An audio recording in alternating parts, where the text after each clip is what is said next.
Uh, hey Twitch, how's it going tonight? Alright, so... Oh boy. We don't have access to the rest of the game now? What are we doing here? I thought we were here at 0% actually. Okay. Well, let's play this again, I guess, because I do not remember this. The kaiju.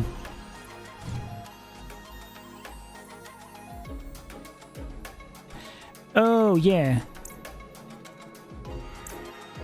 We're inside a dragon or something.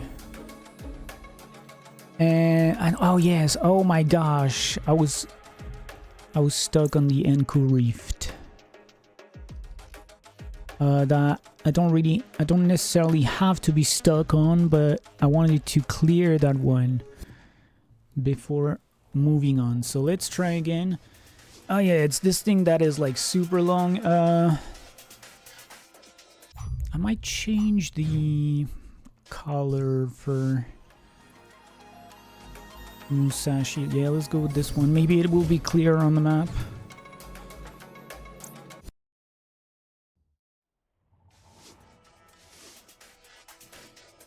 Oh my gosh, I'm gonna have to remember both how to play the game and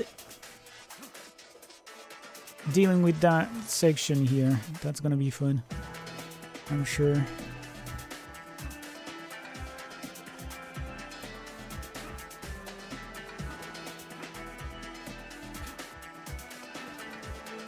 Hopefully I make it first try or something.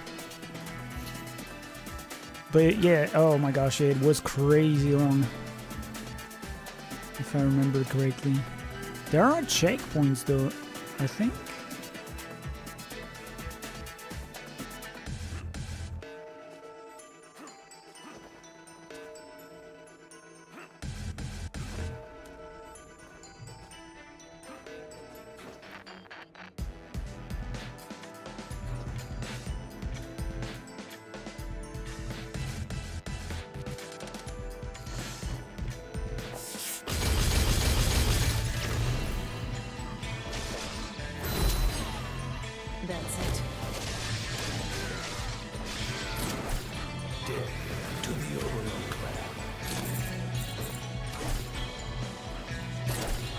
Let's see who comes out top.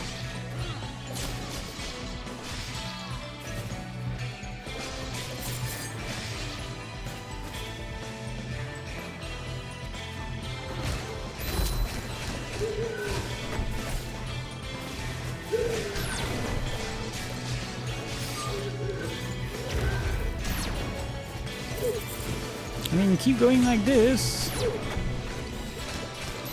The game is a little too loud on my end.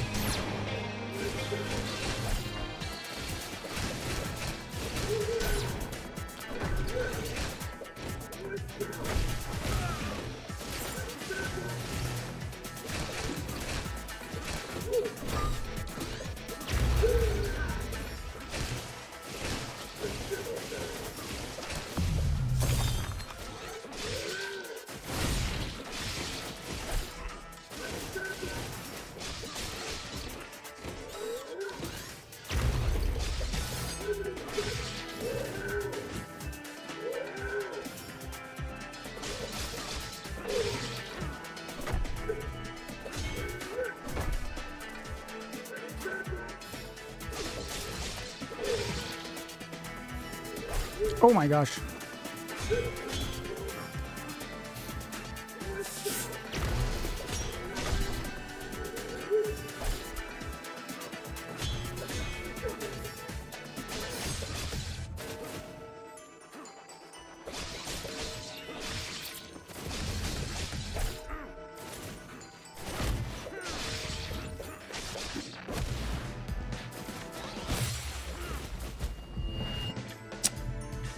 Oh, that's not good, actually. Damn, I'm so close to dying.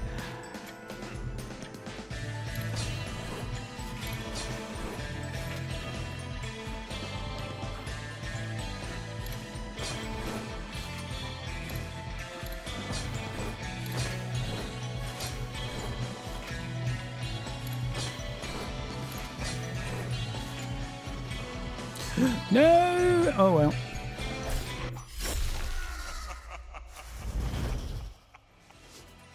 Wow, that is gruesome.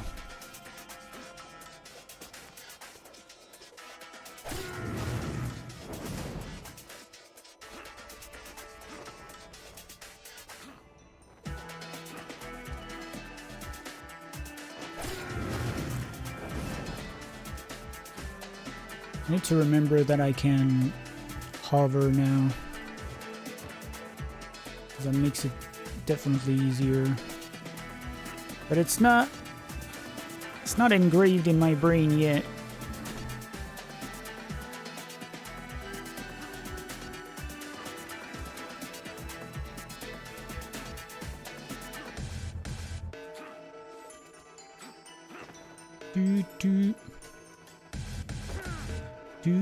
Do. Oops. Oh. Oh my god. Okay, I think I need to take away my jacket for this.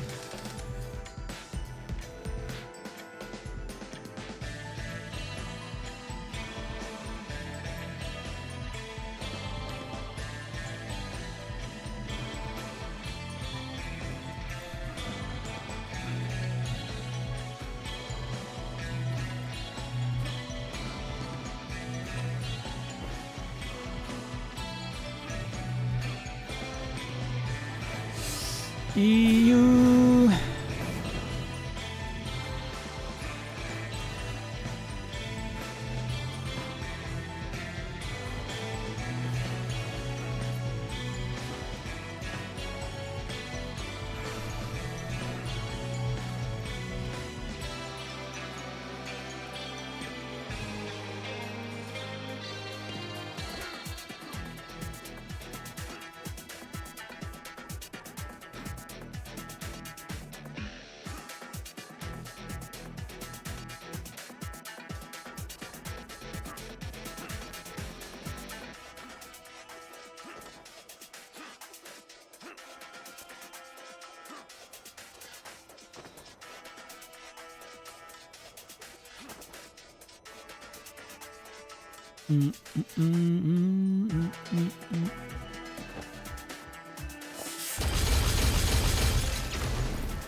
Your piercing eyes make the perfect targets.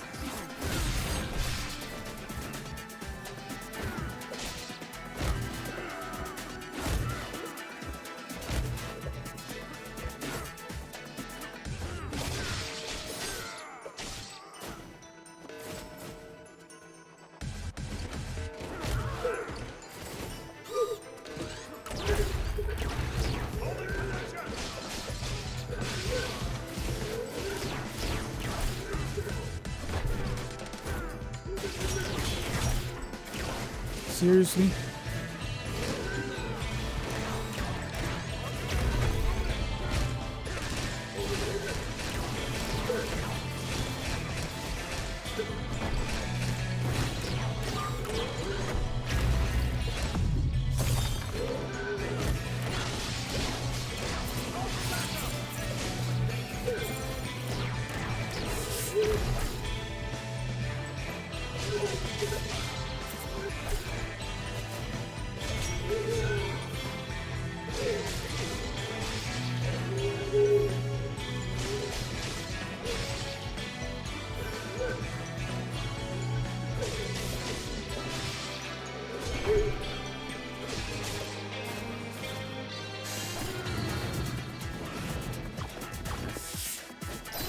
What?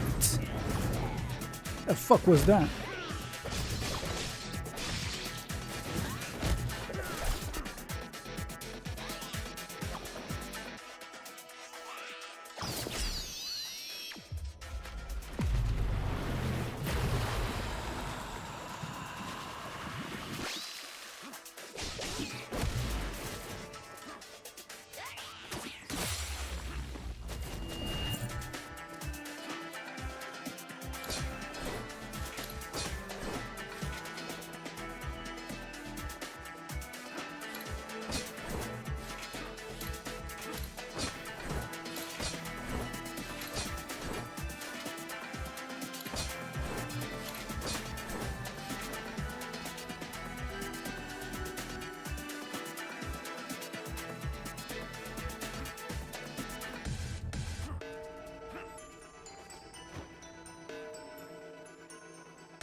Oh boy.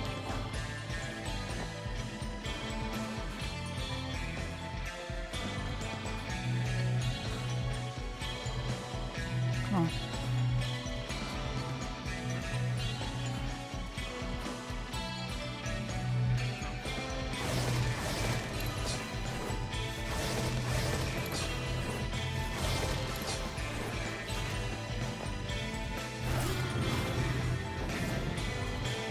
Are you serious, game?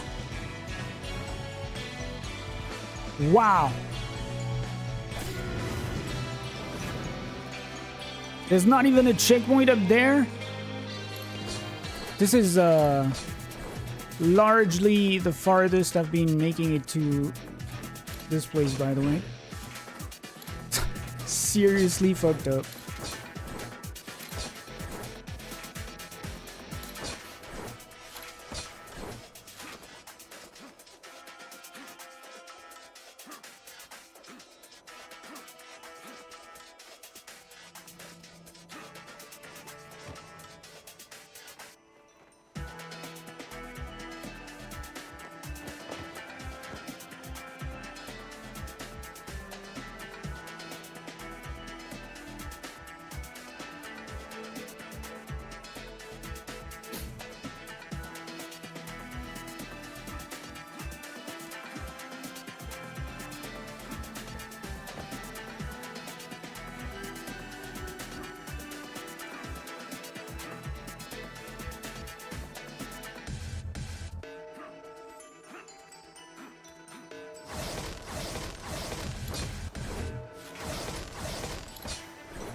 Come.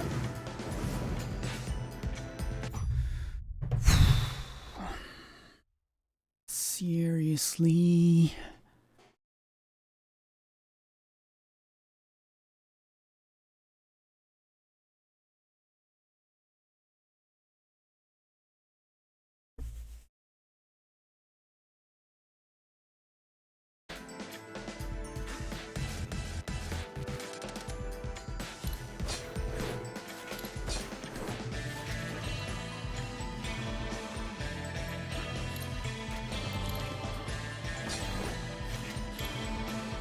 Dude, like, what the fuck? The signal starts and then it doesn't even work.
Damn, finally.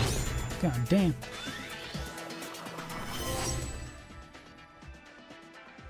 Imbued with a dark and ancient power, the special katana deals extra damage.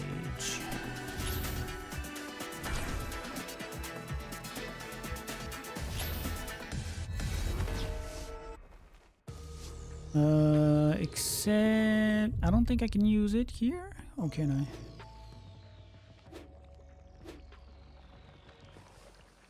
Oh, I'm giving it by default. Interesting. Okay.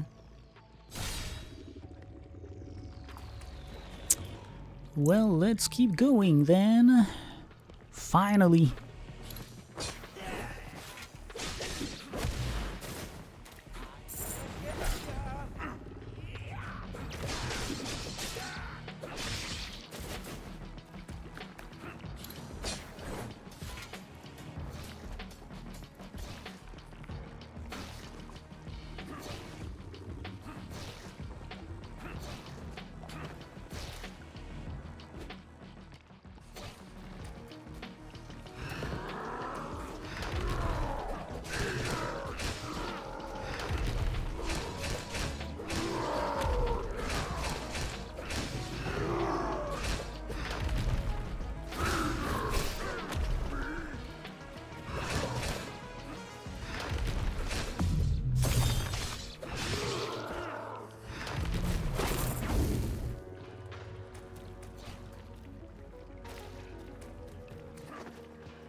Damn, I just love this aesthetics in the game.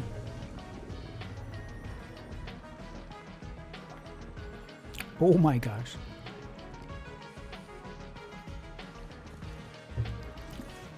I mean, it can be harder than what I just played, so...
Yeah, this sword is definitely more powerful than the previous one, that's for sure.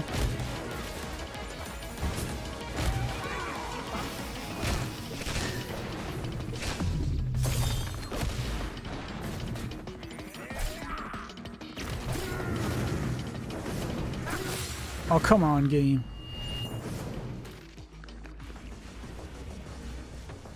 I think that scaled the enemy as well.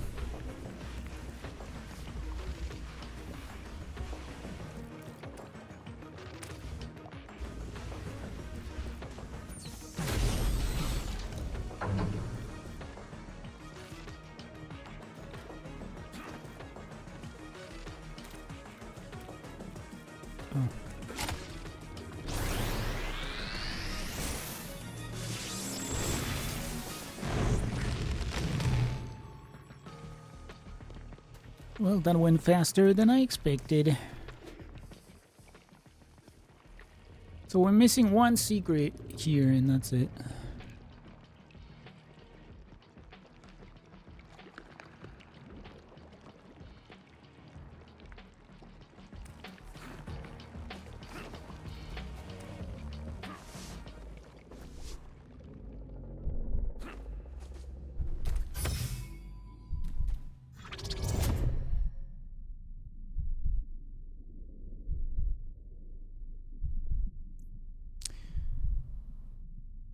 Is that the only Nimpo I'm missing?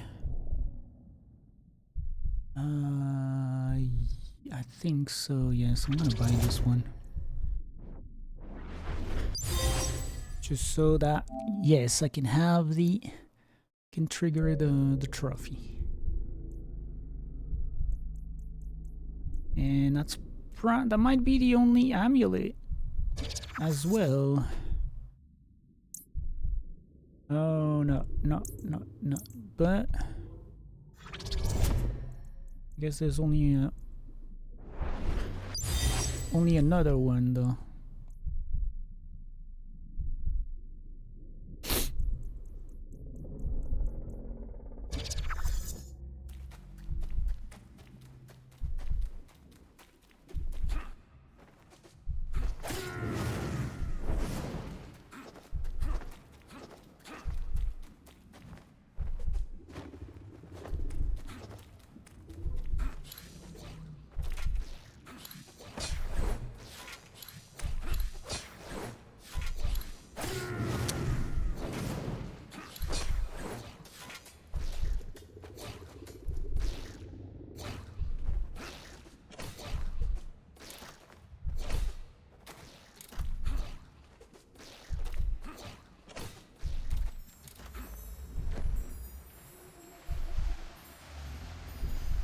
Something is shining.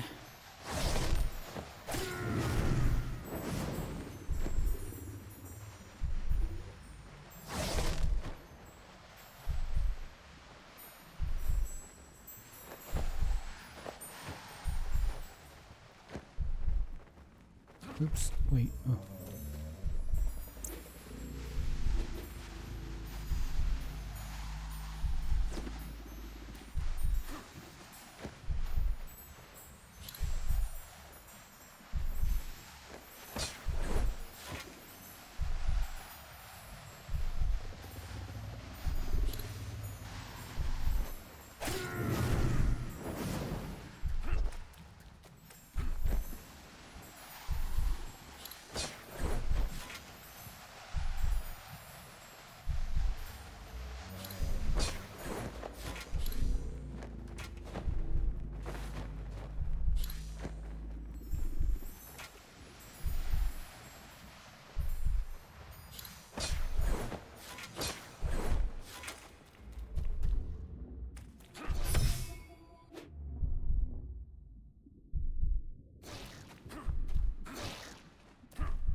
Oh.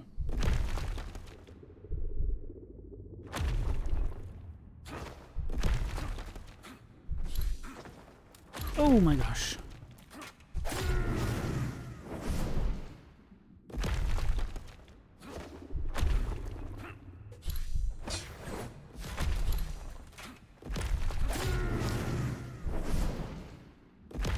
Why is that though?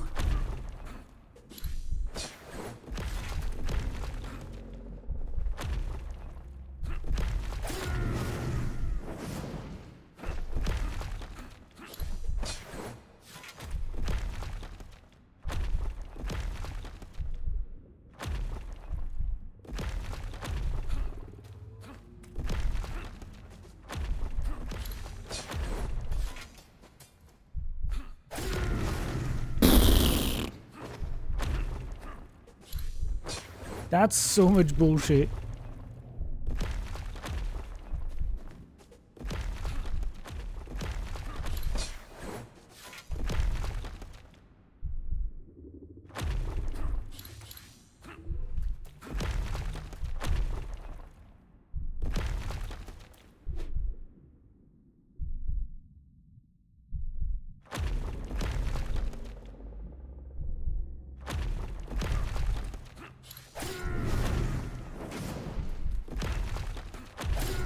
Gosh.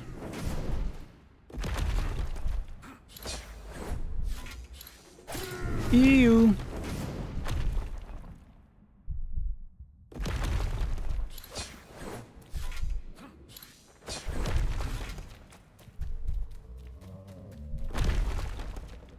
Oh no. Oh no, you're not doing this game. Oh my gosh.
Ooh, no! Damn, this is so awkward.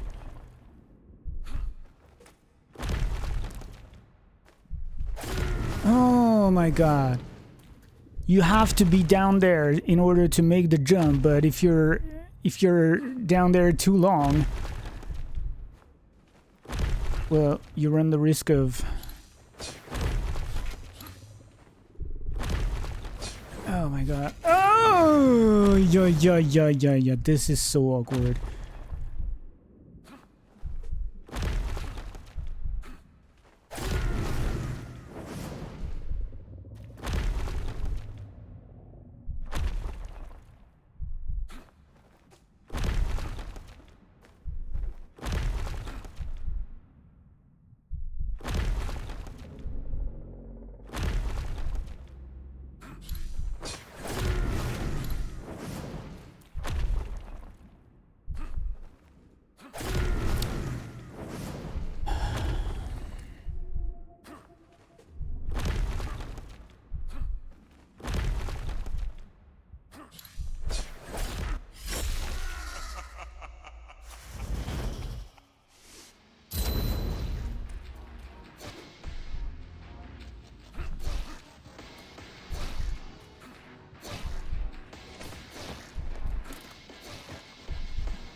Damn.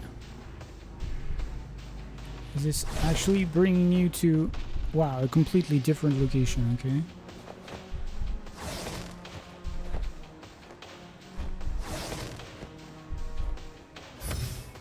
Oh god, no.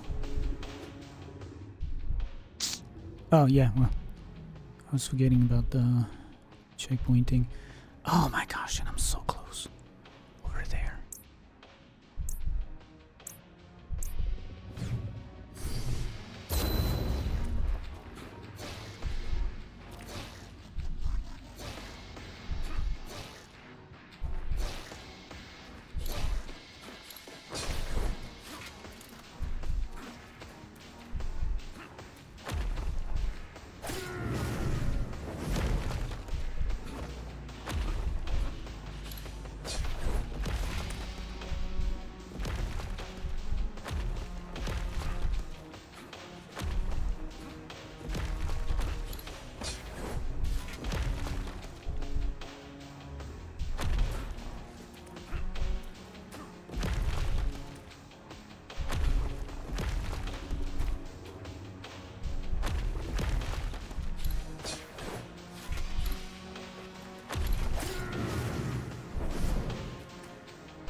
Oh, come on!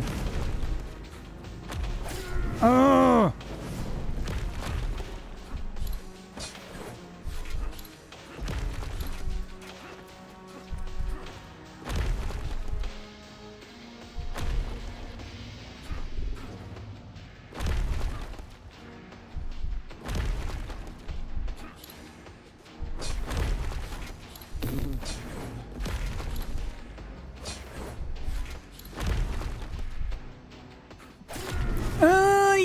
Yeah, I should have waited, obviously.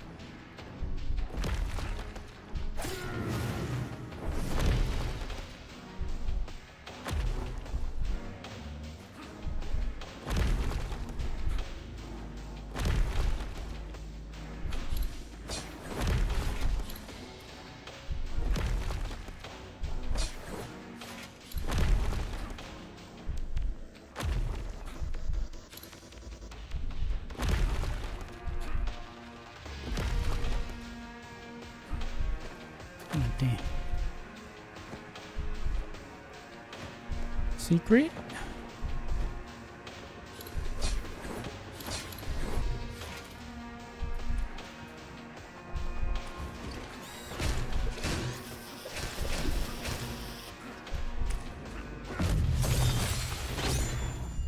Yay! Here we go. Life extension. Let's go, baby. That is not a trophy?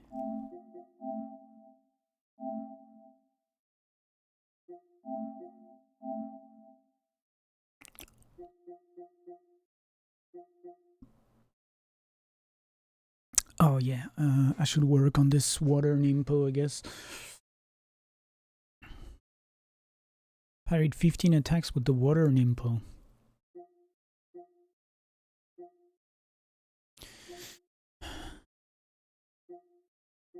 Damn, okay.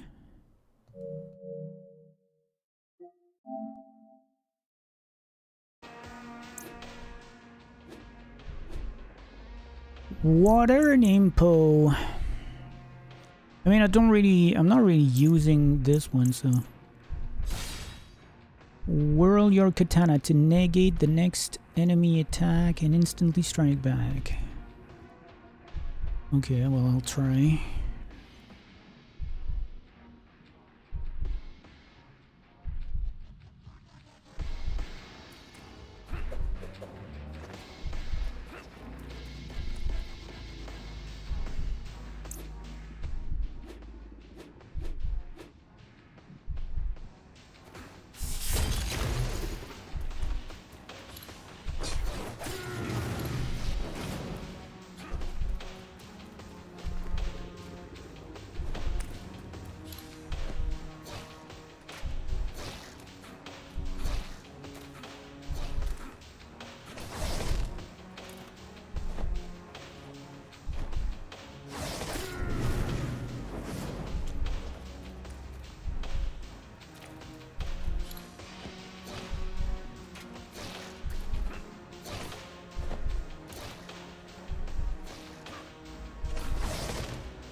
That was too good to not try, though.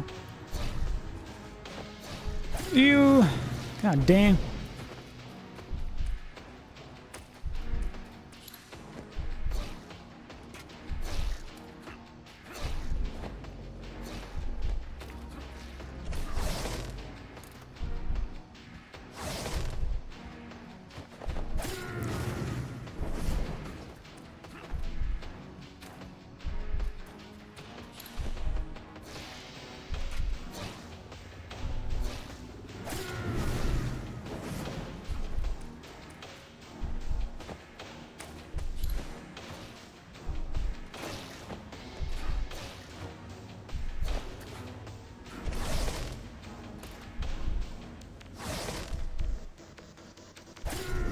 I can't use the dash anymore, that's why I'm dying here. Because I've used it already.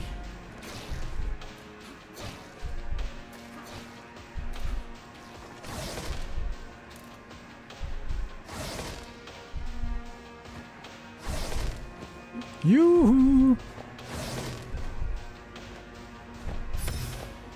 Dang. Alright.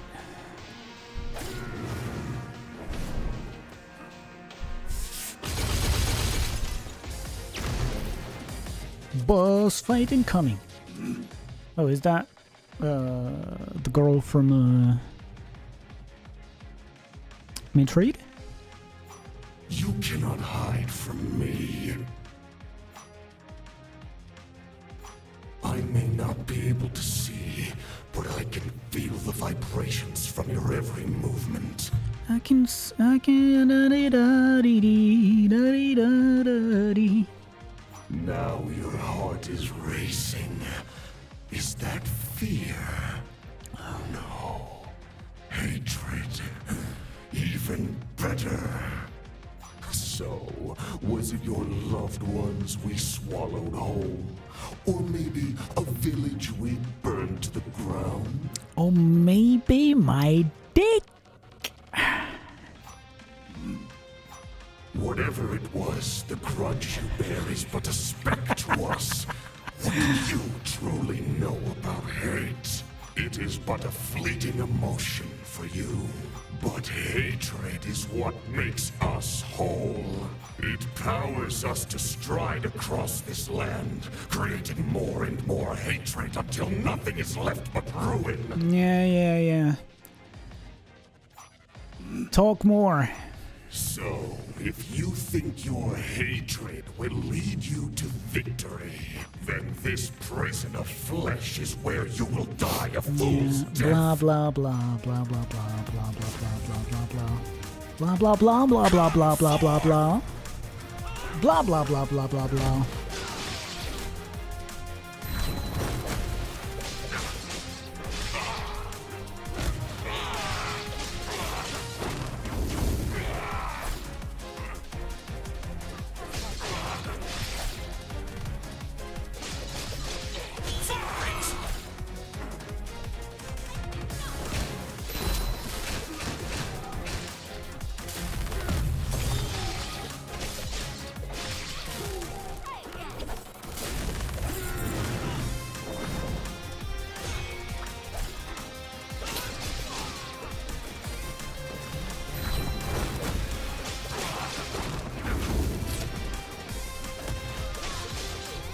Got you.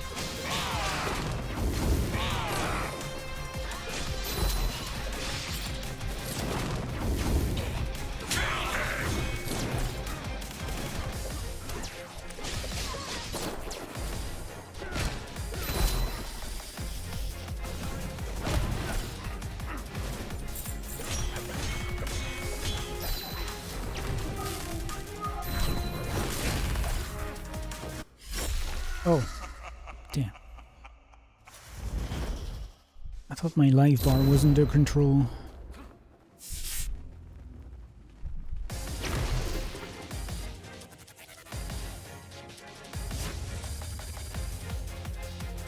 You shall learn the meaning of pain.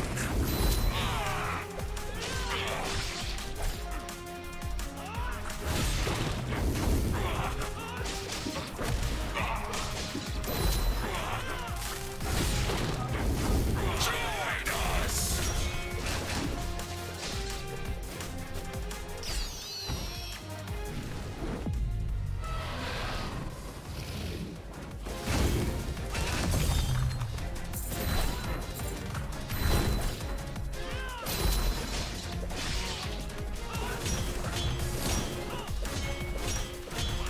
Dude, like what the fuck?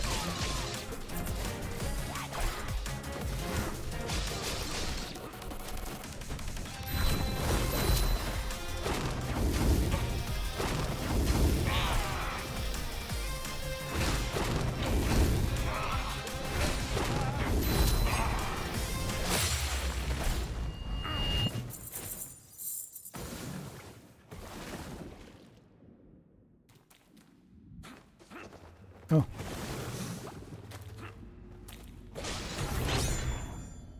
Oh.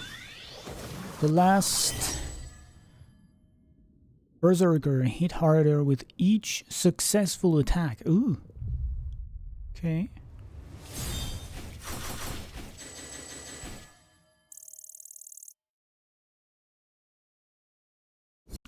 The flame of vengeance overcame the burning hatred within Tenfall. Musashi was victorious. Shio and her resistance army rejoined Musashi soon after, successful in their own siege. Soon, they would finally be face to face with their sworn enemy. Haha. Soon.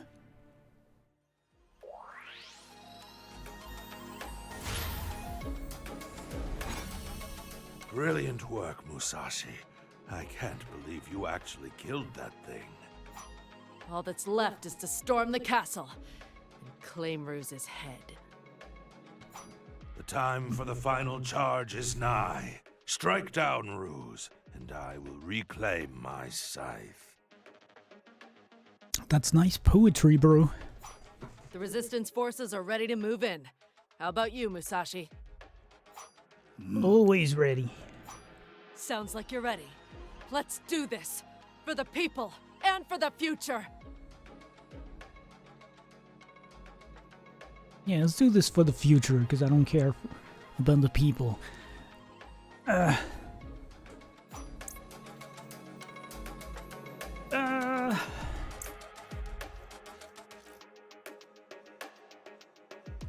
let's go with go back with the default one. There will assuredly be an absolute horde awaiting you in the castle.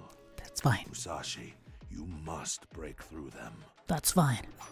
You've risen to each challenge set before you so far. We have every bit of faith that you can do this.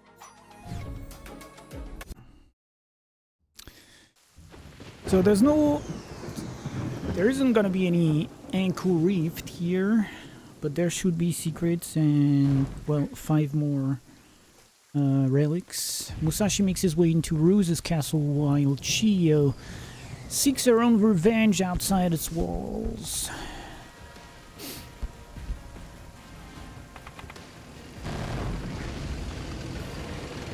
Oh boy, it's like the Terminator of the Shinobi universe. Charge! Oh, okay. 3 elite squads, 2 secrets, 5 relics. Okay. The battlefield, ooh.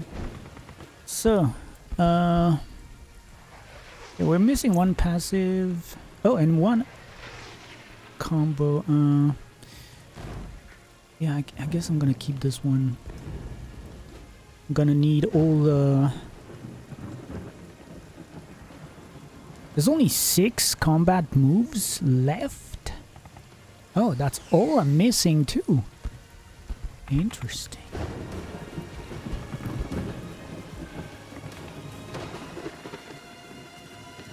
Damn, it looks very nice.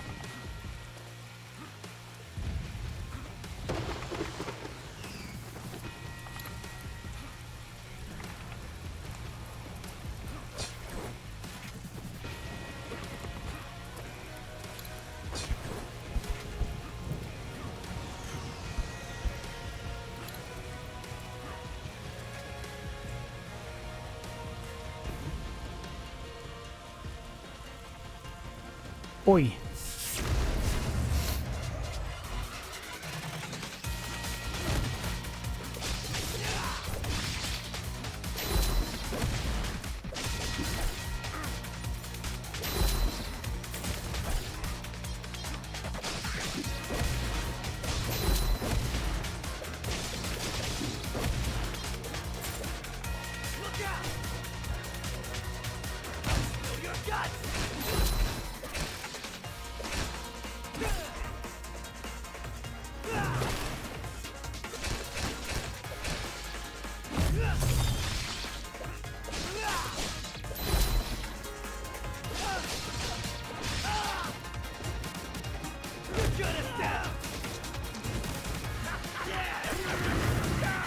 Well, if I got fire to cover you, Borizel. It's only virtual, but or digital, I guess. Which is probably the same thing. But here it is.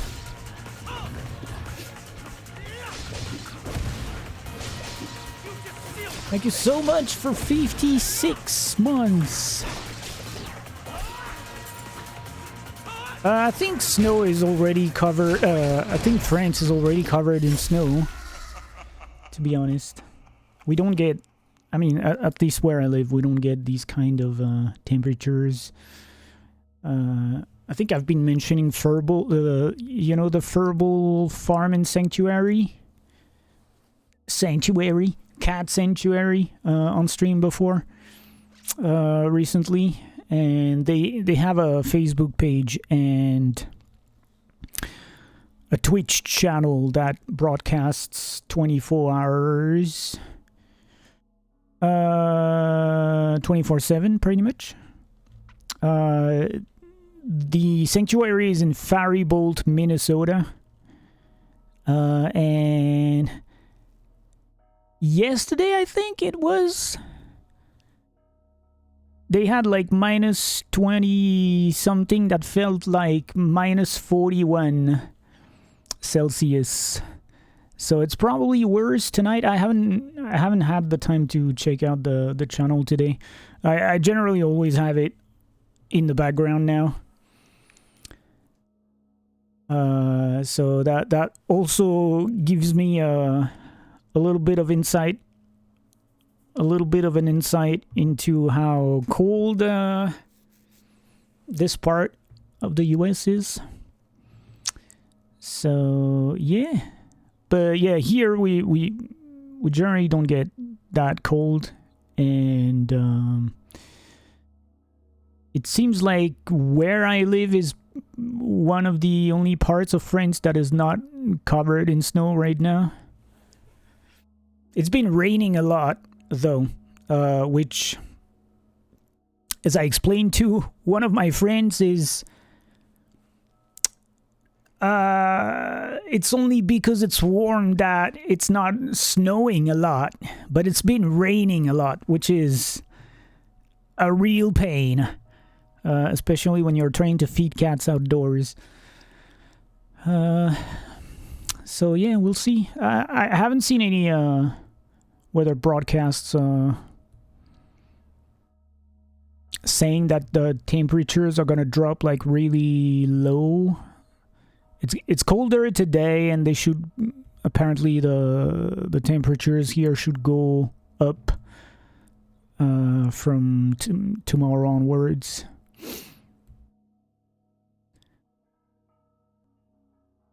Did I see? I mean, I was expecting you to actually say something about it last stream, because that's pretty much what the entire news for that day was.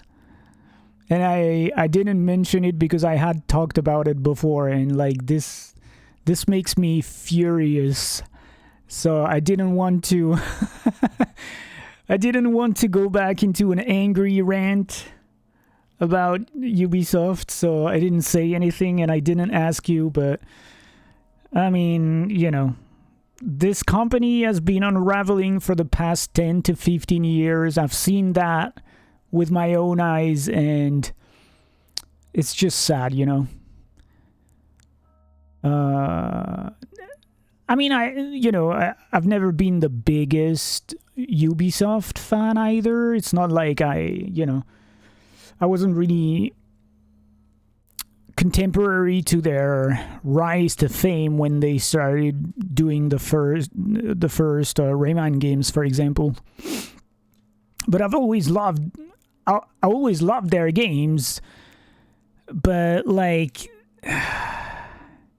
the executives are just, they're like political people, you know. They are in their own bubble, and they don't listen to anything they don't listen to anything people actually want. They don't listen to anything people actually care for. They're like Xbox. They're the exact same as Xbox as well. It's like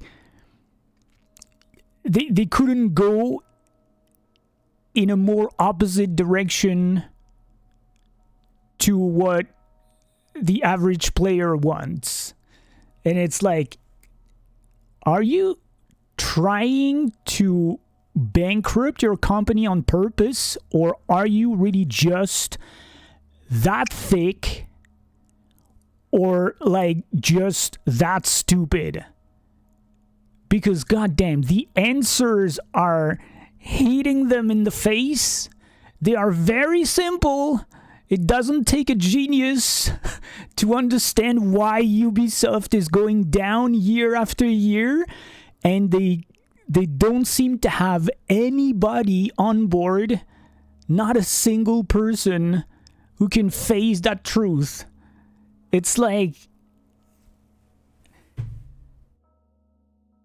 I don't know. But yeah, I was saying the previous stream that I also think that Ubisoft got way too big for their own good, unfortunately. And they've lost themselves in opening studio after opening studio to hire more and more people without I don't think they had a true vision of why they were doing this. And now that they've tried so many things and that most of them have failed, like all the multiplayer games that they've tried and that they apparently still want to continue pumping up. Now they're like, we've been working on too many things actually. Let's focus on the 3 things that we are the most well known for. Even nobody wants them. And let's fire everybody that we've been hiring because they're useless to us now. Because they've always been useless to them anyway. And let's focus on... I mean, have you seen the quote in particular? There was one quote in particular the day the news came out that was so symptomatic of where the AAA industry is in the video game genre, and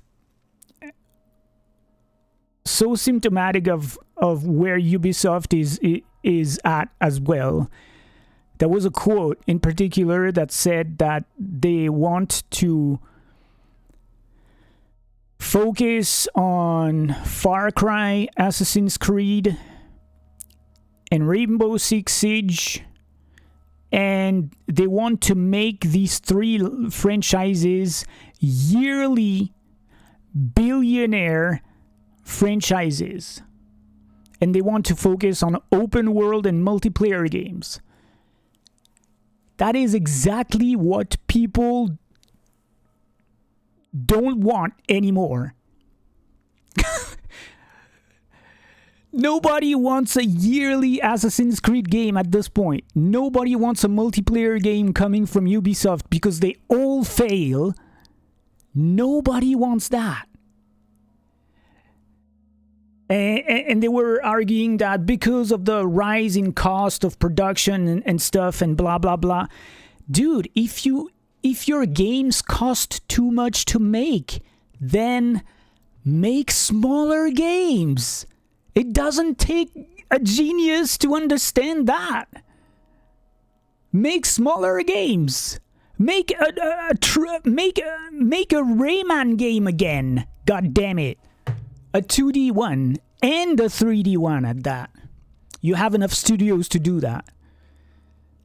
The next thing I heard about those quotes was that they are, I mean, hold on to something here. Apparently Ubisoft is making a remake of Rayman Legends. Not a new game. Not a new Rayman game. A remake of like 12-year-old Rayman Legends, which still looks and plays like one of the best games out there. Oh my god. No one wants a remake of Rayman Legends. Everybody has played it to death already. And if people want to play Rayman Legends, they can play it on any platform available. It doesn't need a remake. It absolutely doesn't need a remake. These guys have no clue whatsoever. Oh my gosh. It's crazy. And for them to think that they can make billions of money yearly out of fucking Far Cry, AC, and Rainbow Six Siege. It's like these guys are not delusional anymore. They're just plain batshit insane at this point. It's borderline insanity. It's like, what the heck?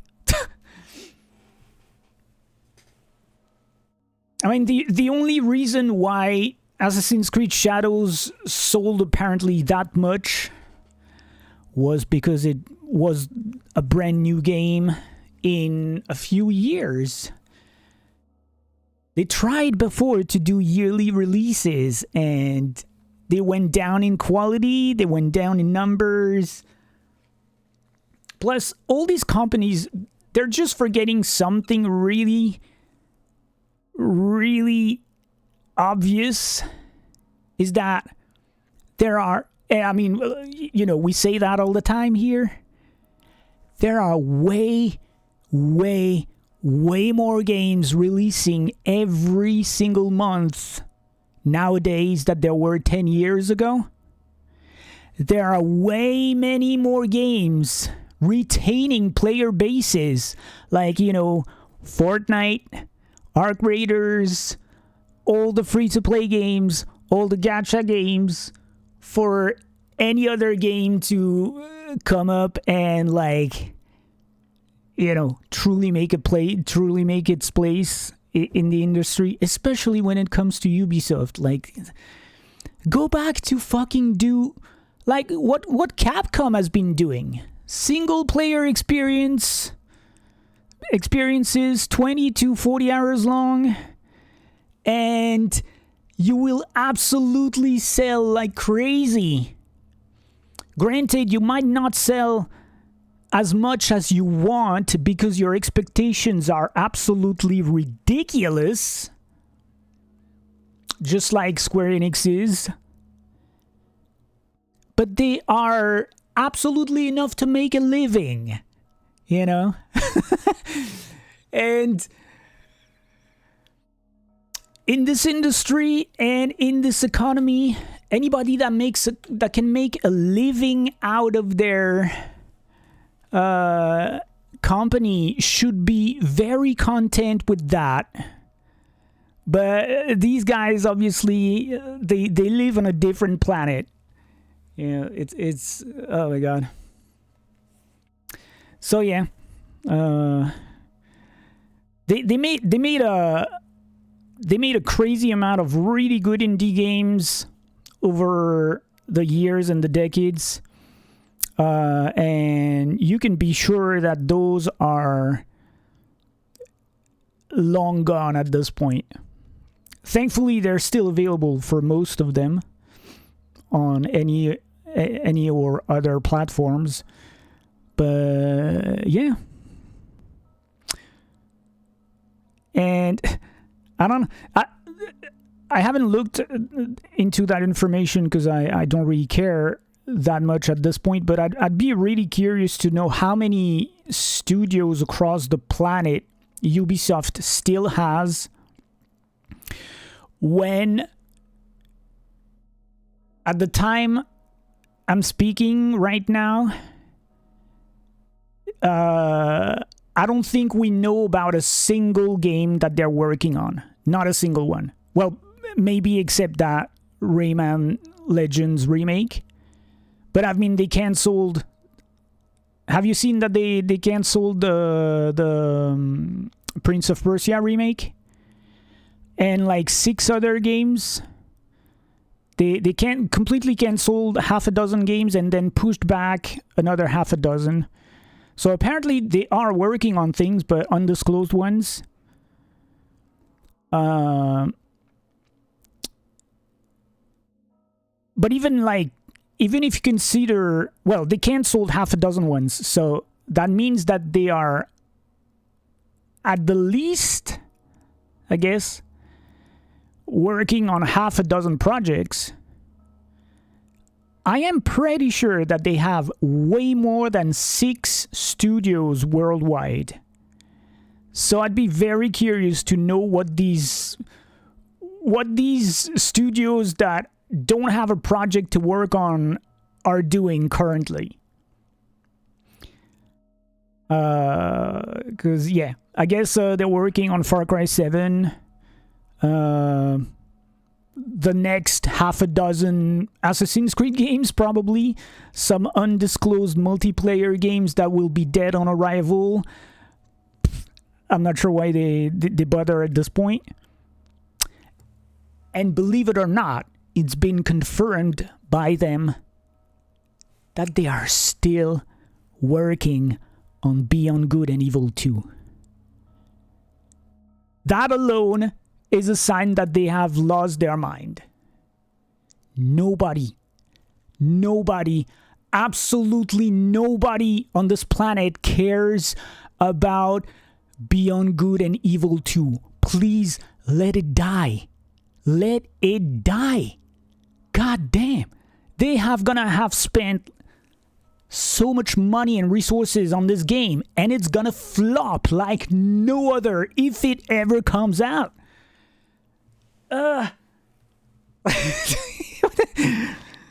Man, it's like, it's fucking bonkers.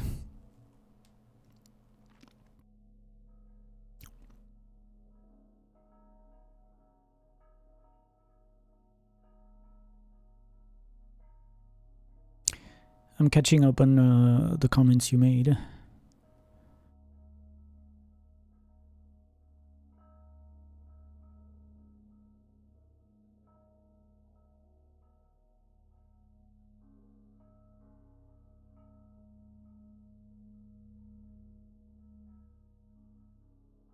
Yeah, I mean, even as a publisher, they made some really. I mean, generally they publish the games they make, but you know, they bought the Red Lynx studio that was making the Trials games. You know, the Trials Dirt Bike games. They bought them. And then they forced them to turn the latest game into the cesspool that it was. And then, it tanked because people didn't like it. Big surprise. So what did they do with that? Well, they broke up the team. And they did that, you know, to some extent with some other studios. Not as bad as EA, but they definitely did that as well. And most of their true indie games, which for the most part have been stellar games, just followed that path. And they keep chasing that Assassin's Creed money when they should chase, you know, the indie scene money.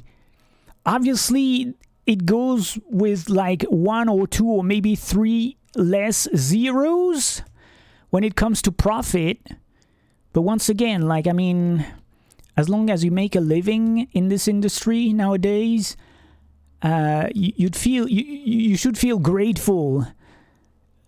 Not everybody is Rockstar, you know? Not that Rockstar is trying to pump a game a year to milk their player base either. As Ubisoft struggles to get games out the door, it's investing even more into generative AI. I mean, yeah, sure. I'm not sure this will ever make good games, but that's what I was saying on Pt.4's because you know the day when the news came out, I was like, so I used that quote, you know, where they say we want to make Far Cry, Assassin's Creed, and Rainbow Six Siege into yearly billionaire franchises, and I was like, that pretty much epitomizes the state of the AAA industry nowadays. They're not telling you that they want to make games. They're not telling you that they want to make good games at that. They're telling you they want to make money.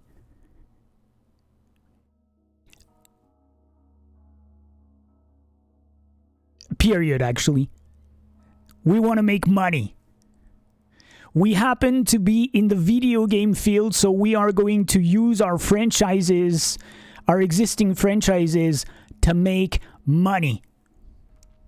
Yeah, but bro, like, to make money, you need to be able to sell a product, generally a good one at that people actually want to buy. Otherwise, you're not going to make any money. Isn't really this hard to understand? You need something to sell that people want to buy, and then you will make money. You don't make money out of thin air, unless you're a bank, I guess. But not when you're a video game company. So if you don't make good games, you're not gonna make money.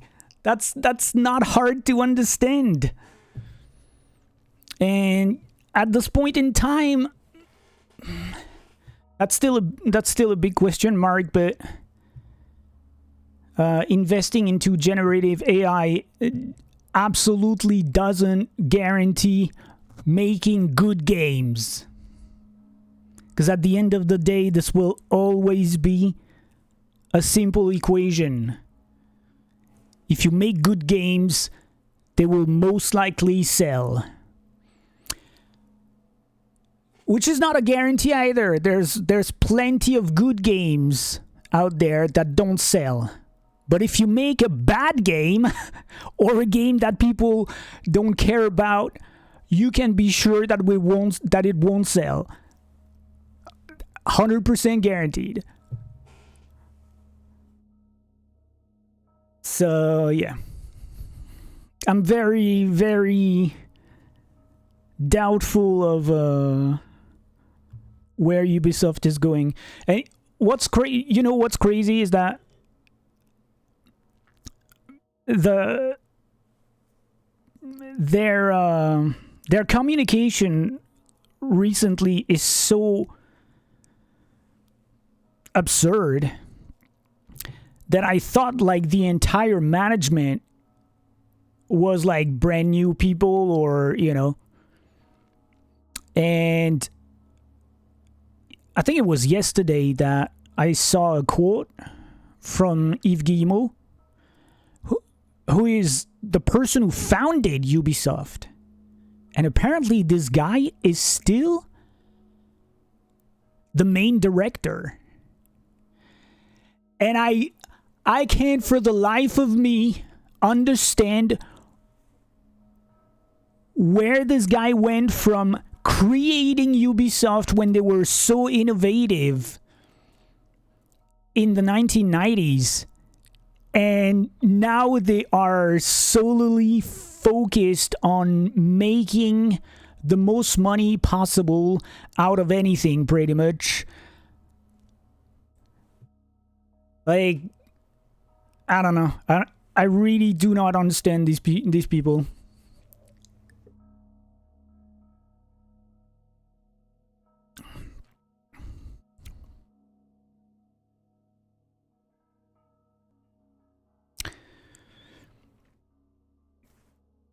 Yeah, generative AI will make that even worse. Yeah, I never thought about that because I don't really think about generative AI. I really don't want to think about AI, but you're probably right, though.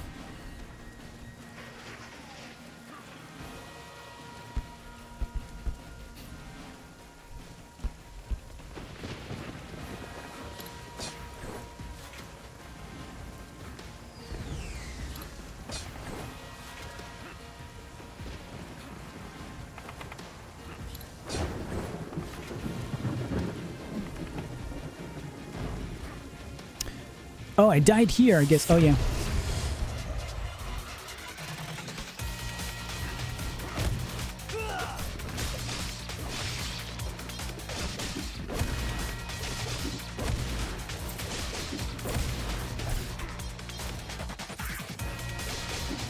Oh, yeah. It's true they were at the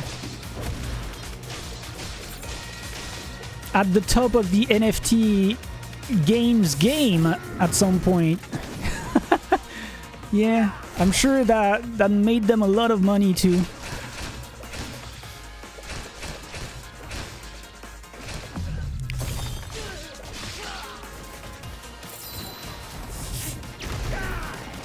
Ew.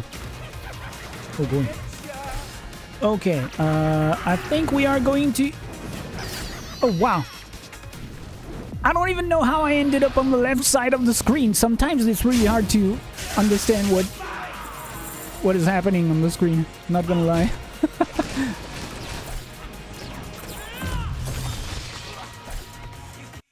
Oh my god! Wow. But yeah, it's sad though. Like, well, I guess they're also, well, they are not working on the Crew 4, but Ivory Tower belongs to them. They're only the publisher actually for the Crew games. But I mean, you know, they canceled Immortals Phoenix Rising 2. Apparently they still don't give enough of a shit to make a brand new Rayman game. People have been asking this for like a decade at this point.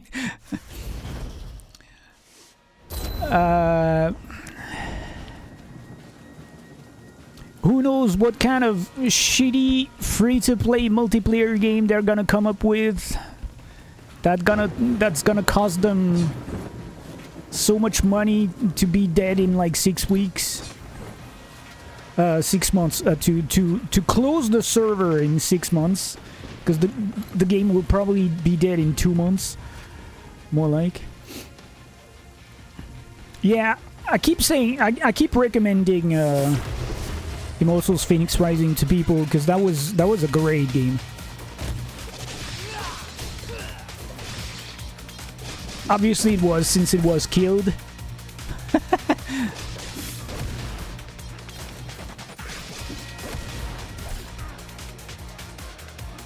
And it's so cheap nowadays too.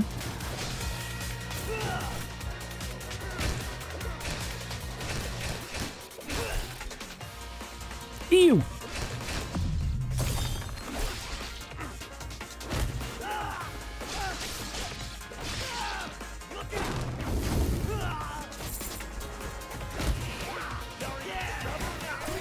Whoops!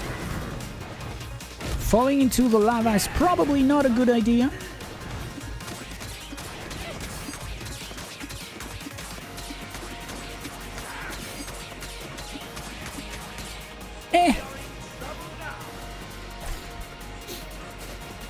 Well, I think you died of being in trouble, bro.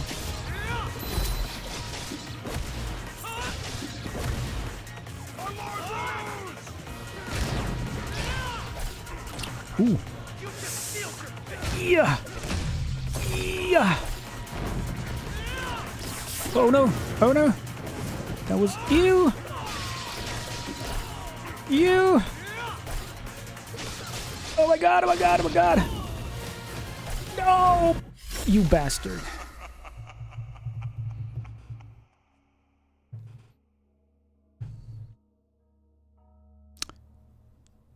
Yeah, Watch Dogs 2. You know what's crazy? The other day I was... you might have seen that video about game ranks. They made a top 10 video about older or PS4 games, I don't remember. That should get the 60 FPS treatment. And this made me realize that, oh my god... I might have some trouble going back to some older games at this point just because they don't run at 60 FPS. Because to my greatest surprise, and I'm actually a little doubtful about that. And this wasn't PS4 games, but like older games that because the one I'm gonna mention is an Xbox game, but apparently Forza Horizon 3. Which is probably the Forza Horizon game I'm the most excited about to check out in the future because it was taking place in Australia, is apparently running at 30 FPS. And I'm like, eee. Now this might be hard to go back to now that I'm used to 60 FPS, especially in a racing game. You really see the difference. Like the Crew 2, for example, which is crazy to think about, and that's why I'm a little doubtful about what Falcon said about Forza Horizon 3, because the Crew 2, which is a Ubisoft game, by the way, I mean, I've talked about this one loads of times. But so the Crew 2 has never received a next gen patched. So I'm literally playing the Xbox One version of the Crew 2 on the Series X because there is no other version out there. There's no Series X version of the Crew 2. And I still have an Xbox One X with me. So the Xbox One X was the very superior version of the Xbox One version.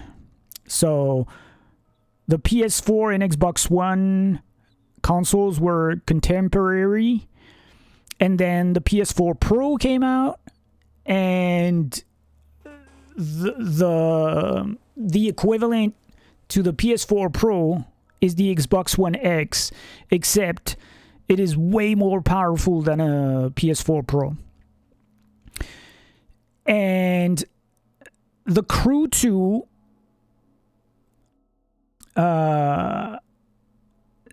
since it is an Xbox One version that is not even Xbox One X enhanced, by the way, runs at 30 FPS on the Xbox One X. And just because of the hardware inside the Series X, it runs at 60 FPS on the Series X. I know because I have both consoles and I tried the game on both consoles. So it's very obvious that the game is running at 60 on the Series X and at 30 on the One X. And because it hasn't been enhanced in any way, there's nothing that advertises this on the, if you check out the game, because like, well, maybe you don't know, but on consoles, especially on Xbox, when you check the game's page, they tell you the size of the game, the publisher, the studio that made the game, and then they show you features. So if the game is optimized for Xbox One X, they tell you that. If it's optimized for Series X, they tell you that. Sometimes they guarantee 60 FPS and such things. The Crew 2 doesn't say anything. So it's only because of the hardware of the Series X that it's running at 60 FPS. So I guess Forza Horizon 3 is supposed to run at 30 FPS because it was when it came out, but I am hopeful that it runs at 60 on the Series X, just like the same way the Crew 2 is running at 60 FPS. Because, that could actually be really hard to go back to Forza Horizon 3 if it runs at 30 only. Because, for racing games, you really see the difference.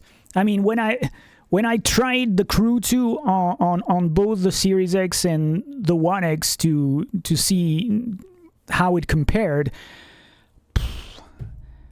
I was like, I can't play this game on the One X. Like 30 FPS, ooh. For a game like Anthem, you get used to it. But for a racing game, this is way too hard. So, and I was mentioning this because, the first Watch Dogs is apparently running at 30 FPS as well. I haven't tried it on Series X, so there might be an FPS boost as well. But there are a few games that I have that Falcon was saying that they're running at 30 FPS. So it might be tough for some games like that. Yeah, and that's for a while I was, even though I own so many games on PC at this point, I was gearing more towards playing the PS4 or Xbox versions if I have the games on all those platforms. But now I'm like, actually, I might play them on the PC. Because, 60 FPS for sure.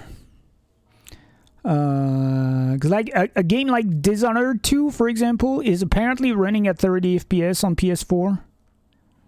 Well, on PS5. Because it's locked like this and it never got a next-gen update. And that's one of the great things about the Series X over the PS5. Apparently, from what I understand, especially with, you know, a couple years of experience at this point with the PS5, the system itself doesn't seem to be doing any enhancement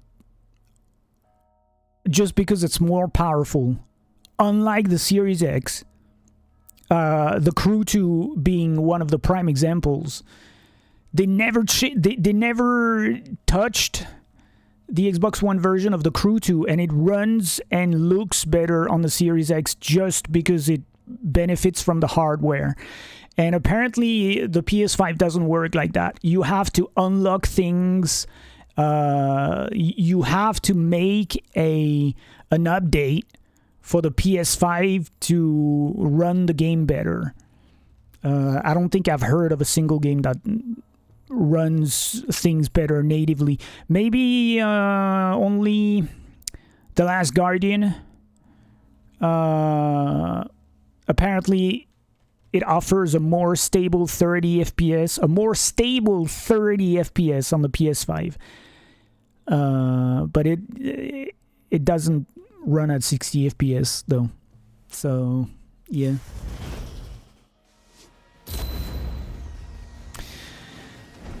But this might actually influence which games I'm playing first over other ones, just because I'm like, I just can't do 30 FPS at this point.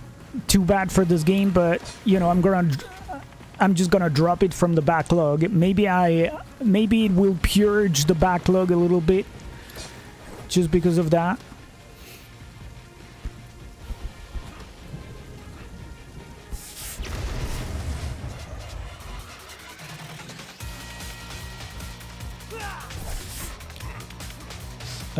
No, I should start on the other side of you.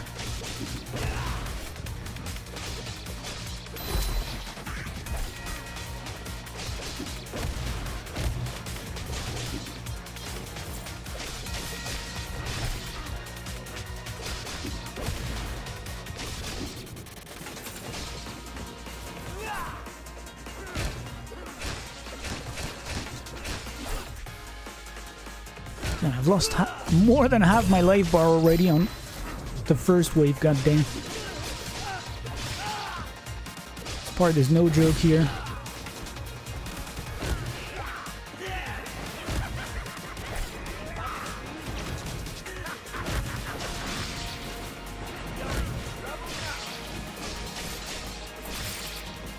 Okay, that was good.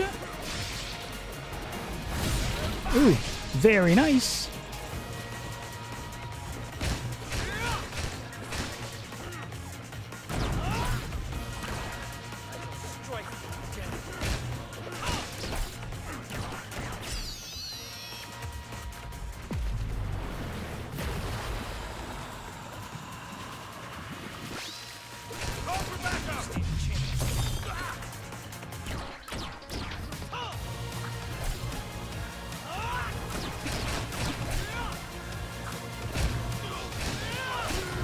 Come on.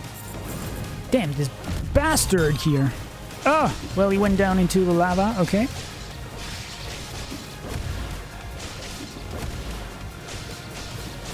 Here we go. God damn. So in case you're wondering where I am, I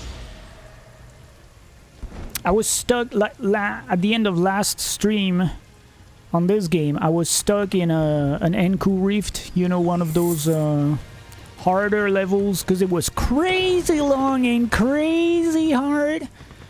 I was able to beat it into like, I don't know, half a dozen tries today. And then I finished the level, so that was 100%. I'm currently doing the castle, which is...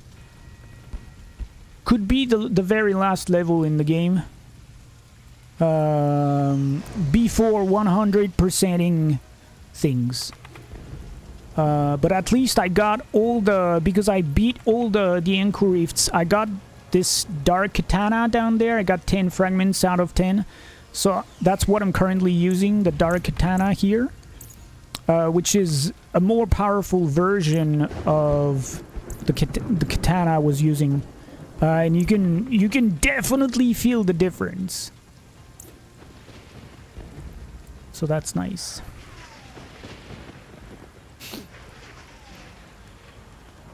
Maybe I'll show you later on as well, but also yesterday or the day before I played like 10 or 11 hours straight of Arc Raiders, and I pretty much completed all I had to do in the game. Which means I did way more. Well, I did more than I did in 2 months over the first season in 30 days on the second season.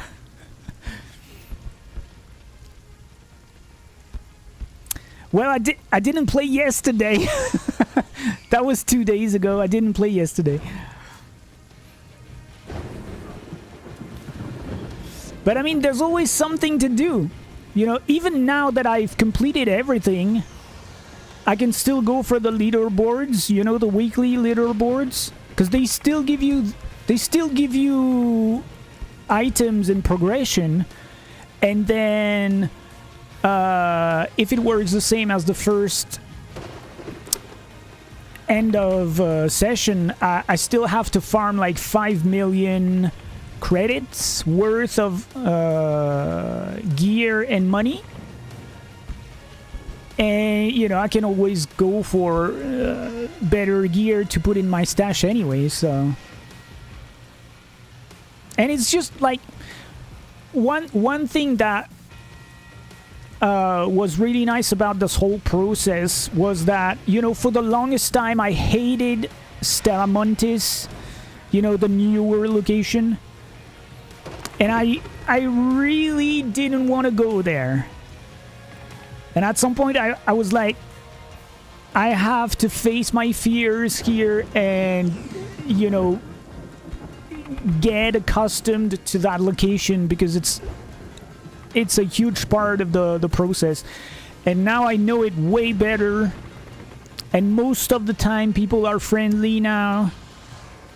So I've been having a lot of fun in Stella Montis, and most of the time, well, actually all of the time now, I'm using a hole cracker, you know, one of the most expensive weapons in the game. And I help people around in Stella Montis most of the time, because there's not a lot of people who dare bring something so valuable into the game. Because if you die, you lose it, and that's a lot of money.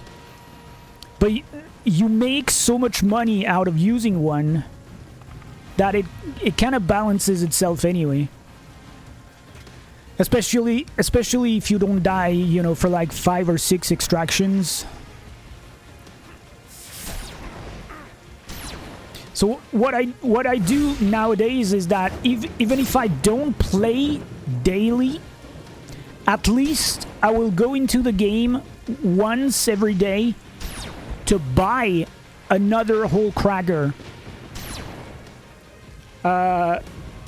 Because I realized at some point, if I don't do that, I lose the opportunity to buy another whole cracker 24 hours after my purchase.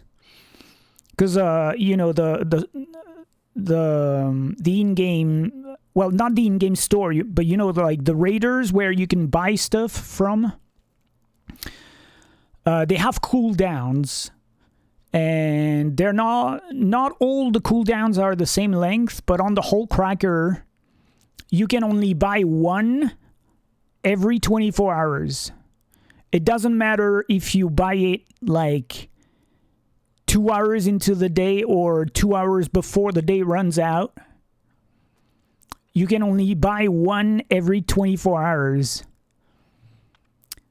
So I'm trying to do at least that. Even if I don't play, I try and go into the game and buy one whole cracker every day, so that, you know, I'm storing these pretty much. Because if I don't play the game for 3 days at all, I still can only buy one whole cracker when I get into the game, and I have to wait, you know, another 20 plus hours to buy another one, and I missed the opportunity to buy 2 or 3 in the meantime. So I've been storing up gear by doing this quite heavily. But yeah, it's definitely one of those games, yeah. Because I think I booted up into the game and I was level 65 plus 68, I think. And new threshold at 75. So first I was on the lookout. I was on step 4 of the expedition, and I had to gather 2 items that you can only find in Stellamontis, and they're pretty hard to find because everybody goes there to find those ones in particular. So like, even if you get into the game right into the 30 minutes limit and you know where to go, everybody else does, and people run around the medical part of Stellamontis to try and get those items. And there's like 2 per map, maybe, or per lobby. So you can imagine how hard it is to get those. So I was running for that. And then eventually I was, you know, I was on the verge of maxing out my character. I did find the things I was looking for the expedition. So then I was on step 5 of the expedition, where you have to put like gear, food, and other things in the crate to store, but up to a certain amount of money. So I was doing that. I mean, there's always something to do. And then I went for the trials, the weekly trials. So I was able to, because at some point I was demoting. I was up on the top of the demoting list, and then I worked my way up until the lower part of promotion 1X, and now I'm standing at the top of unchanged. Because the 5 things you have to do for this week are pretty easy to do. There's nothing that's like you know, something that is really hard to do. So obviously, like, the scores are really high. 2 of them are more demanding than other ones. One of them is making damage to a matriarch or a queen. I've seen the queen once this week. The matriarch like 3 times. I did damage on a matriarch once, and we were able to kill it. And yesterday, actually, there was a bunch of people around the matriarch, and we couldn't even beat it because it's so strong. So at some point, before people were losing the ability to be able to extract, people left the map, and we couldn't kill the matriarch. But we did damage at least. And the other one is doing damage to the shredders. And the shredders are those really tanky, powerful robots you only find in Stellamontis. And those ones can one-shot you, pretty much. So going against them with anything that a very high-end weapon is pretty much a recipe for death. That's why, you know, a lot of people are very hesitant to engage them because, yeah, if you don't have a hull cracker or something along this kind, you're probably in deep shit.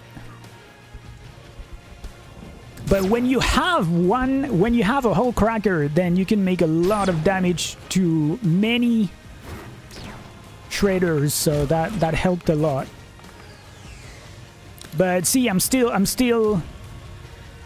There are 5 categories every week, and I'm only on the second lowest out of the 5. So I can still work a lot more just on this for the next few days if I want to.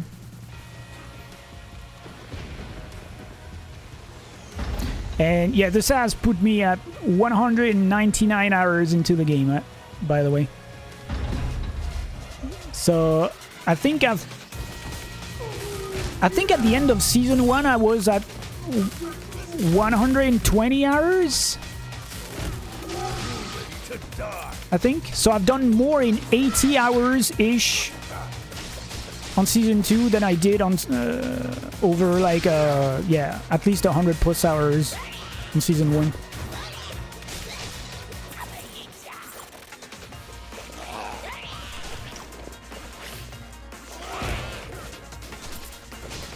I don't feel like there's nothing to do though.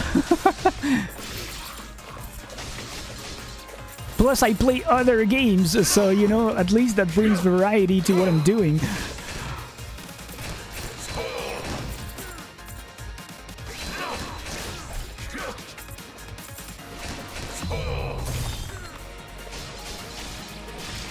And I play friendly, which, I mean, obviously I've never tried playing PvP, so I can't know if it becomes tiresome at some point or what. But I mean, yesterday I spent some time helping other people. I was even able to finally revive someone for the first time. And it felt so good because the person was able to extract right away after. So you could even do that, you know, in the game. If you've done everything, you could just help other people completing their games, or you know, their current game or their current day. But yeah, obviously that means playing friendly, so not everybody is gonna be like that. Yeah, high guard in 2 days, I know. I was actually checking very closely the list of games coming up, because I didn't watch the Xbox Direct in its entirety, but I saw, you know, the IGN videos, recaps and stuff. And I gotta say, Forza Horizon 6 looks very enticing. So, but I was like, oh my gosh. I bought so many games lately. I need to play them. But then, if I start playing Forza Horizon 6 when it comes out, I'm not gonna be able to do that. And I kind of want to play Crimson Desert when it comes out as well. And then I was like, I pretty much have 2 options, which I've thought about that before, but it's either I stick to the games I've bought and I don't play the new ones. Otherwise, I could just play newer games, and then I wouldn't even be able to keep up. But then, so then that raises a third question. If I get into the newer games, do I just sample them and then sell them back after like 2 or 3 streams. Because, you know, I could play High Guard for a week, for example, and then Dragon Quest VII Reimagined comes out. I could play that one for like 2 or 3 streams, and then there are 4 games coming out in the space of 2 days, 3 days. And then 2 weeks later, I think, there's Resident Evil 9. And then 2 weeks after that, there's something else that I don't remember. Then, like a week later, there are once again like 4 games, including 7 Deadly Sins Origins and Crimson Desert. Not much in April for now. And then Forza Horizon 6.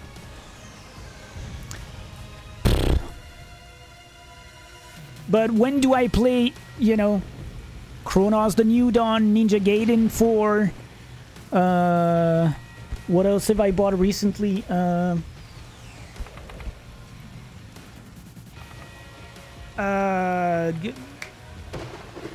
Gates of Fire, no, that's not the... Blades of Fire. Yeah, and that. But that's why I'm saying, do I only sample those games? Because Crimson Desert is probably going to be a long game. Dragon 7 Reimagined.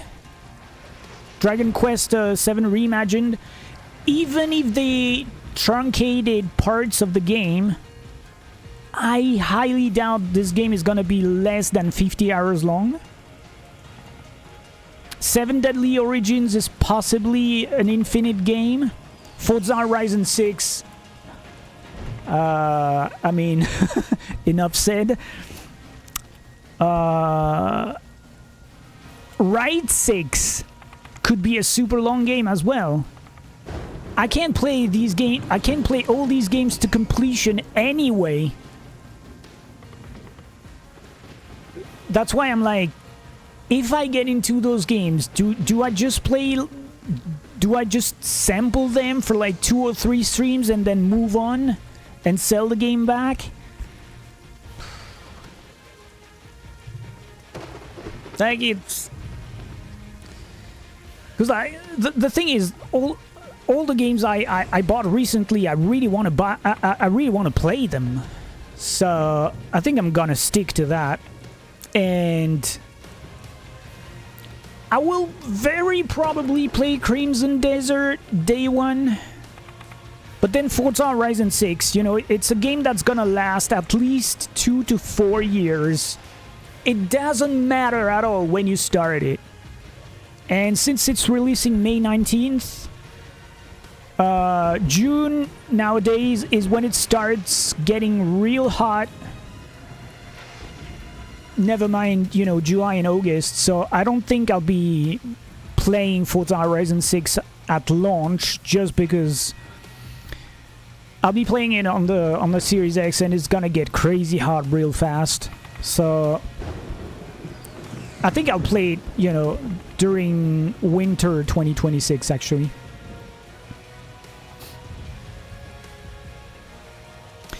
Yeah, I was thinking about that, like, because I like to play my games through as well, but let's be honest, some of them, it's probably not gonna happen. Like,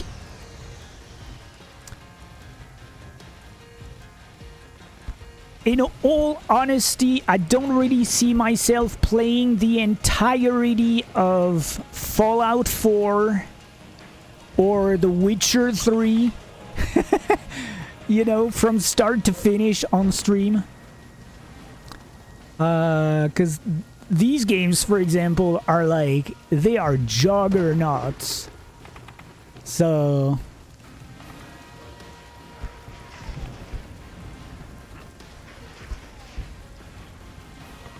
And you know, by the time I get into them, I'm sure The Witcher 4 will be out. Maybe not Fallout 5, but The Witcher 4? That's very possible.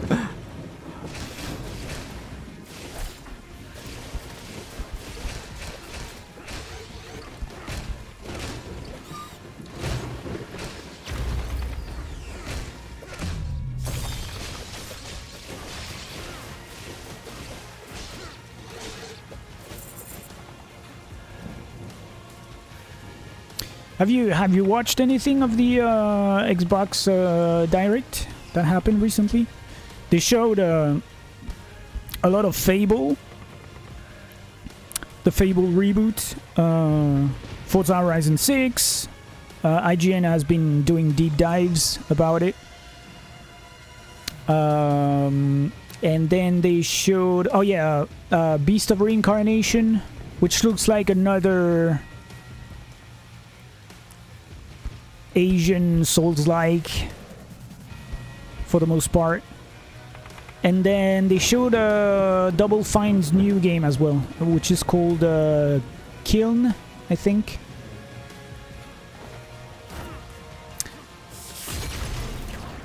Like I said, I haven't watched the Xbox Direct presentation per se. I've watched IGN deep dives into Forza Horizon 6. And yeah, sure, the game looks fantastic. We all know that. We all know that it's gonna look fantastic, play fantastic. But they highlighted the way the story progression works. And that sounds very sexy. Like, you start as a tourist in Japan who tries to get into the Forza Horizon festival. So you have to prove yourself. I mean, in other words, you very much start at the bottom and work your way up. And that's, as much as it should be the case with every single racing game, this hasn't been like this for a Forza game in a long time, so that sounds very refreshing. And they also have like very Japanese oriented things to do in the game, obviously, like the toge races and stuff.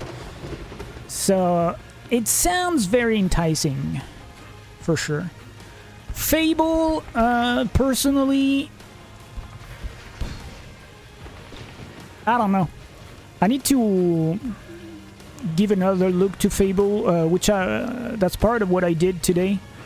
I like the look of the game way better than the original Fable games, and it seems to be extremely ambitious. I'll give them that. I'm still not sure that I want to get into that kind of game at this point. I don't know. And yeah, like Beast of Reincarnation, I don't know. I haven't watched enough, I guess, to really have an opinion about it. It looks amazing, but it looks just like Phantom Blade Zero and, you know, Feathers of Wuchan or whatever it was called, and all those Neo games.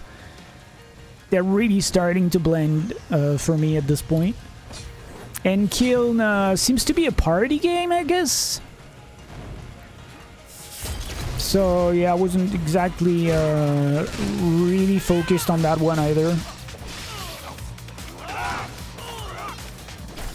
Oh boy.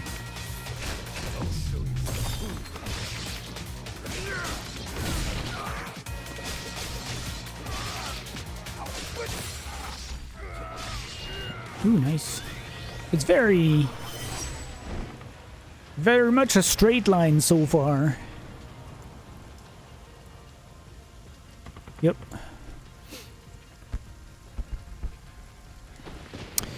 We're thinking about playing through the Fable series before the new game. That's a lot of games. Isn't this like 4 games? Because there's 1, 2, and 3. And the other day, Street Racer Duke was mentioning... Well, he called Fable... The Fable reboot Fable Legends. And I was like... I don't think that's what it's called.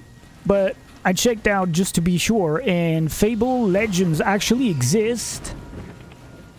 It's an older Fable game. I don't think I ever heard of that one. So this might be... I'm not sure what it is, actually. This might be Fable 4? That's why I'm saying there might be like 3 or 4 games.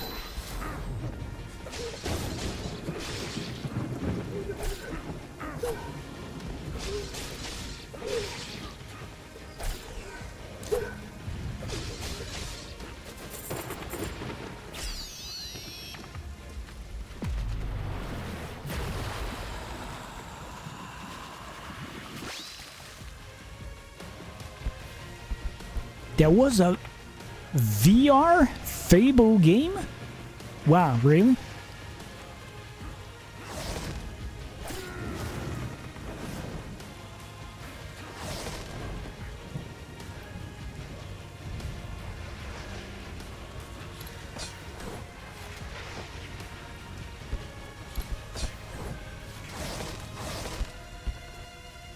Eh.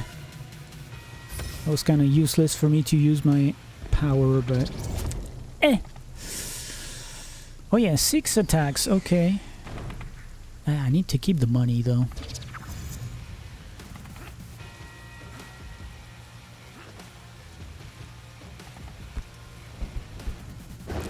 Oh, the Tower of Doom!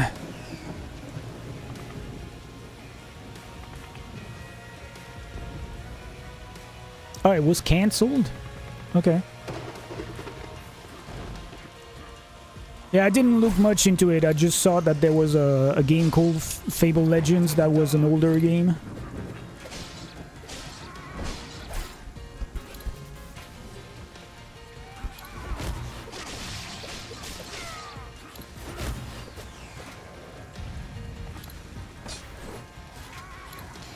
Yoo-hoo! It was a 4-player co-op game of sorts. Okay.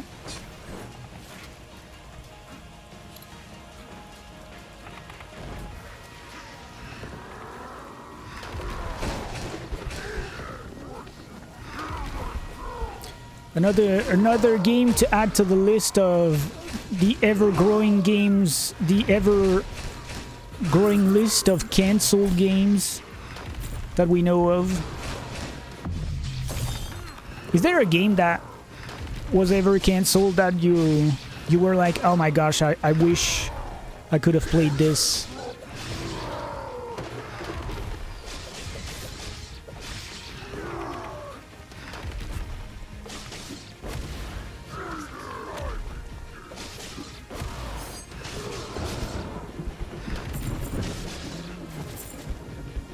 I have one that comes straight to my mind because it's such an obvious one for me. But I'm sure like there could be other ones if I think hard enough. Like at some point, I don't think it was an official game though, but I think there was a Legacy of Kain game that was cancelled. And, well, I mean, I guess recently, the Prince of Persia Sands of Time remake, probably.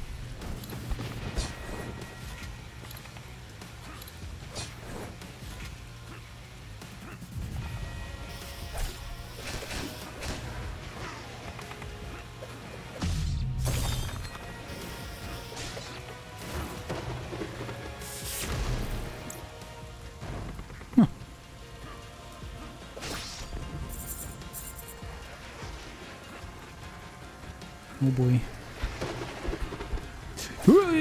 Oh.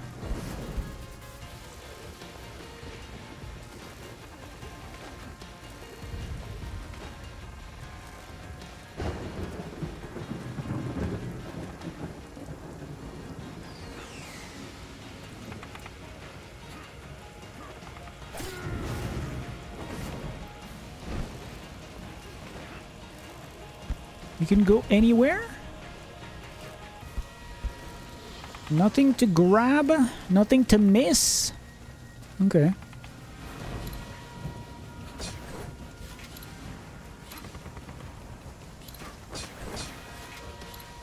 Oops. Whoa.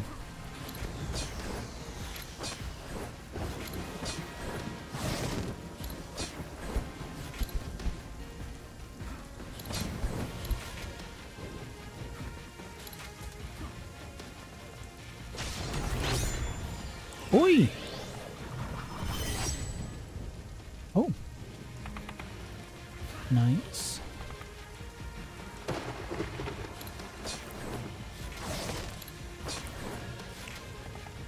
Oh!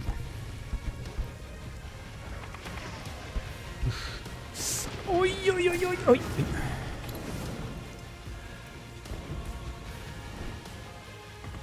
Oh no, I wasn't even thinking about Days Gone 2.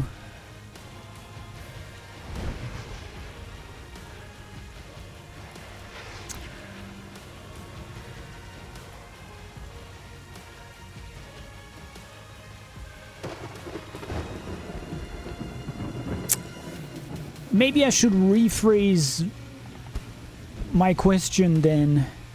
Because the thing is, we never saw anything about Days Gone 2, you know?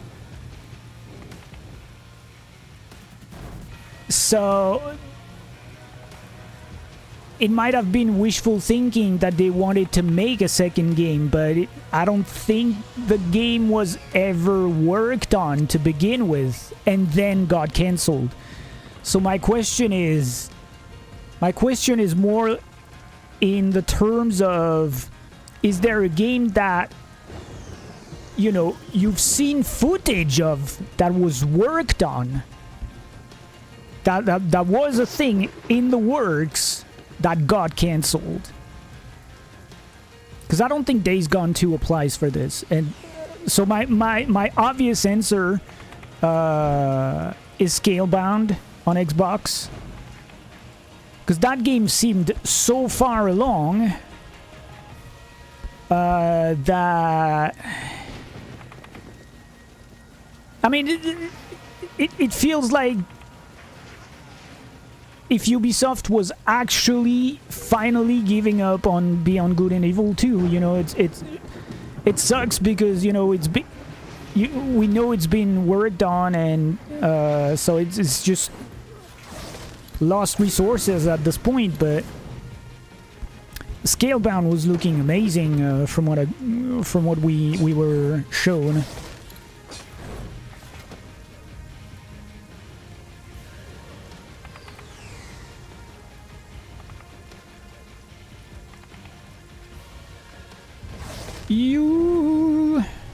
Oh, now we're going down.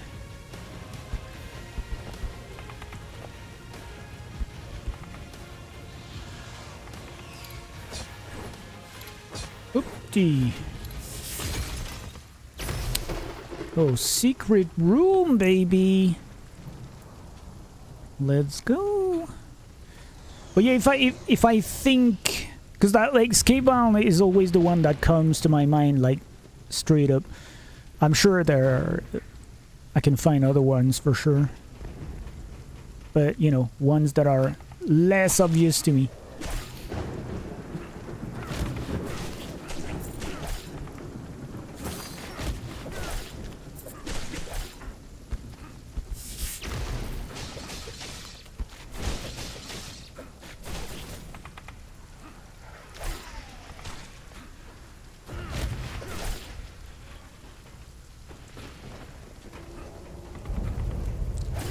Ooh.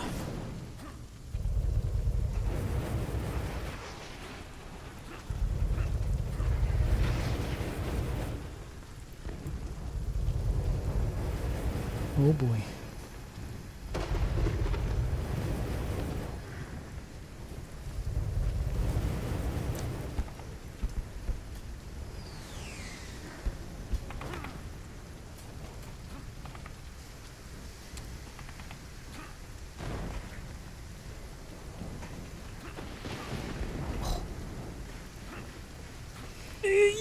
Oh my god, oh my god, oh my god, oh my god, oh my god. Don't panic. Oh my god. Oof. Damn, you gotta do this in one segment. Oh my goodness. That's not gonna be fun.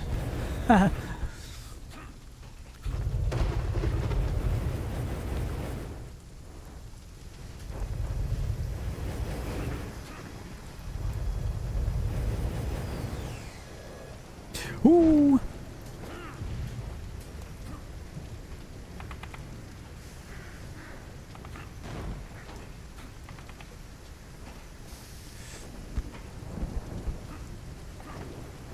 Oh my god. Sheet.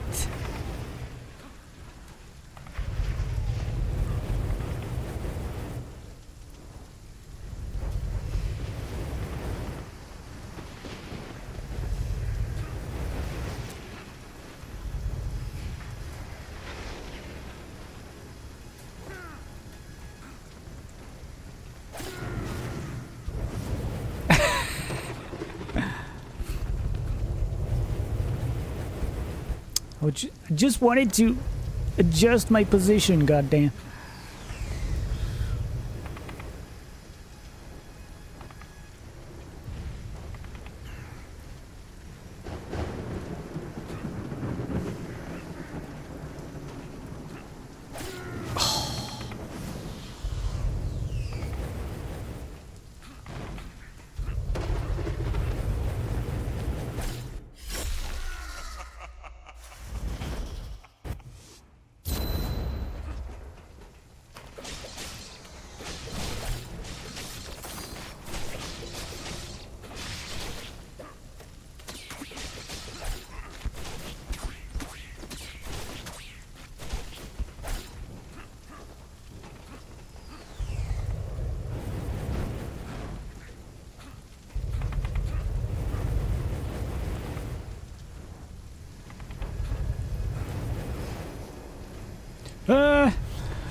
Oh. Oh, yeah, yeah, yeah. Oh my god. Oh, no way. Are you serious, game? Ooh. I need to complete it if I want all the coins, though, I'm sure. Yeah, because there's probably gonna... I mean, there has to be one of the relic at the end of this. Or a secret, but it looks like I'm pretty close from the map, right?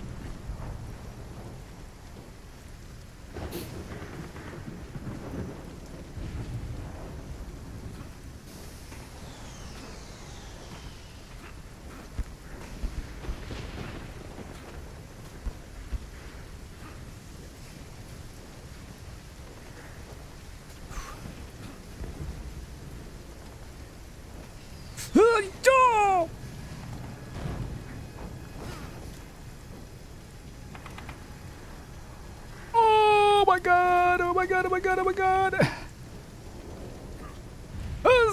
Oh my goodness! Oh my god! Oh yeah yeah yeah yeah!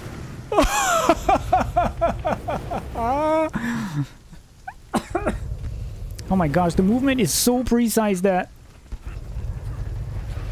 it's hard to be sure that you grab the box at any time, pretty much. Damn, I must have been so... like, this was the final part up there.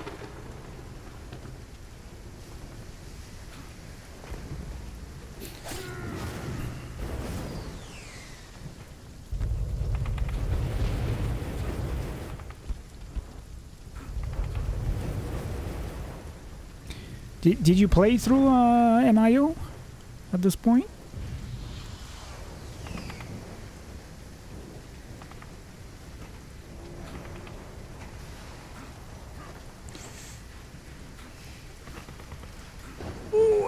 Oh my god.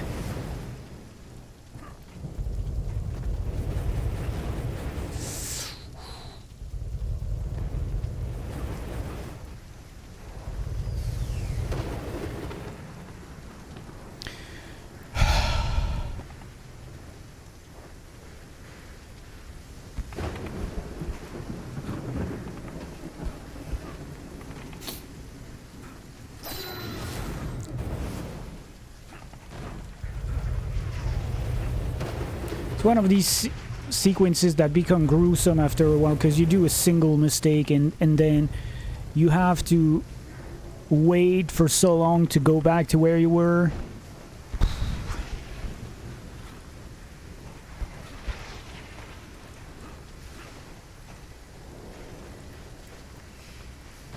Oh my god!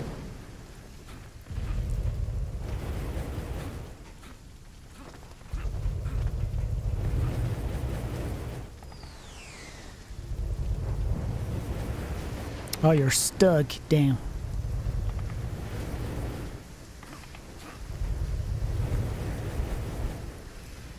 Yeah, one of the things I think I read a review of the game, and one of the things they mentioned that is that sometimes it's really hard to tell where to go next.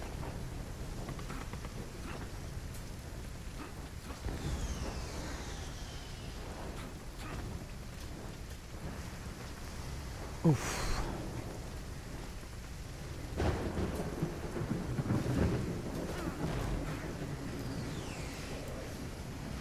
Oh my gosh. Oh my... Oh, come on! Oh my... Eee.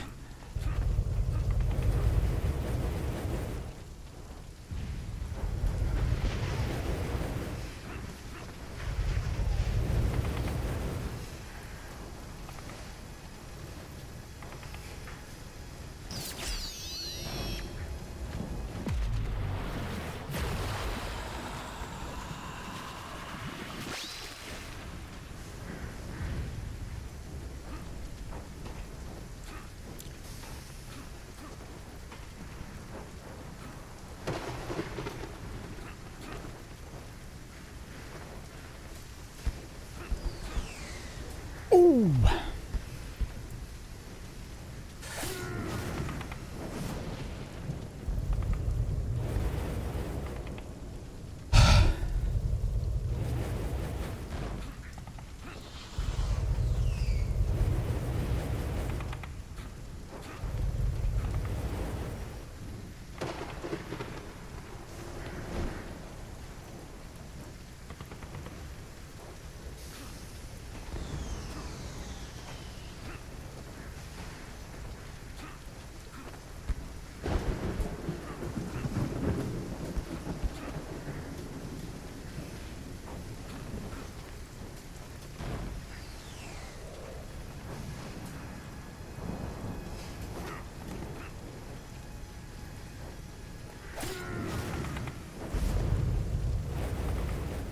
It's kind of hard to make very precise movement. I don't know. This might not... I mean, this might be because I'm using the D-pad, but... Because I can't really... Yeah, maybe I should try the joystick for this one. Because you can walk with the joystick, which you can't do with the D-pad, so... That's gonna be a hard switch at this point in time in the game, but...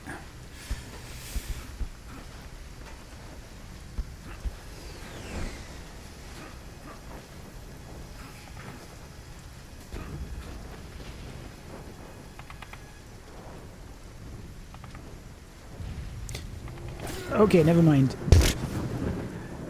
Maybe I should stick with the D-pad after all.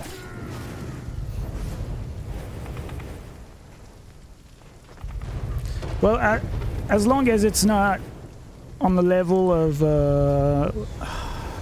9 souls, I think I'll be fine. 9 souls was stupid hard. At least from what I played in the demo. Maybe if you play the full game, you can build your character differently, but like the demo was so painful. Oh. And that's too bad because the game looks fantastic, graphics style-wise, but oh my god, it is so brutal.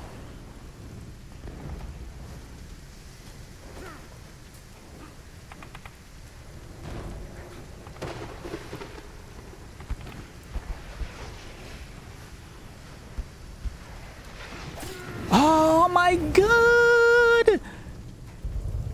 You can't even adjust your character, god damn it.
It's not even consistent.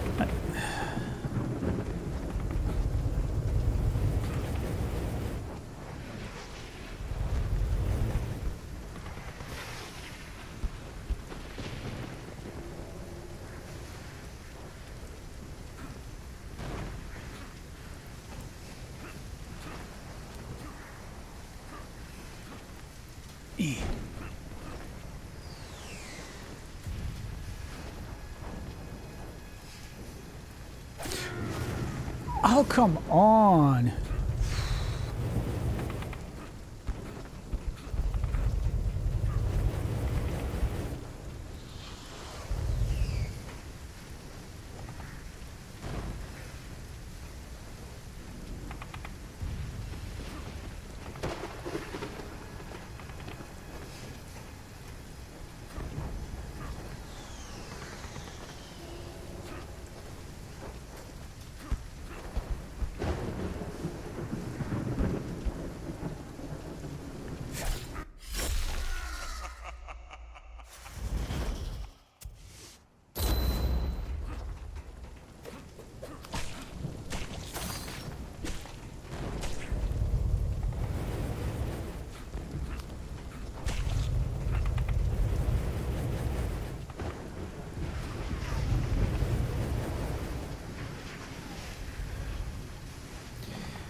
Yeah. It's you have to do every single input perfect, pretty much.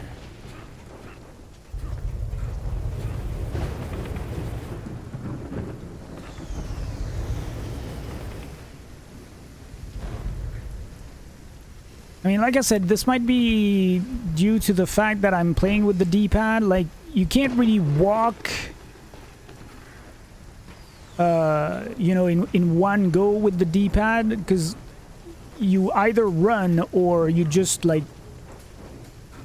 move an inch and then another inch and then another inch. So it's hard to be like really fluid, but I've played the entire game like this, so it's hard to switch at this point. Ah, yeah.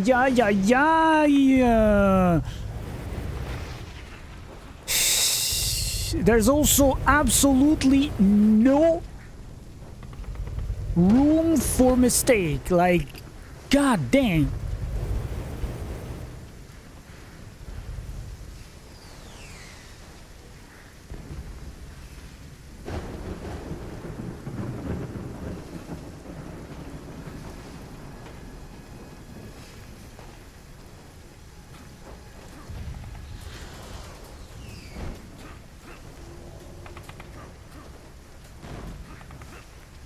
And the D-pad of the PlayStation 5 controller is definitely not the best, so that doesn't help either.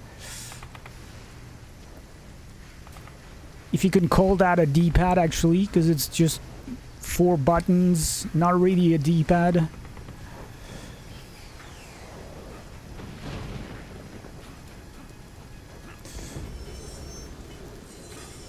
Oh my...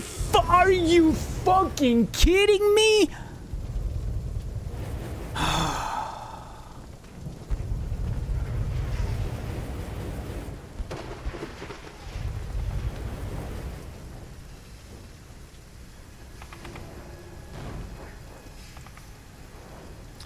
Damn, this is an exercise in frustration more than precision here.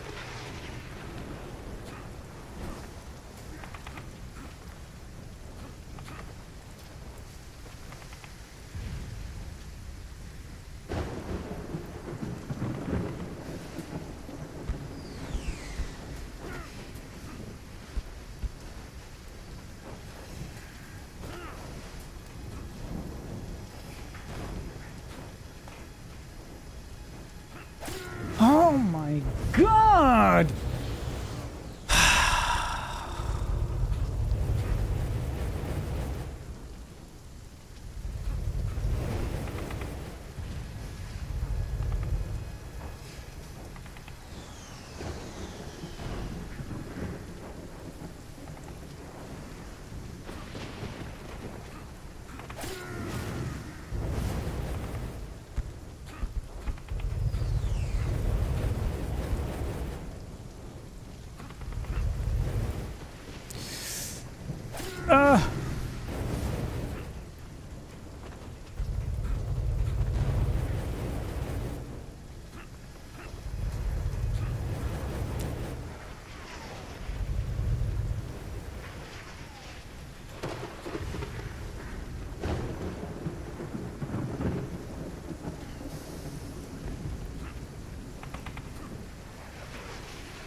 Yeah, I won't be unhappy when I'm done with this part.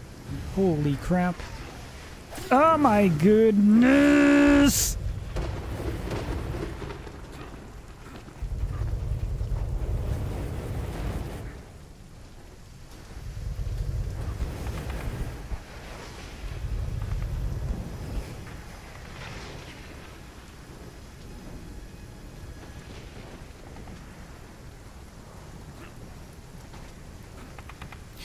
Well, I don't know if the speedrun for this game will include this part, but this is a fucking speedrunner's nightmare.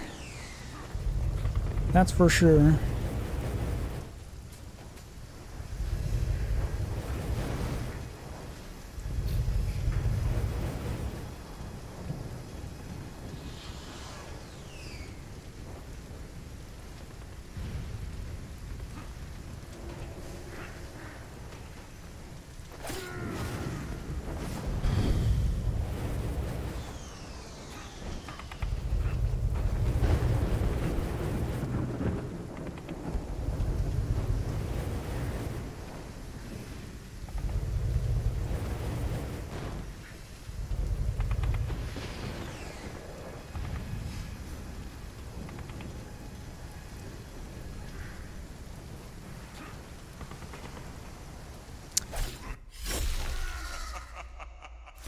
I'm really gonna have to try with the joystick because I just can't.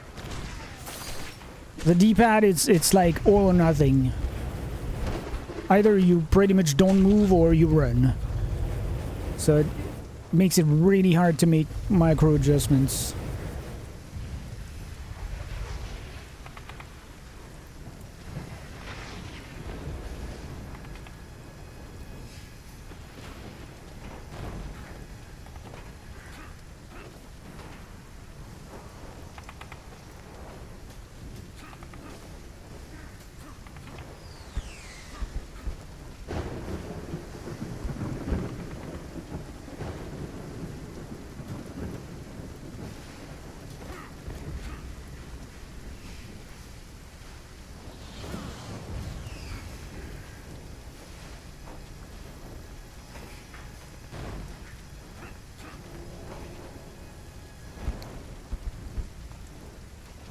Oh!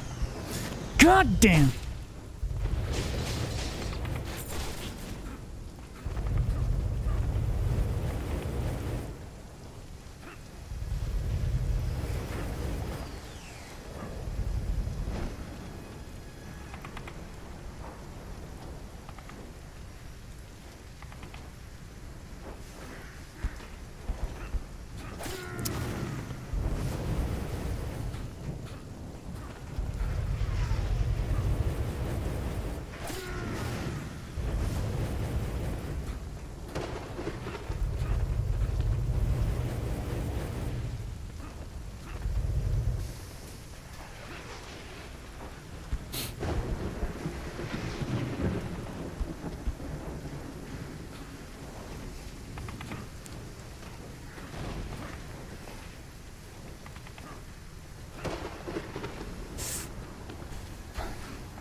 I mean, I'm pretty much doing the exact same movements with the joystick though.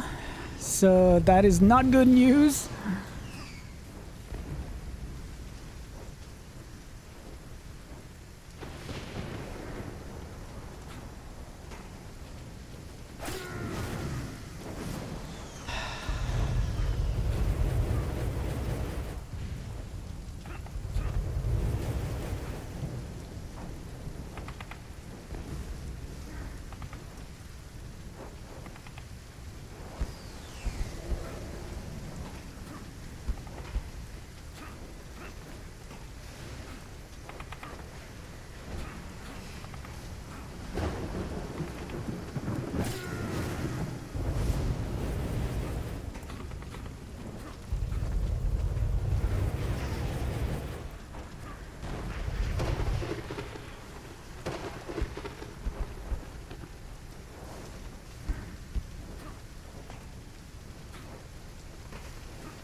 Oh my god!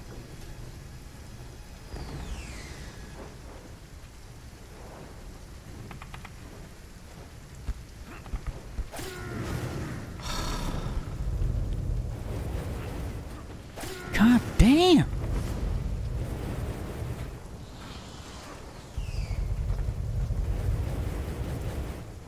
Since when Ninja? Since when Shinobi is a precise platformer, anyways?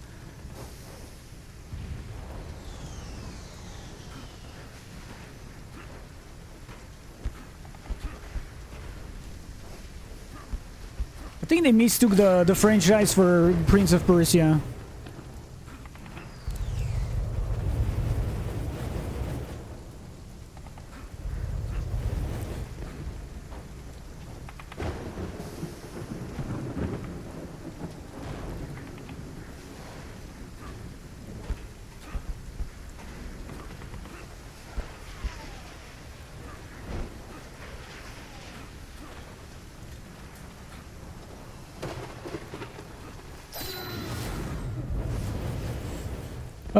Well, this passage that I was stuck on at the end of last stream, the Enku Rift, it was longer than this. Not harder because, you know, it wasn't as tightly packed as this one.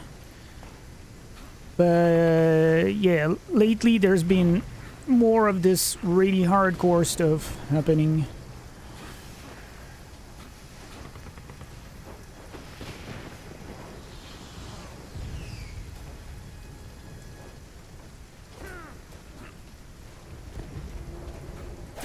Oh my god! The way you go up on the box is especially infuriating because, like, I'm not pushing the character into going on the flat of the platform. It's just the hitbox is like this.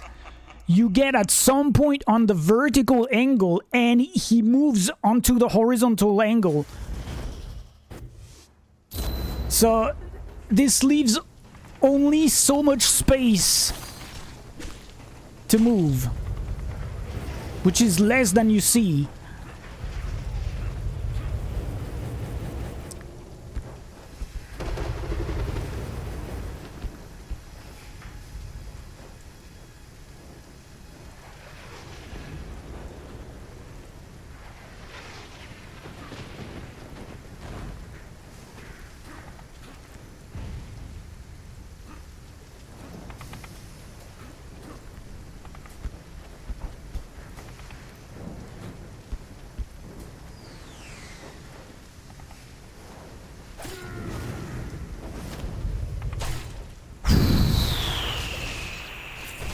Seriously, game.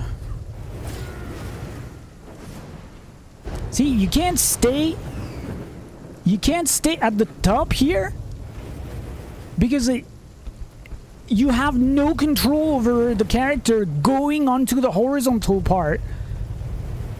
And for this is especially annoying.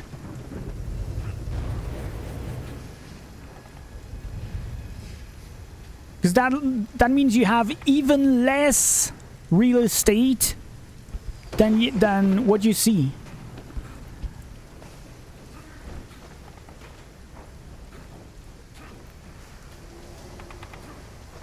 That's why the top of the white part here is not at the top of the platform. Otherwise you'd be landing into the saw.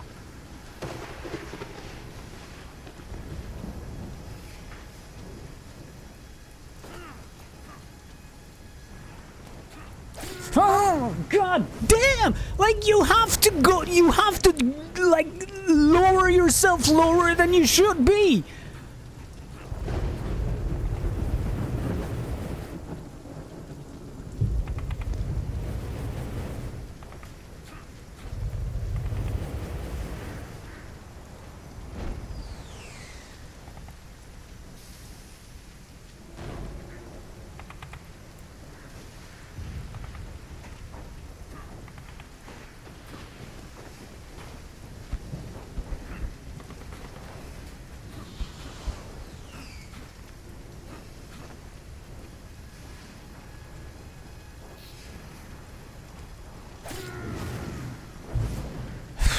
It's so hard to land in the middle. It's so fucking painfully hard.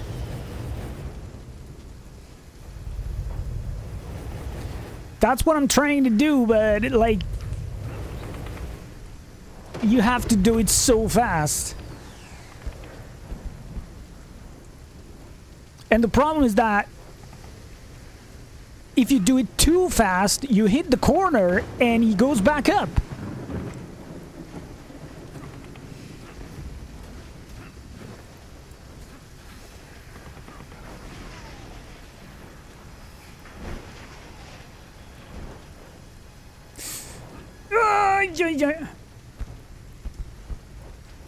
And you can also jump back from the I mean it's like so minute. Ah!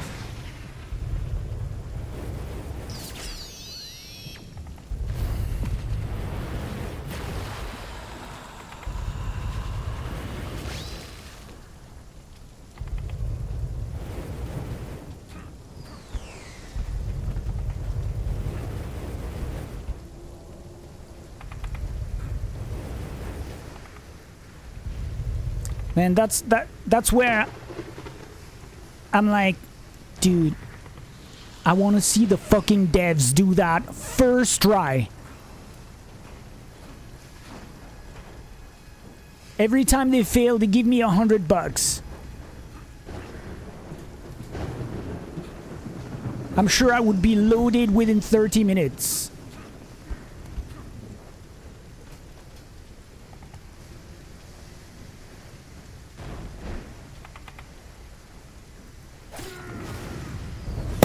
Okay, I'm not even sure what happened here.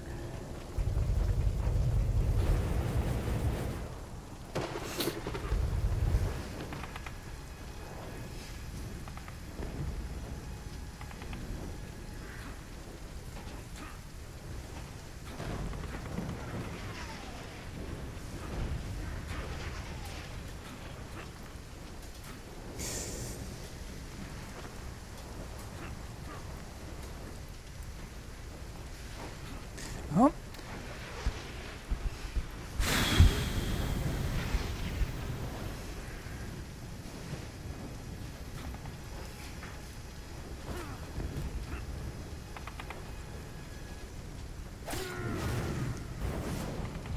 You have no idea how finicky this is.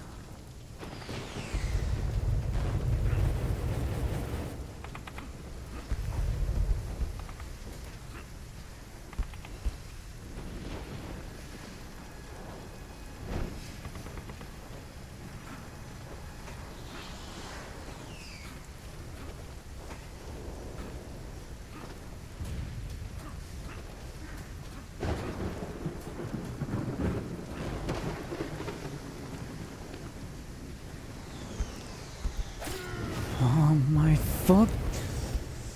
Oh, yeah.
Damn, this is getting really annoying after a while.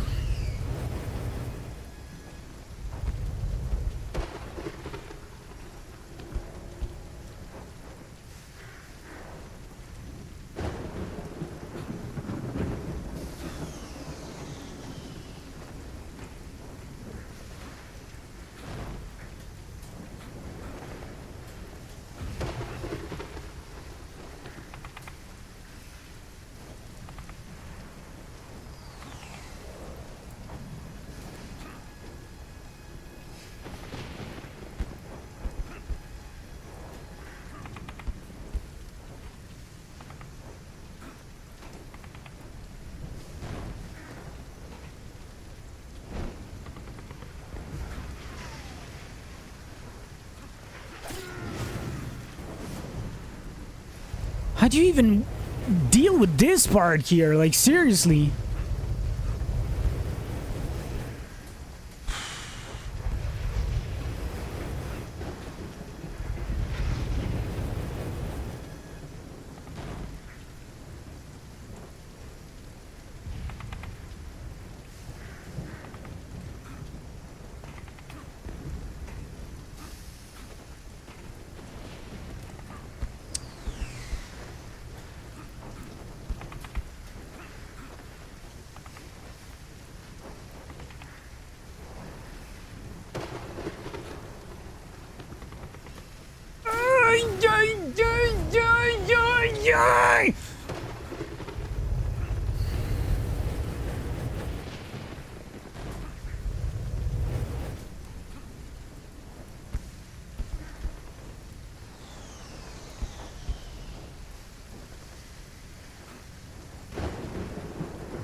I just don't know what to do to have something safe. I don't think there is anything safe, actually.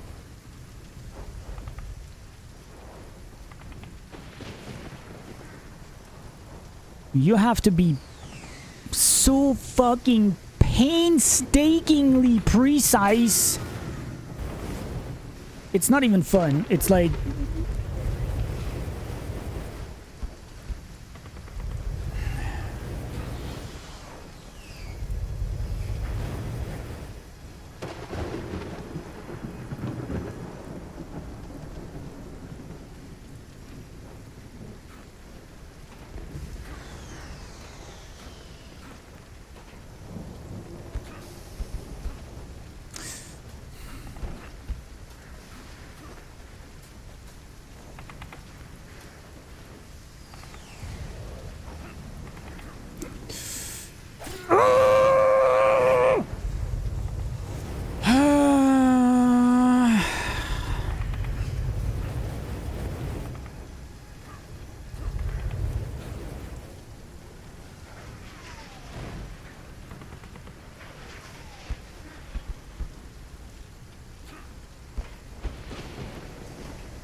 Does it actually do that for you?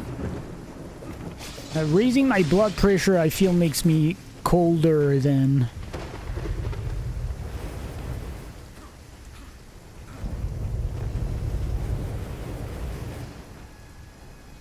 hotter.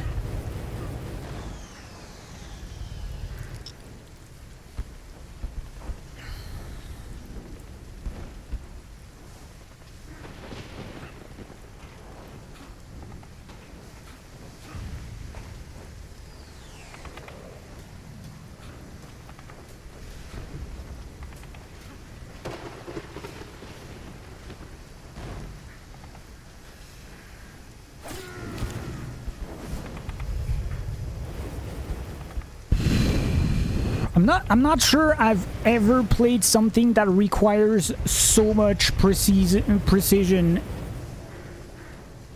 in every single input you do. Like, there's literally no room for anything. You either make what they intend you to make, or you die. Like, it's fucking...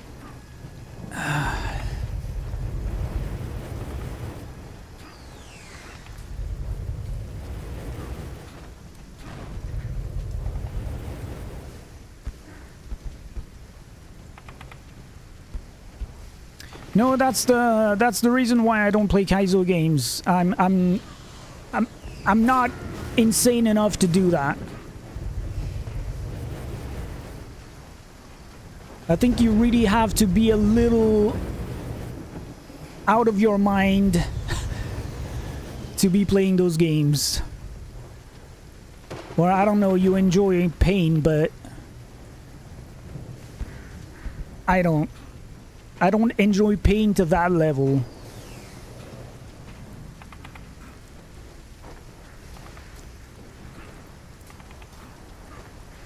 I don't play video games to hurt myself, you know?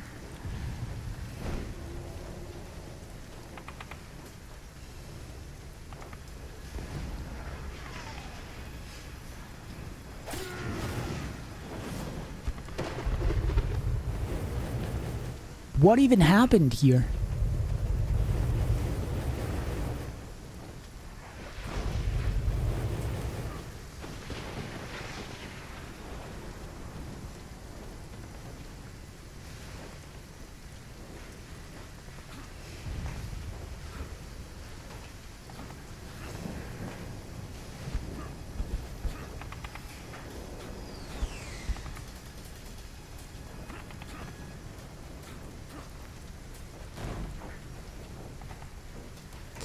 Oh my...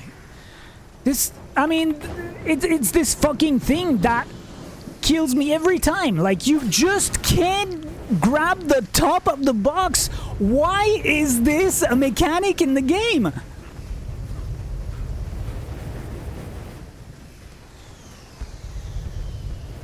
Obviously, that's when you have to be super precise, that it shows its true color, because this is fucking broken. Why is this a thing?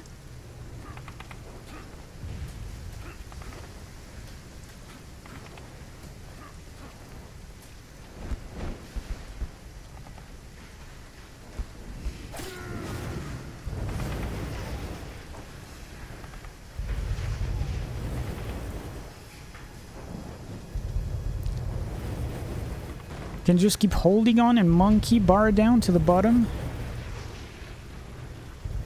I'm not sure what this means.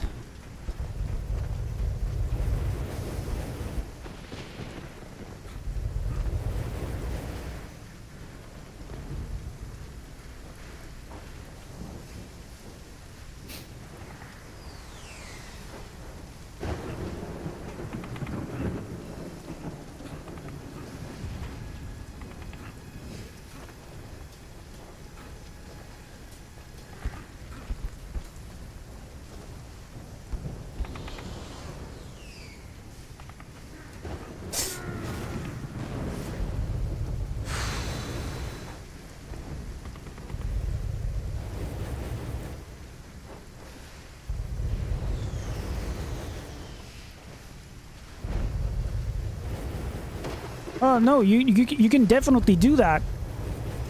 The problem is grabbing the side of the box.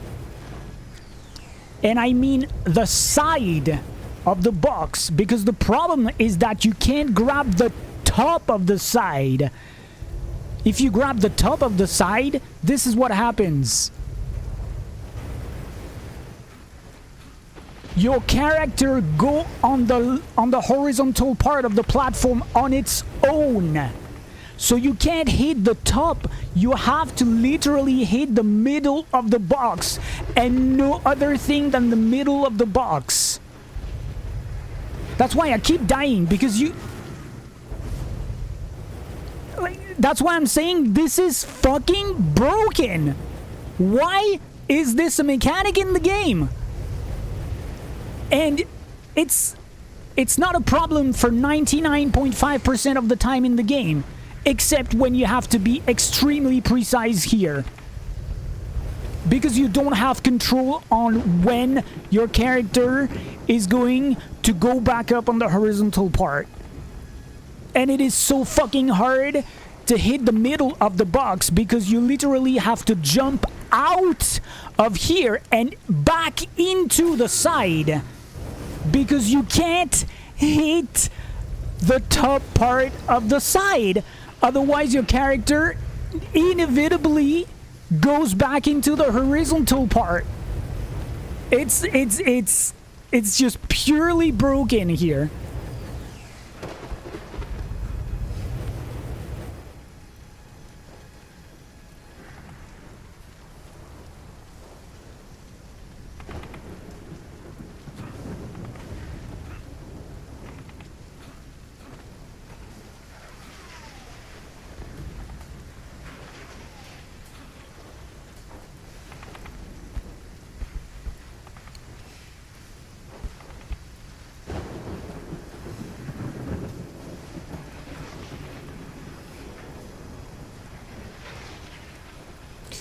Oh my god.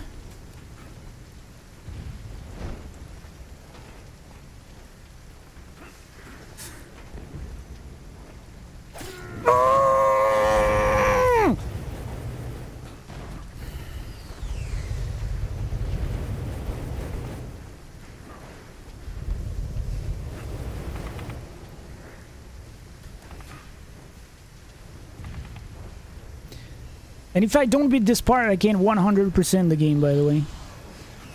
Which would be... This would make me kind of really mad.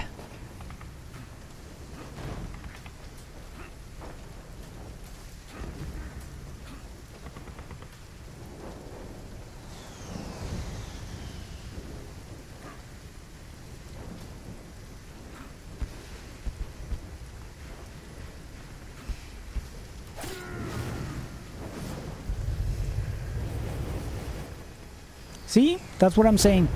And the problem is that, so that means if you hit the top part of the side of the box, you don't even have a chance to go down on the side because the character inevitably goes back up. It's automatic.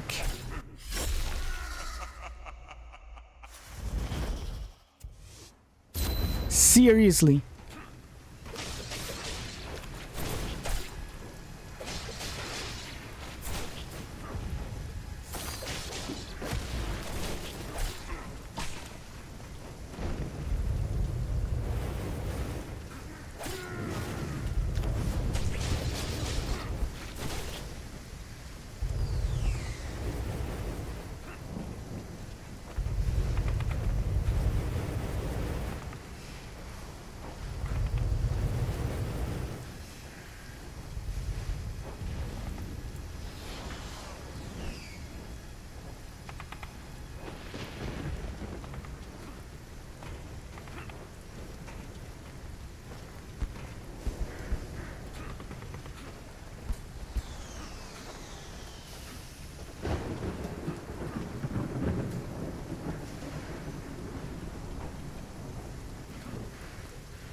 I've been trying to jump to the next box for the longest time because I can see it's reachable, but it's not always the RNG is not always there.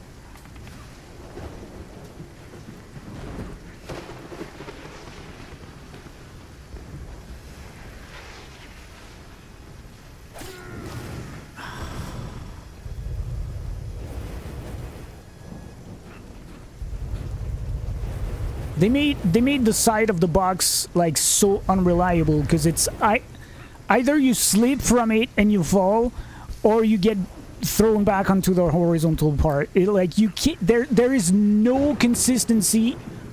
I mean, you can't have any consistency because there are two sides of the corner of the box that you don't have control of. This is absolutely disgusting design.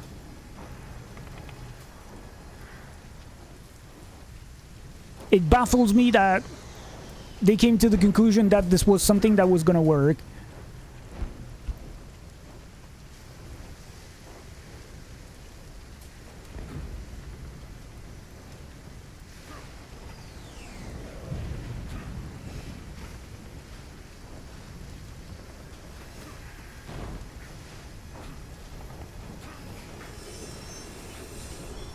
Finally, goddamn.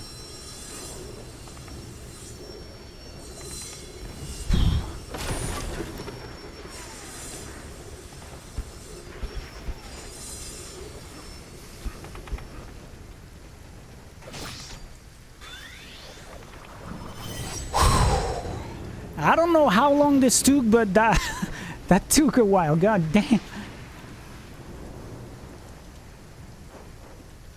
Oh yeah, this took a while. Holy shit.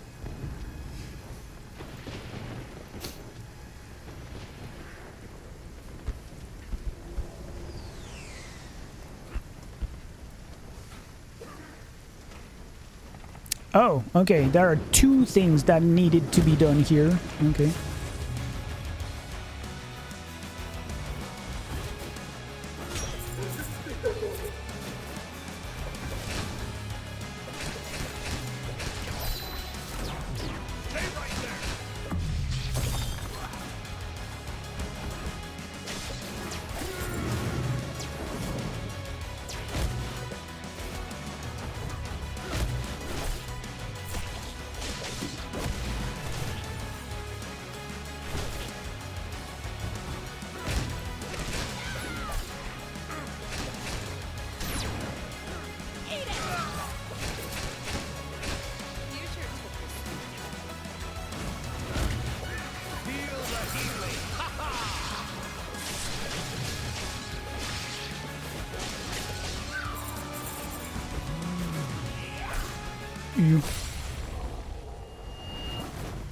Well, at least the elemental thing, environmental thing helped this time.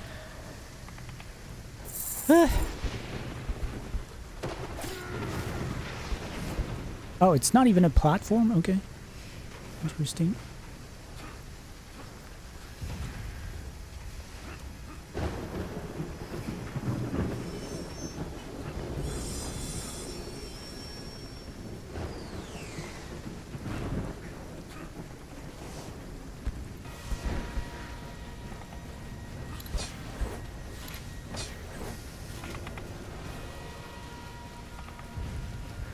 Joe, Onku, are you ready?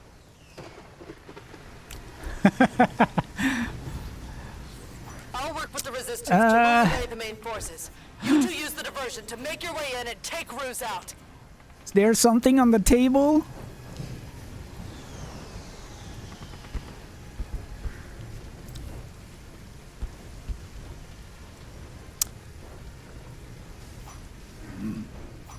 Thank you for all your efforts, Chio. Without you, we never would have reached this point. I'm ever grateful. If we make it through this, it's gonna be a pretty amusing sight. Sharing a toast with a Grim Reaper and a ninja. All right, go, go, go! You can do this. I know you can. So, how many... Okay, so we're still missing 2 relics.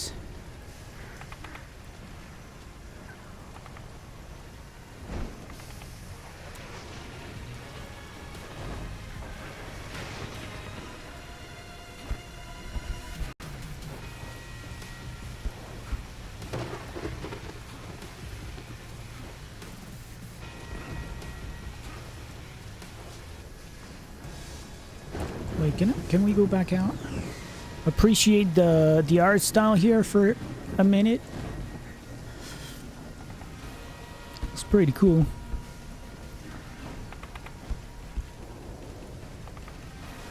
Yeah. And it is very coherent, but like the part where I was in the insides of a beast, so that was where I was stuck at the end of the last stream for this, and it almost went like cartoon style. It was very like extremely colorful, but yeah, more in a cartoony kind of way. That was a really cool alternate art style for this game.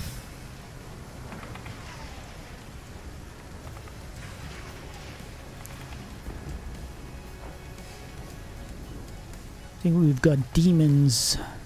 Stone demons here.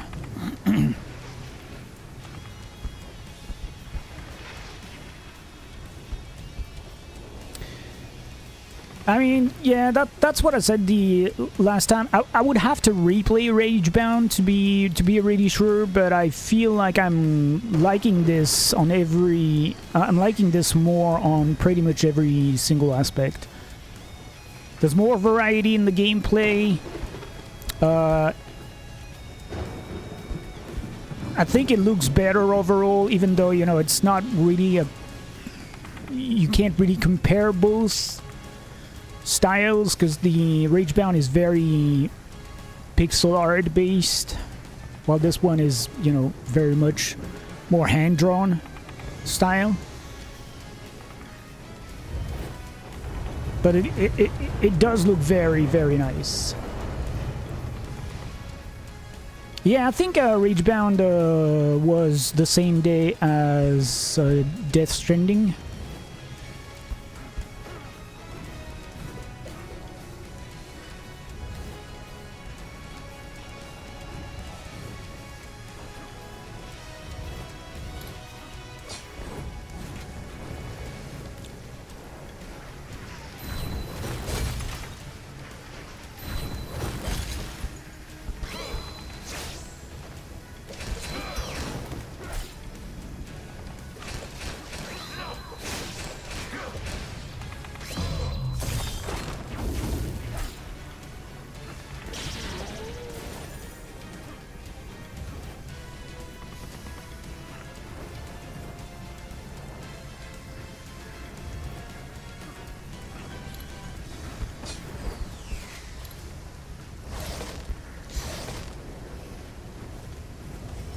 Oh boy.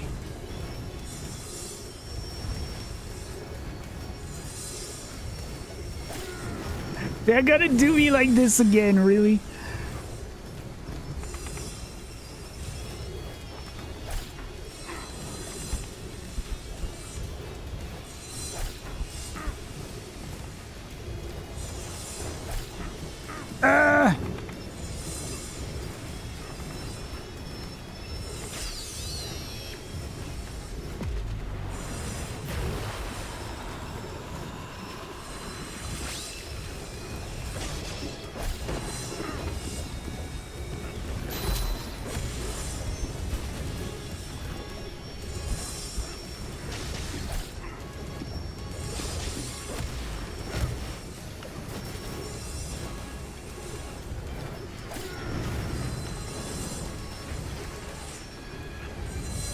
Damn, it looks so nice here, but you don't have time to check out the surroundings. God damn.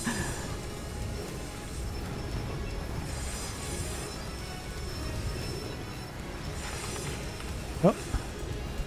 Oh my goodness. Oh no. Not with these. Are you serious, game? With these guys on my back? That is fucking disgusting. Seriously.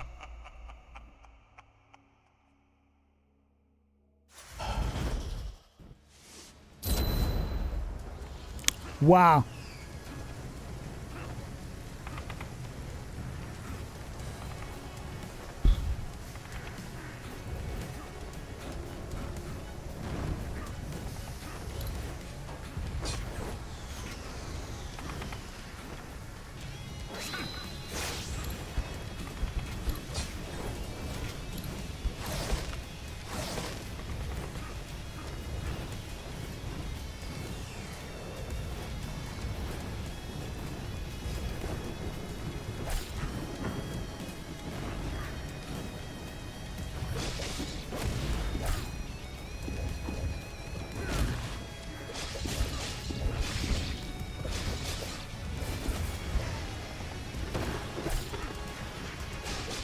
Oh. I mean, if the game glitched, I'll take it. Because these platforms up there are hard enough on their own.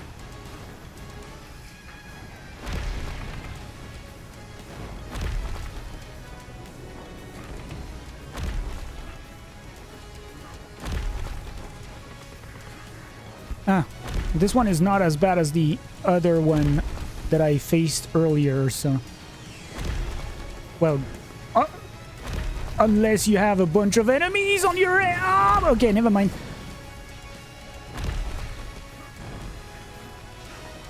I mean, that's a plus that I don't have to deal with these morons, but...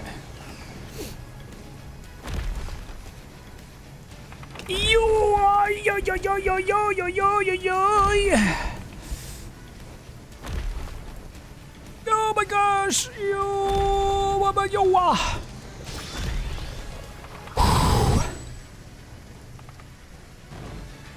Okay, I'm one relic away from having them all.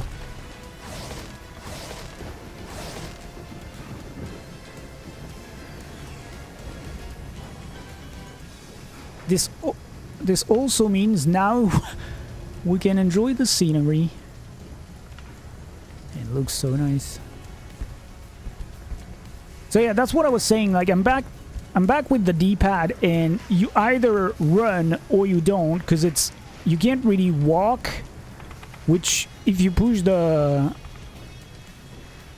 analog joystick, you can actually walk. But you can't do that with the D-pad. I play most of those games with the D-pad, so sometimes that makes it really difficult.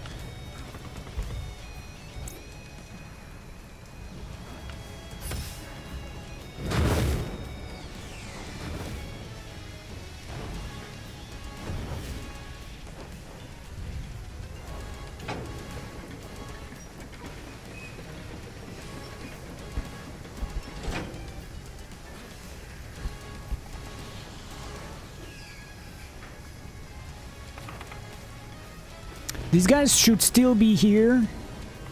The yellow and blue spirits. But I guess the game glitched. And I will definitely take it. Damn, so much detail on these surroundings here.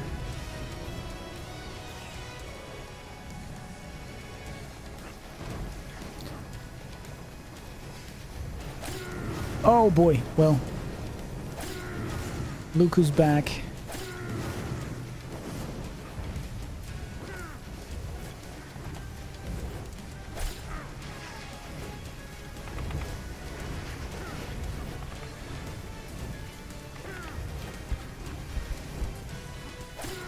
Oh my gosh, are you fucking kidding me?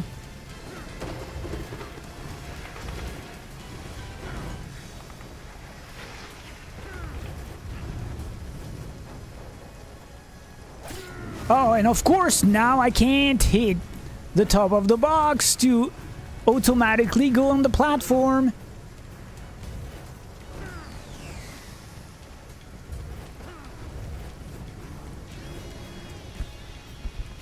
Wasn't there something up there?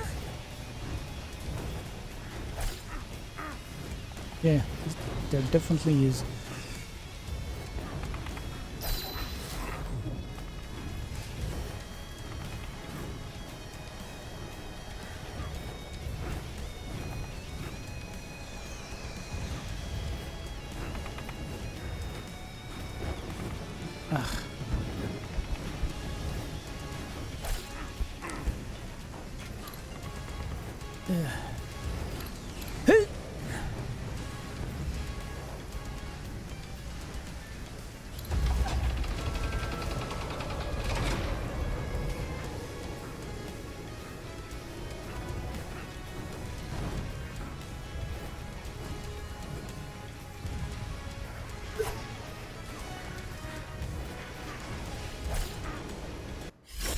Oh my god. Alright, so let's continue on the left, I guess. Okay, so maybe that wasn't a... I mean, it definitely was a glitch in the room where I got the relic, but maybe it's made to be like this here, though.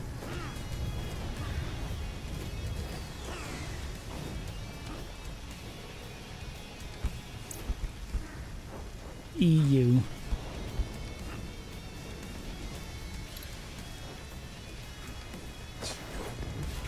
Wait, there's something here?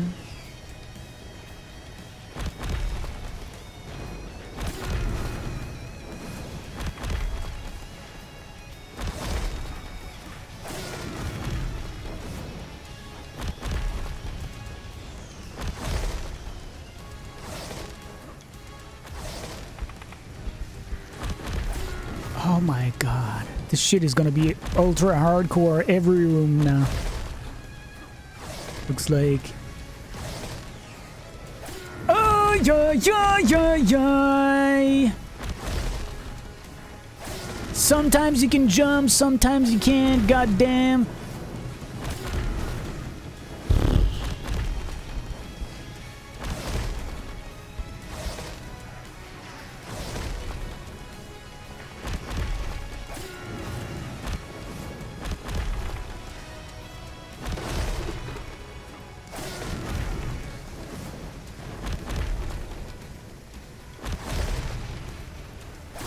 It's not the entire game like this, by the way. I'm in the final area of the final stage, I think, so... Ugh. Oh my gosh.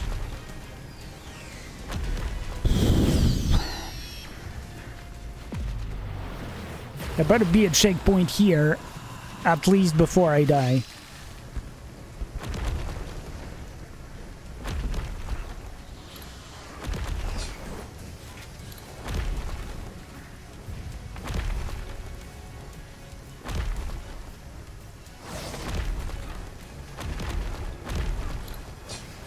Oh, thank you. Oh, a lab key. Interesting, okay. So that's only the fourth out of 6. And in order to like fully 100% the game, you need those lab keys. So they're even more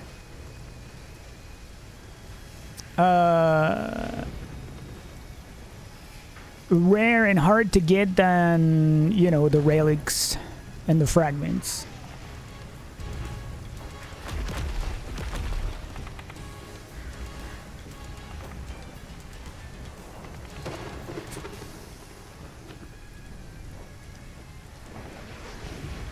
So now what? I'm just... Oh. Ooh, okay.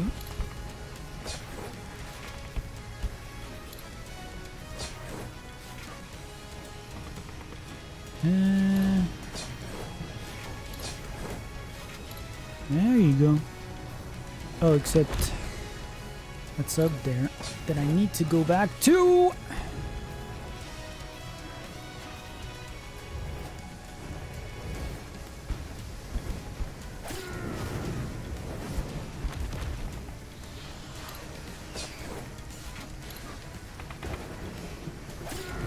Oh my god.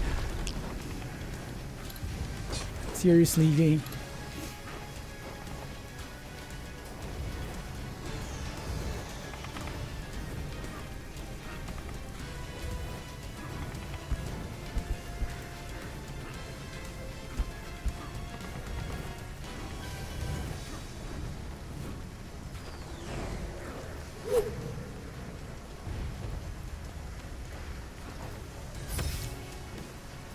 Of course, there was a checkpoint right here.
Alright, so there's gonna be something on the left side now.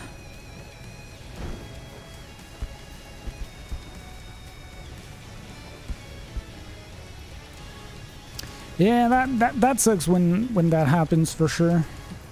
Have you tried checking out a guide or something?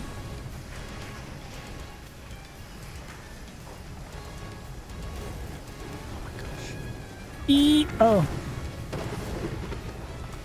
Yeah, I'm not sure I can make it there. Oh, never mind.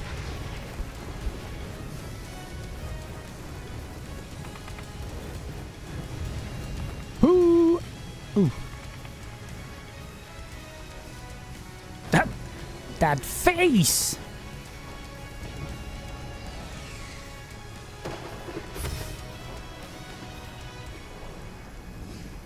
Okay, so we're back here.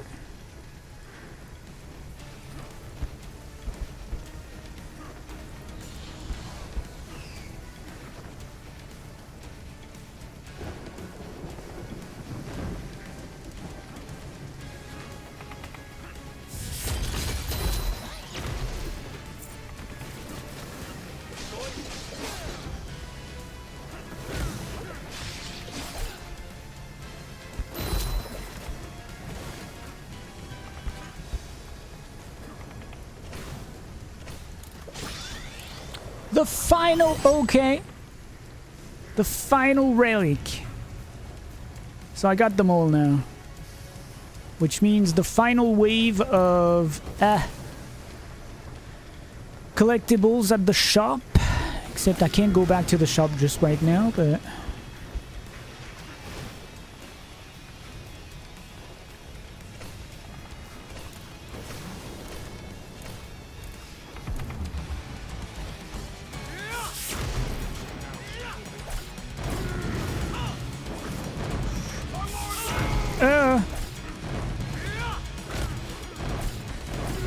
Oh my goodness, what the fuck?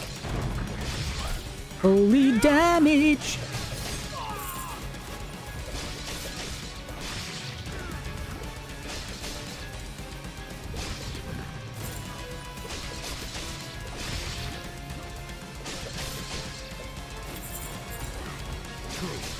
Time to finish him off.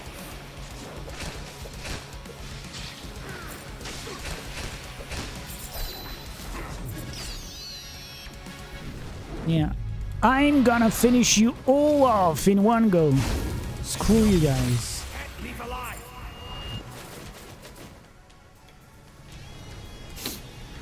Alright.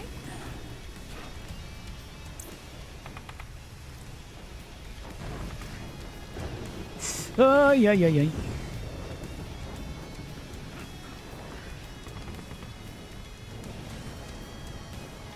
so close to dying.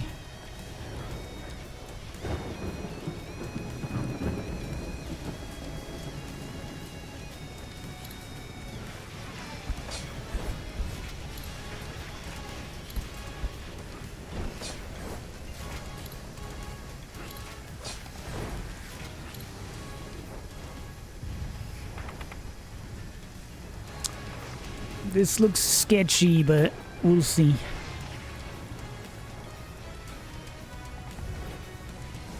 Oh shit. Oh my god. Well. But I think this brings me back to the to the shop. And now that I have those 20 relics, the last ones,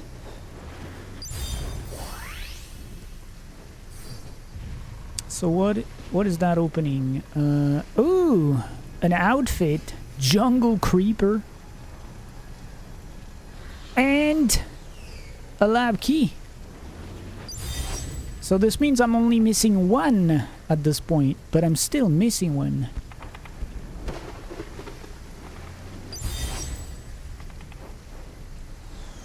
Okay, so just to check out, I can come back here.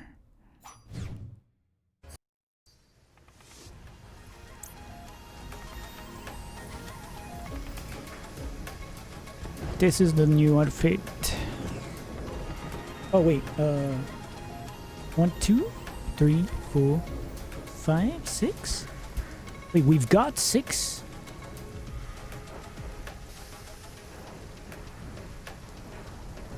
It says you can unlock 6 outfits, and that's... So that's 7 overall then.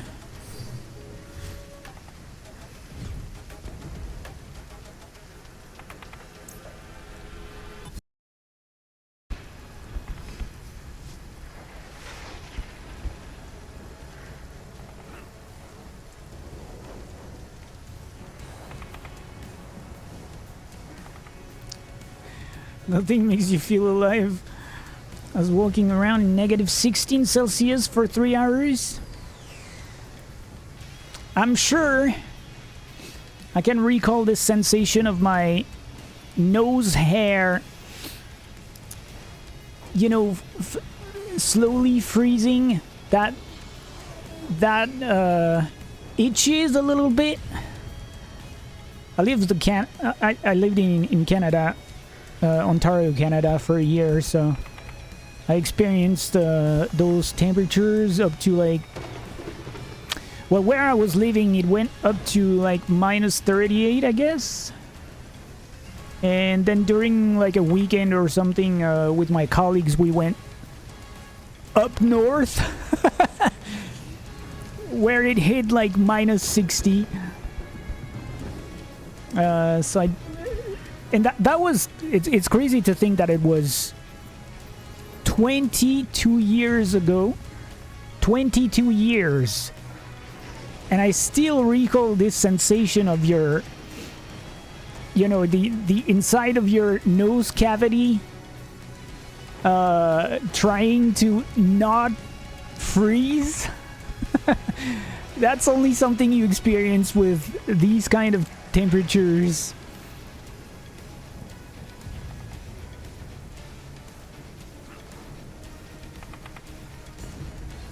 Why did you end up walking for 3 hours, though? In those temperatures, was it that you were taking a walk?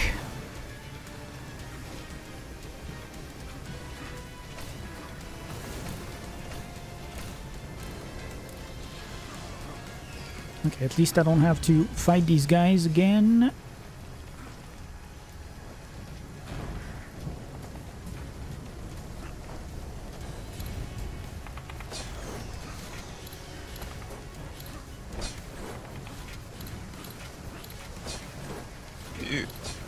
You.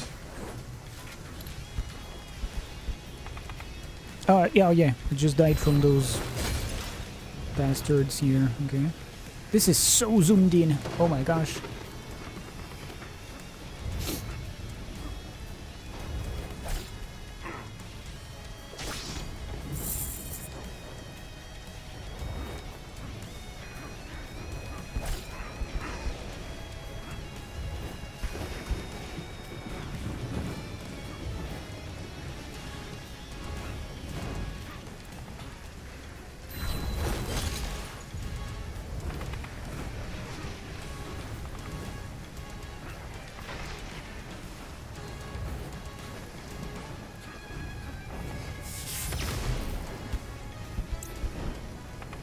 Hey, I didn't even miss anything. Nice.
Ha!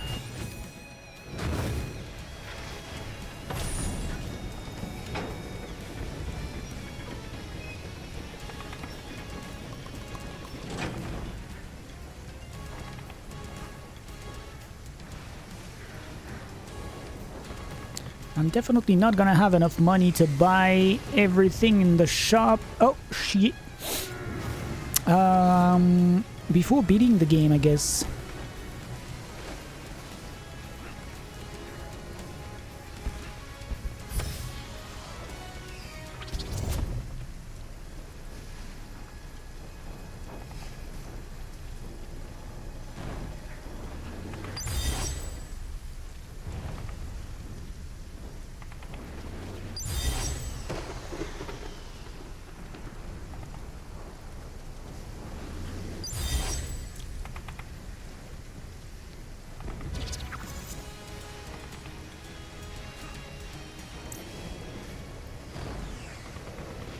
Oh, we're missing an elite squad, though. Wait. You see that purple room down there? How did I miss that?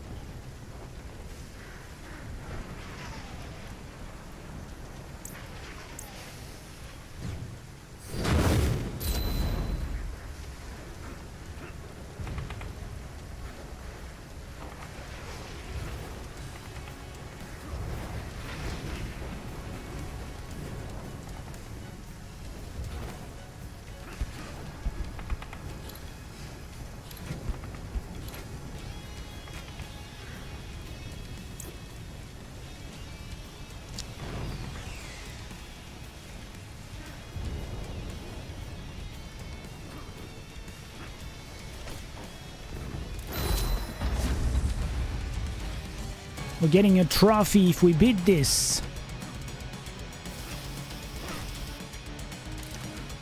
Oh my gosh. Oh, that's gonna be fun.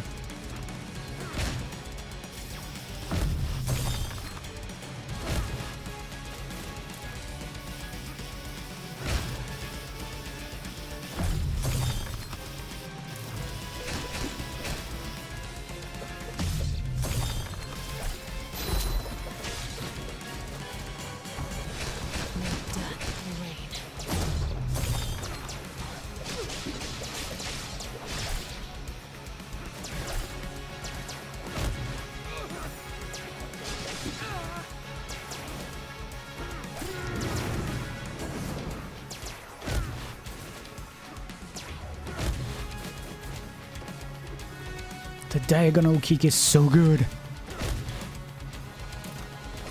Ew!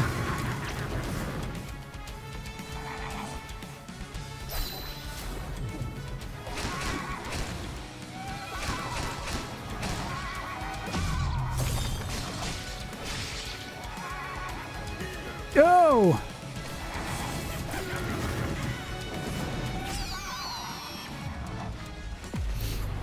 I'm not milking the fight by killing them all on the screen, but I need my life bar, at least.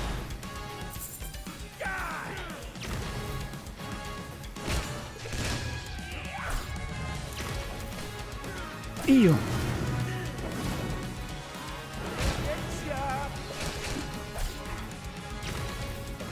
Yeah. Hey, baby.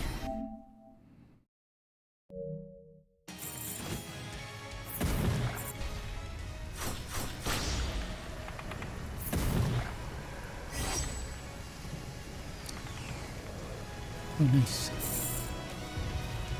Let's go. Now we have everything. Now we can go and finish the game.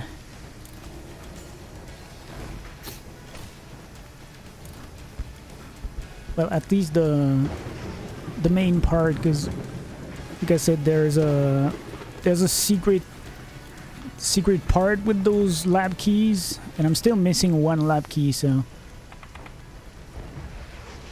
they don't show on the map. Unlike everything else, they don't show on the map though, so I might have to look up something to get the final one.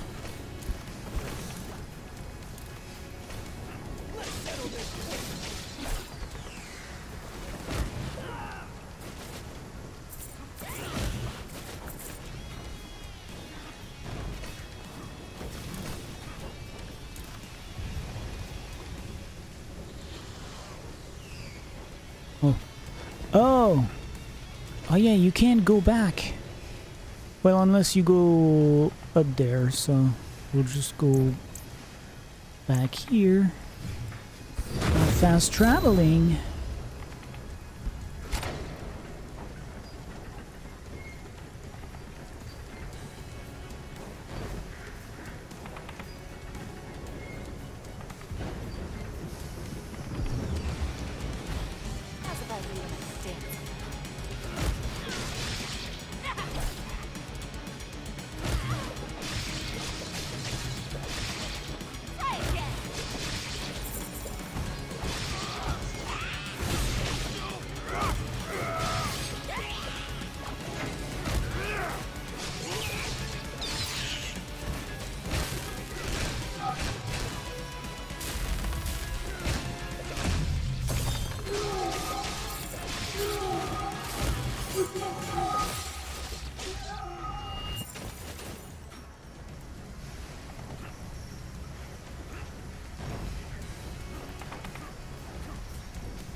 Oh my gosh.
Surprised to see me, Shinobi. Kojima? Is that your evil self? Do you not understand what I mean when I say Lord Ruse gave me eternal life?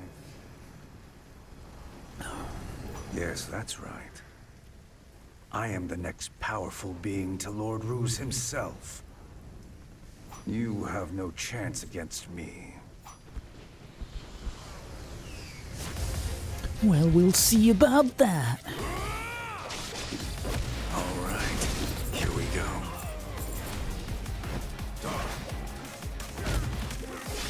You really ready for this?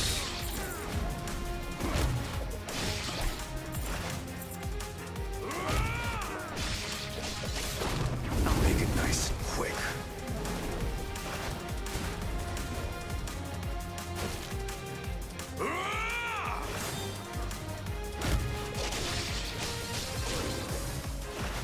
You have no chance against me.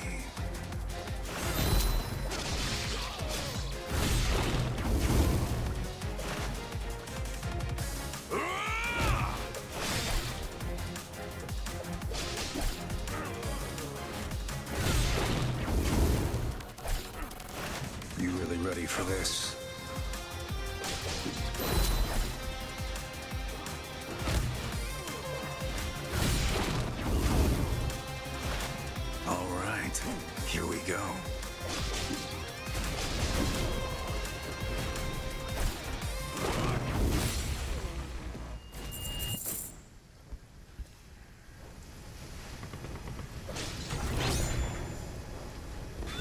the final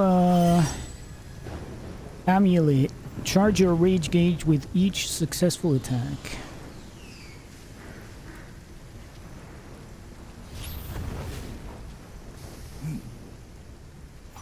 Look, the power imbued in Kijima. Is it returning to Ruse? Yes, I can sense it. This leads right to Ruse. He's in limbo. As it is a realm where the souls of the dead gather, only those who wield the Reaper's scythe can enter limbo of their own will. However, I believe this can serve the same purpose for us that the scythe would. Come, Shinobi. Let us charge once more into the breach. Time has finally come for me to take what I am owed. My scythe and his soul. Why do I have the sudden feeling that this guy is gonna be the final boss?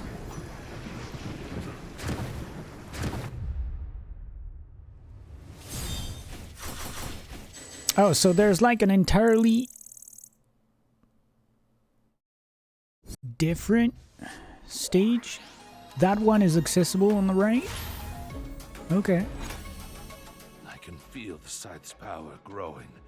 There's no doubt we're not far from the entrance to Ruse's limbo. You merely need to keep the pressure on Ruse and create an opening for me. I can seize the scythe from him in an instant. I'm counting on you, Musashi. Yeah, you can seize the scythe, and then you can come after me to kill me, right? I'm not trusting this guy. Okay, let me check out the trophies.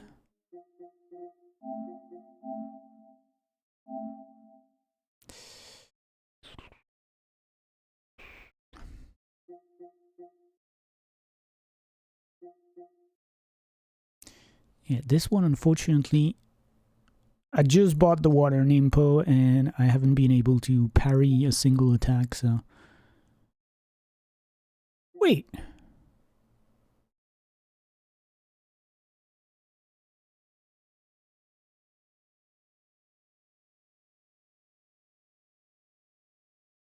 Oh no!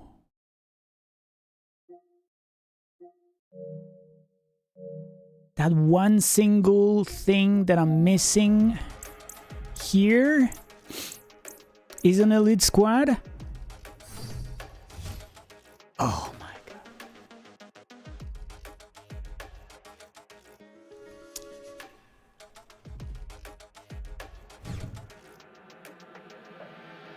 So I went back to this and I have no... I mean, I couldn't find it, so... I literally went back everywhere.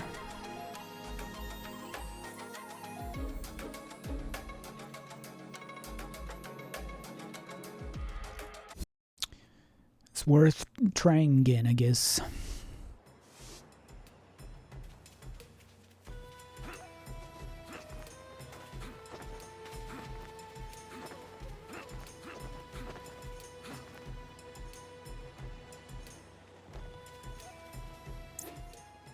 Definitely wasn't here.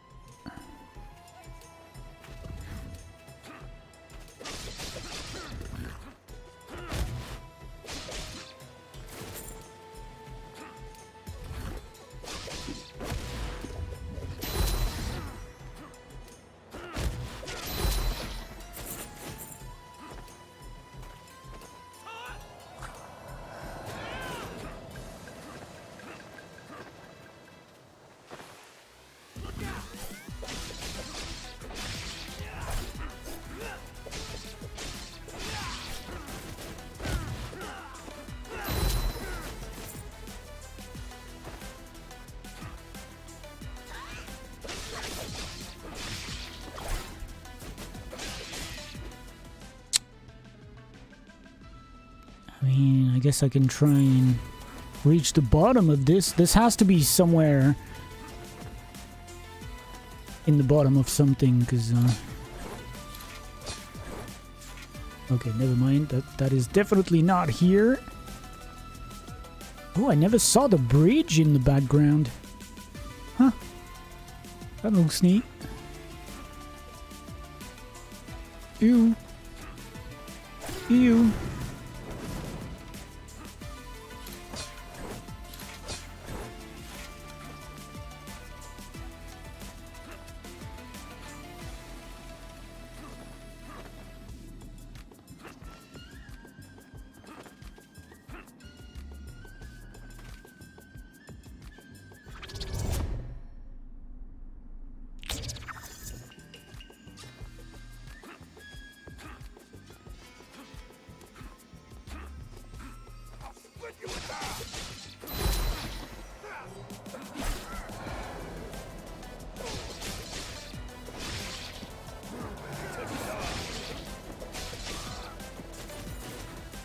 Ew.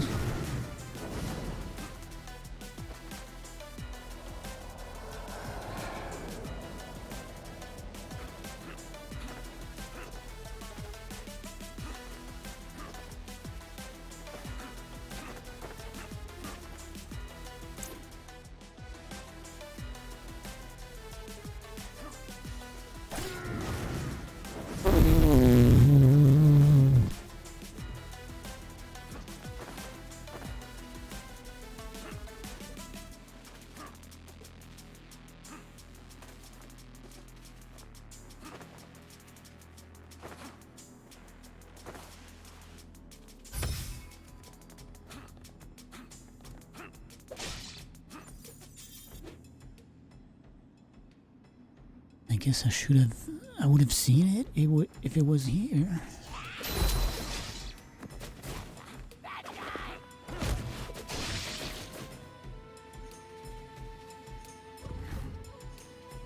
Yeah, I might have to do the same here because I'm only missing one elite squad. And I've been back to this place here and I just can't find it, so and that's going to prevent me from potentially platinuming the game. Oh, can I? Actually, this might be worth. So how does it work though?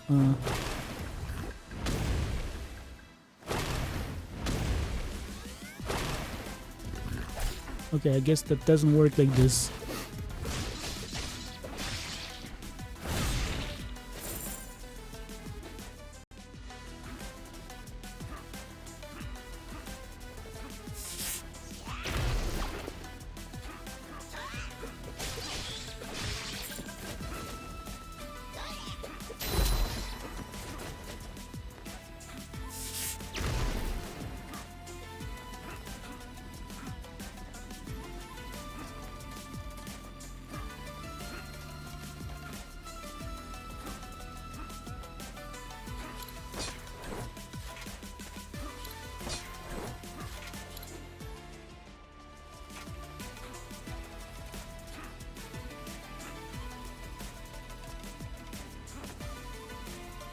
Yeah, there was an item here.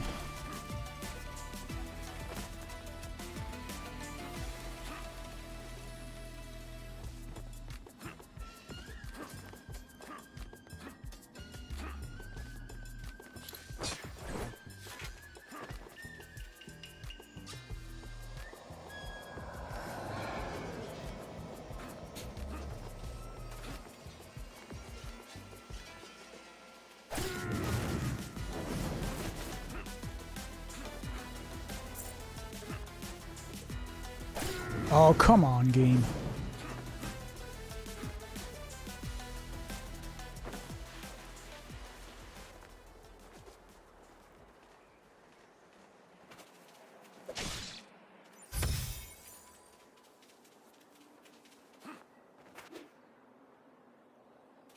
Wait, maybe there's something... Okay, never mind. Not here.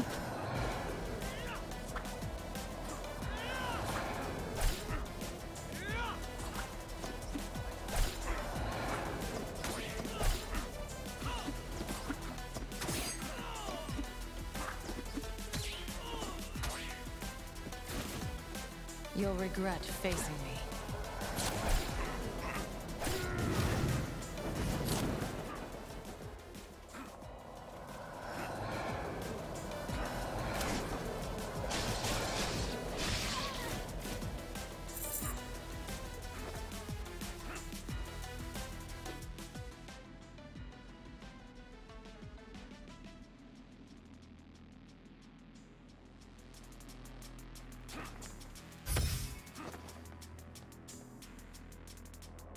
I think I've tried going down here before. Yeah. It's worth trying again because maybe I just didn't hit the right side.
Where can it be? Like, seriously.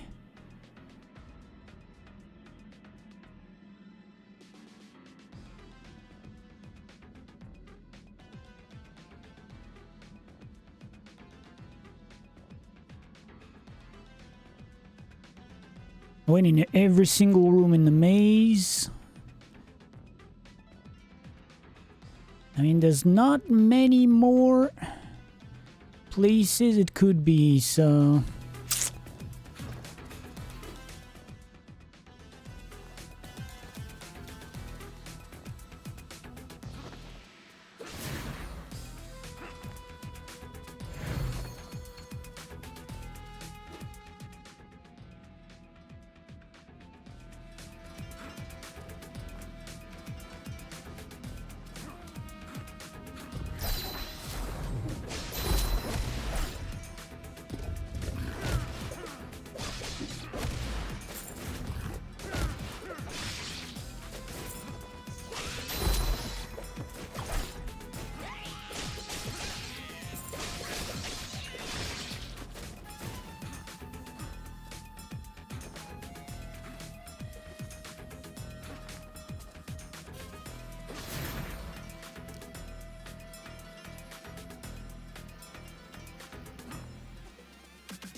Do-go-do-go-doo. Do-go-do-do-do-do-do-do-do-do. Shoo-be-doo-be-doo.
Okay, let me see if I can parry those attacks.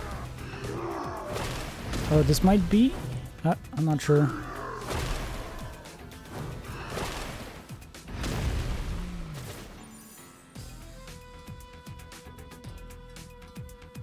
Does it count? Is it registering?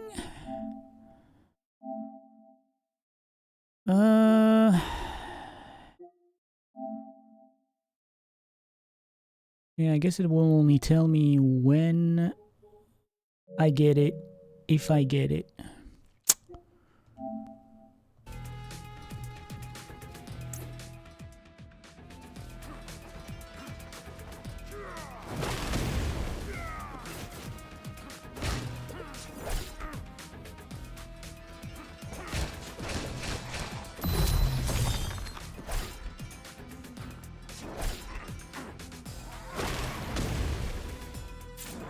Should probably try and get them as fast as I can, because this is the kind of trophies I'm like, I'm so bad at. Oh, okay. This might help.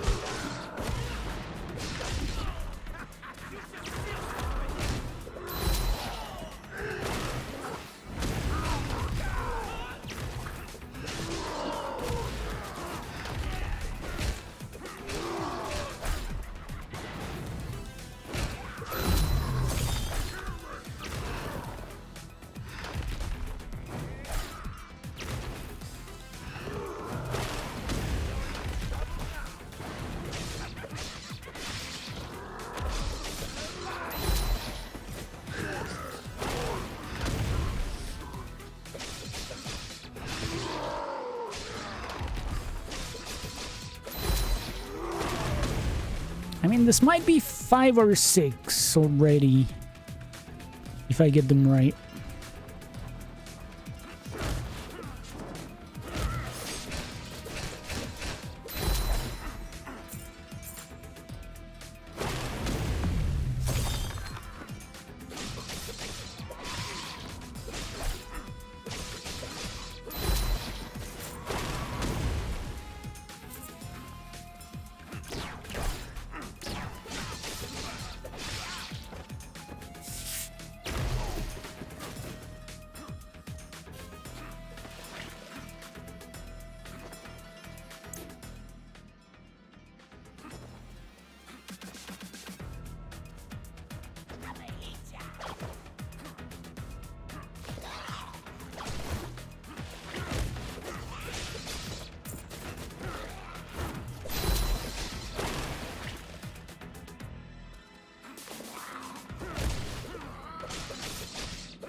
Yeah.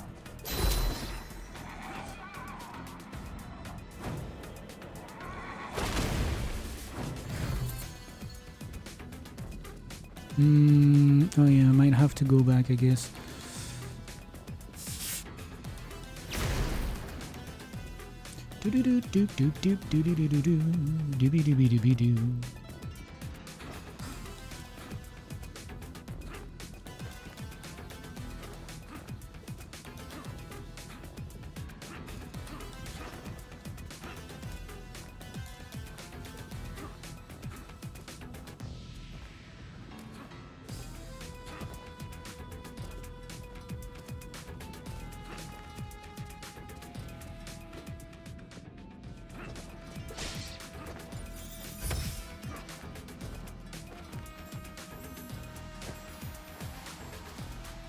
Oh yeah, there was a boss fight here.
No.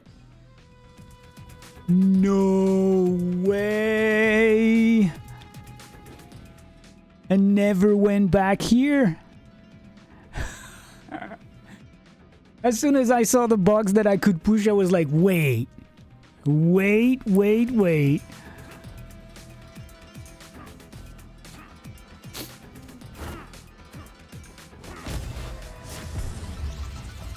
Alright, road to 100%. At least this one is a gold trophy on his own.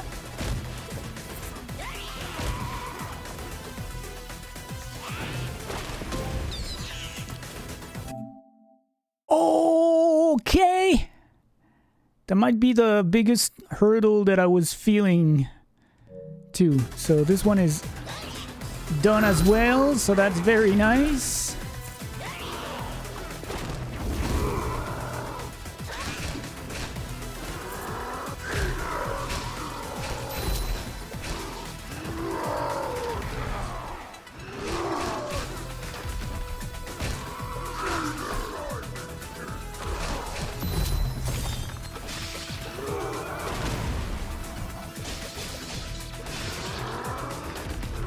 The parry thing is actually not bad at all, too.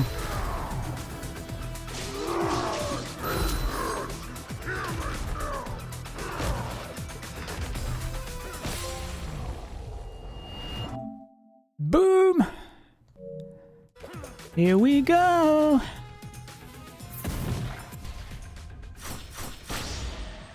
Oh yeah, and it's giving me another... The final amulet. Great Serpent Nimpo summoning time is reduced. Okay, neat. Now I have them all too. Yeah. 55 relics out of 55. 10 fragments out of 10. We're only missing one outfit and one lab key. And then we have everything here. when it comes to the Nimpos. All the passive amulets, all the combo amulets. And I'm missing 3 moves because I need to buy them and I don't have enough money. But we can buy 1 now.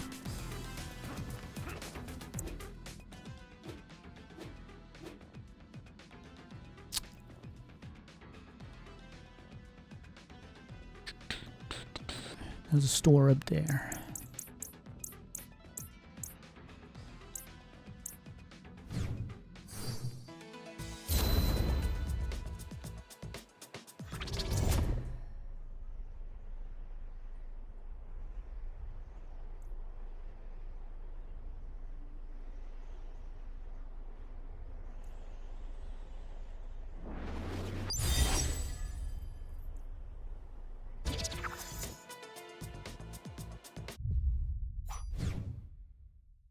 And that's another 100%. All of them so far.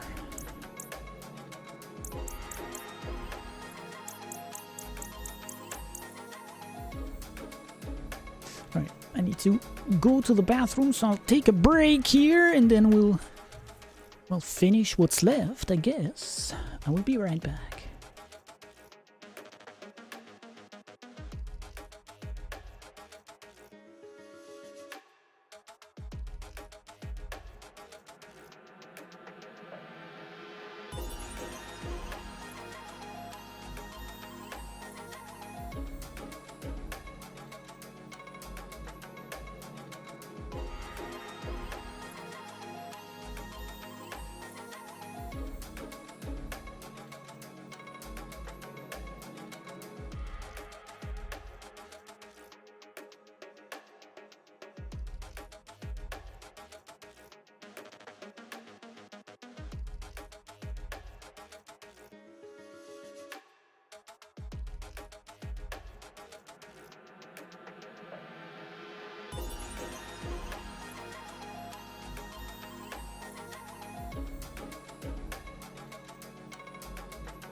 Alright.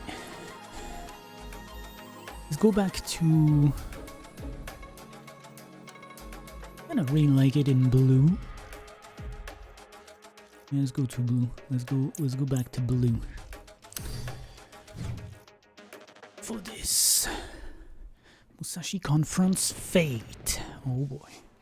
Musashi and the Anku entered the portal to Limbo.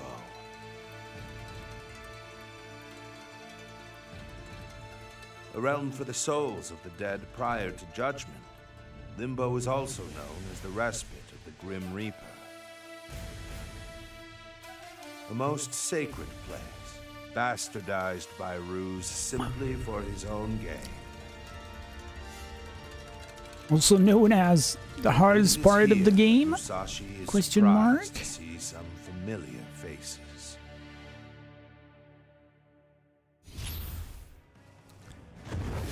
Oh boy. Sensei? Oh no, they got you too! Wait, but... you're warm. You're alive! Like, actually really alive!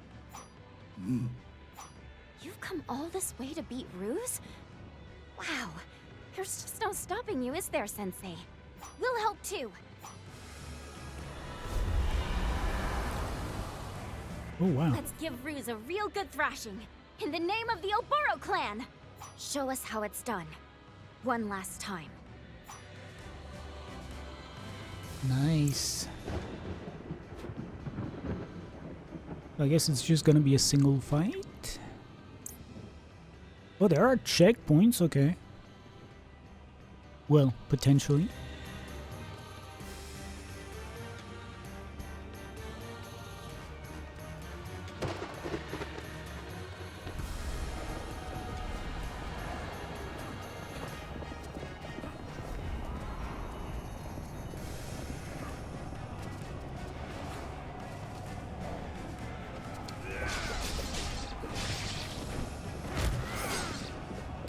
And also regular enemies, I like that.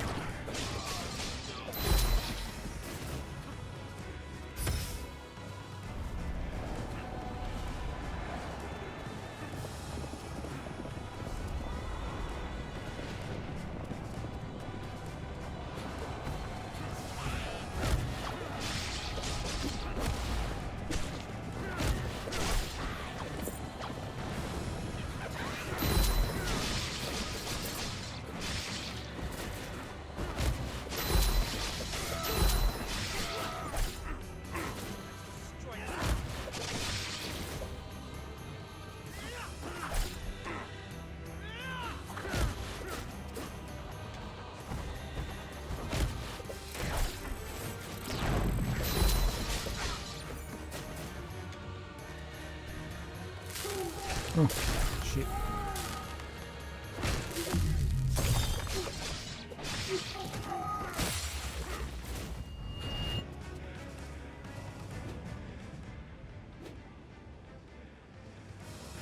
I need like 7,000 gold for the 2 remaining attacks, so...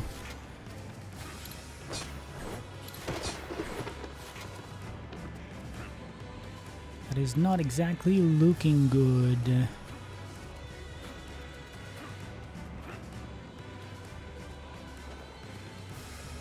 Hey, Runan.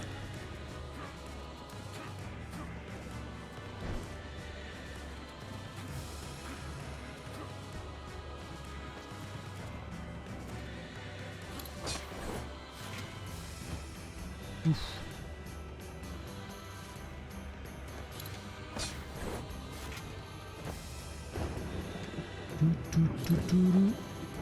I'm doing good.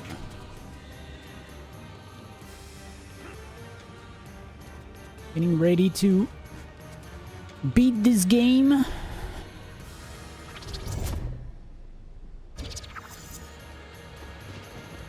Potentially 100%ing, but yeah, I need to buy 2 more attacks and I don't have the money to do that, so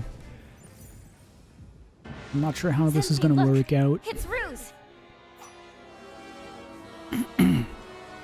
So you finally stand before me, Joe Musashi. I must admit, your strength is quite impressive. It seems nothing can stop a shinobi on the warpath, striking down anyone before you in the pursuit of your goal. You're just like me, a cold-blooded killer. I knew he was gonna say that. My sensei is nothing like you. Everything he does is for other people, not himself. If you say so. It doesn't matter. You're too late to stop me. Through the sheer amount of souls I've already consumed, I've gained enough power to rule the world for the rest of time. What a boring prospect in life. Look upon your lord. You believe you can stop me, my complete perfect form? Then come for my head, Musashi. I can't wait to show you true hell.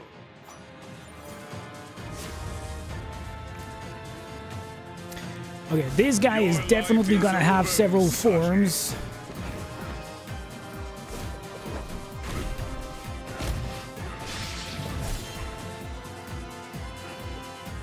I'll kill you.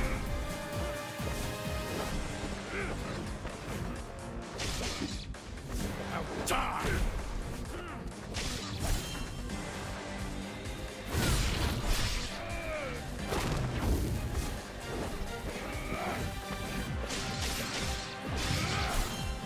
Ooh. To hell with you, Musashi.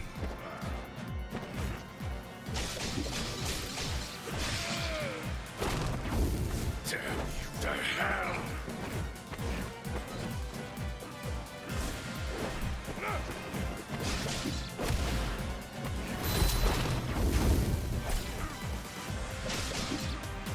Your life is over, Musashi.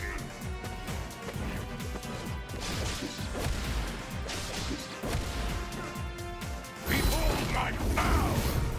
Oh, I'm realizing, never mind, I can't 100%, I can't platinum the game. Now.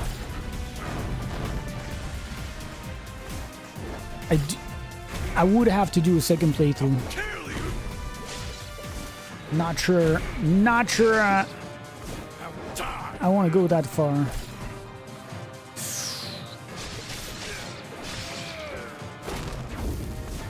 Oh my gosh. Oh my goodness. Because there's one gold trophy for reaching the final boss under 10 hours. So this is probably in-game time, but still, I don't think this is 10 hours.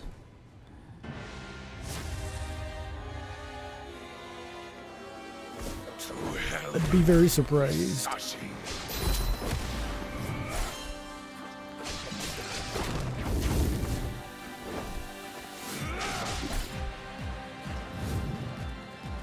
Damn you to hell!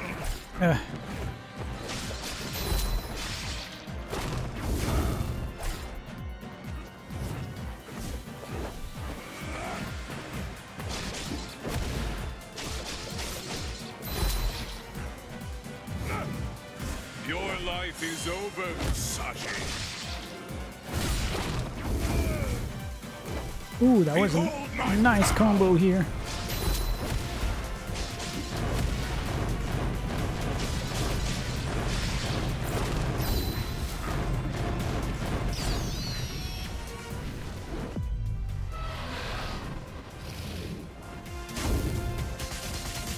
I'll kill you.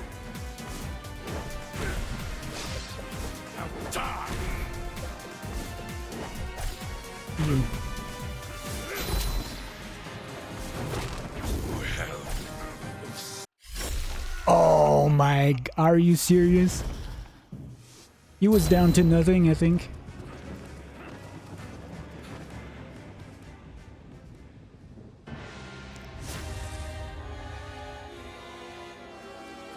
To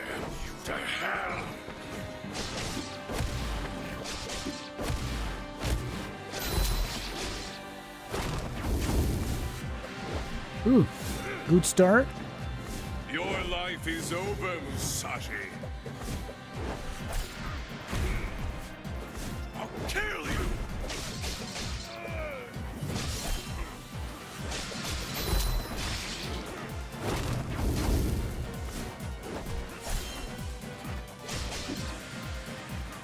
I will die!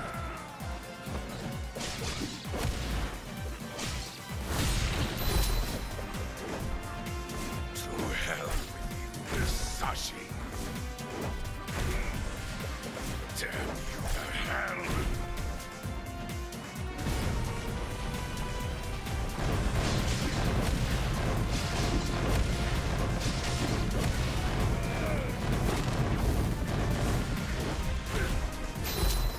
Your life is over, Musashi.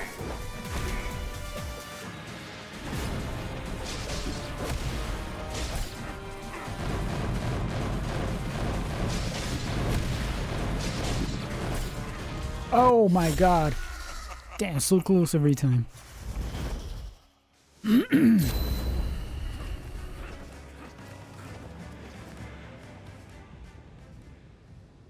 I mean, at this point, if he only has one form, I will be fine.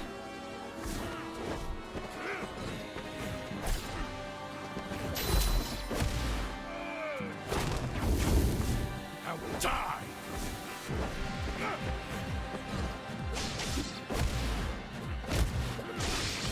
To hell with you, Musashi.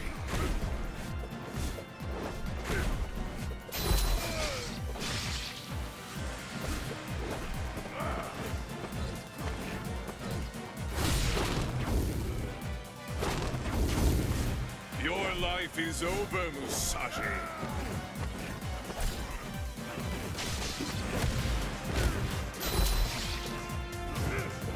I'll kill you!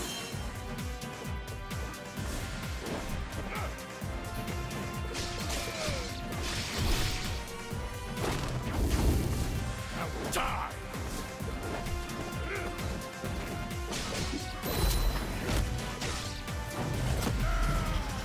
To hell. Oh, that would have been awesome. Taken by the snake.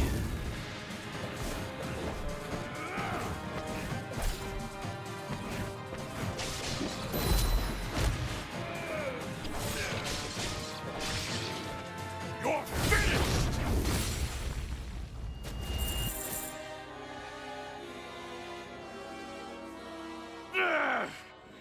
No. How? I've absorbed the strength of an entire legion. How could a single mortal match me? Damn you, Death Scythe! Your power is mine! My scythe, at last! Now return to me at once! Oh, there's gonna be a battle of influence here. You! What are you doing? You fool! What? My scythe, it won't obey me! Oh no. The aura of death Ruse created for himself has entranced the scythe! No! We're being absorbed! Myself and all the souls in limbo!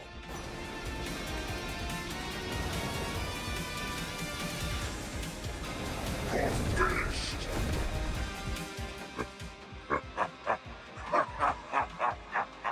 You really had me going there for a moment. But now I see I have nothing to fear ever again.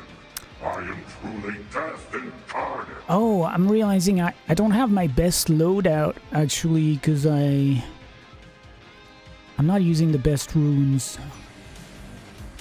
So I might have to change that if it doesn't work here.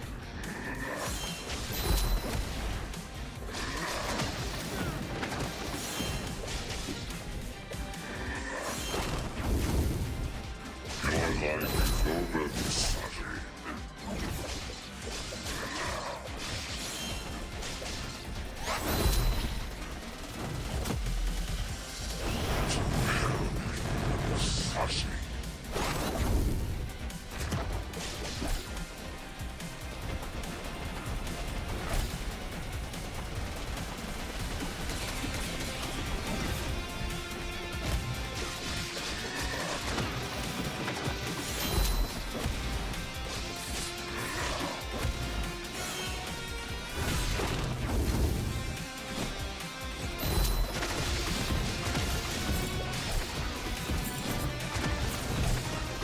Oh my god, come on! I see. Now that he's absorbed the Anku, Ruse isn't just immortal. He's become something even greater. Well, he might be fearless, but he still made a big mistake. He absorbed all of us into him.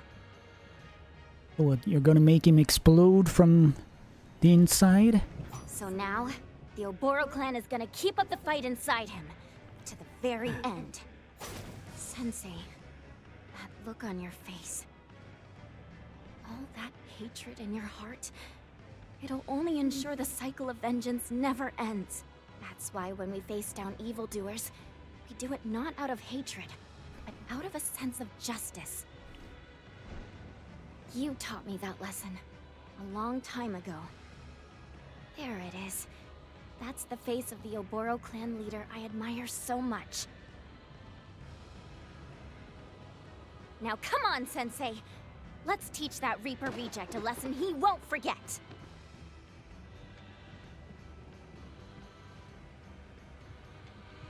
How so, my friend? Come on, everyone! It's time for the big finish! Fireworks in your butt. Die. The first time he says something in the game. Wait.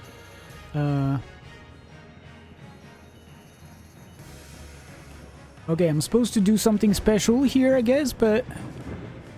I don't remember. I can't do shit. Oh. Oh, there you go.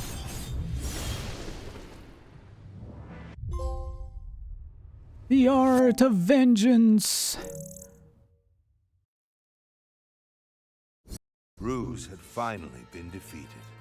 Thanks to Musashi's efforts, the mantle of the Grim Reaper could finally be passed on. The souls of humanity entered reincarnation. The cycle of life and death began turning once more. Through the efforts of Chio and her army of rebels, the remaining vestiges of ENE Corp were stamped out.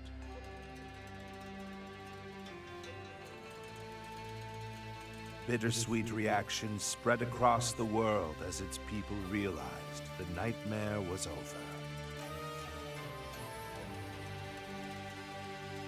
They could move on. The dark night of the world had passed, and a new light of hope dawned on humanity. Finally, the people could focus on what truly mattered. Living. Living not in the name of revenge or hatred, but for justice and righteousness. He was born like this. Living in the Wearing a their ninja future. outfit.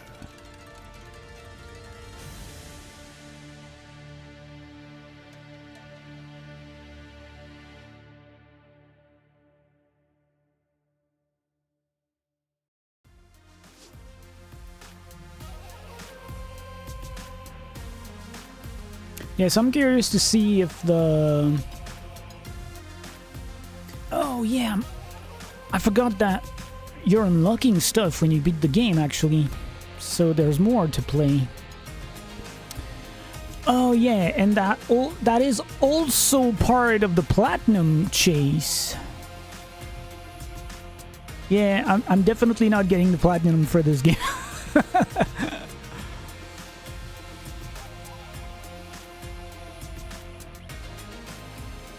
But yeah, I'm curious to see if we're gonna get like a stats thing at the end, maybe with the general in-game timer, at least.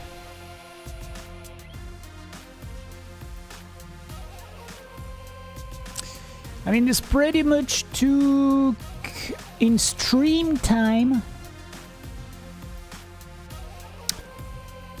This took about 24 hours, I guess, to play through the main story. Granted, I still have to go get that key and unlock the secret ending, I guess. Not quite sure yet, and like I said, I might have to look that up. But there should be a boss rush mode unlocking and an arcade mode as well, because that's part of the trophies.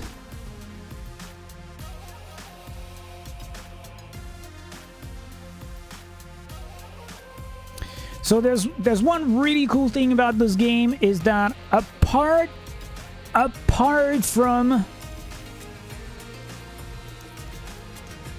that grabbing mechanic where you cannot grab the top side part of a platform without automatically get on the platform, and like 2 or 3 kind of really bullshit sections in the Enku Rifts.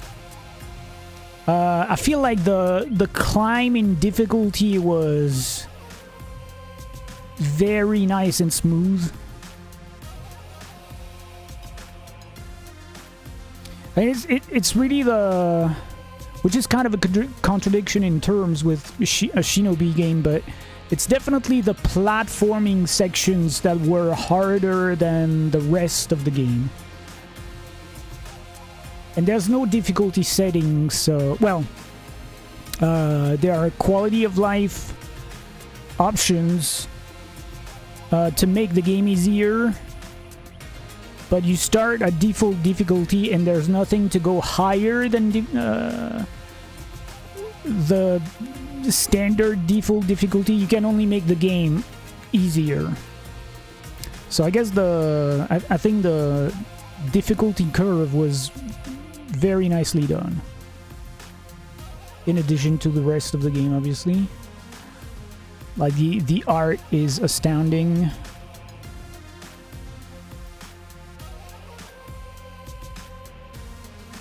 And I mean, it's probably, you know, well, once again, like this grabbing mechanic, it's purely a gameplay choice, and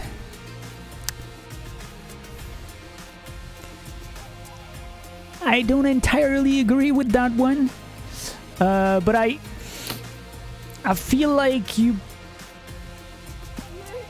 potentially make the game harder for yourself if you play with the D-pad, as opposed to, I feel like the game is probably easier if you play with the analog joystick, but yeah, I don't know, I have a really hard time playing with analog joysticks for this types of games.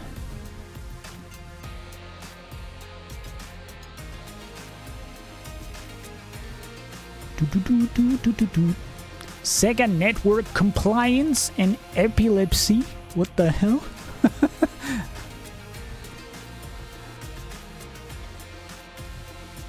Can you move on the map here? No.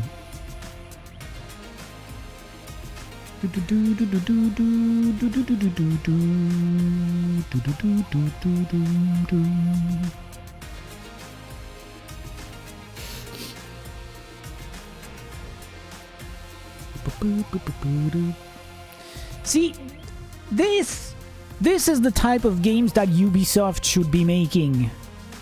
Not hundreds of millions of dollars, long ass,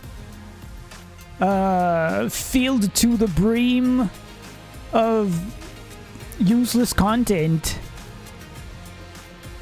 This is the kind of experience that they should do, and obviously you can't expect to be making hundreds of millions from a game like this, but then you don't spend hundreds of millions doing the game either.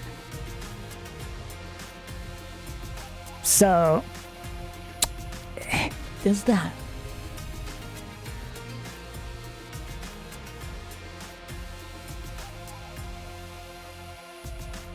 Do do do do do.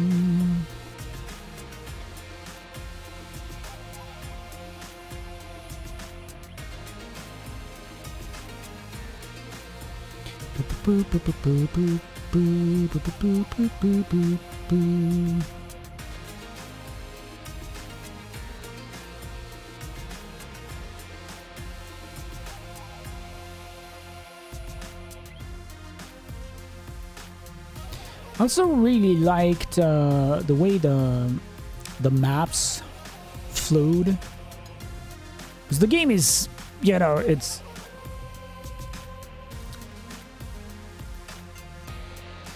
I guess it's partly Metroidvania, but not really. It's definitely not a pure Metroidvania, but there's a little bit of that in the game, and the way the maps are made. At first, the fast travel is actually really fast and very convenient, the way it's implemented. But even without that, the maps really flowed really well.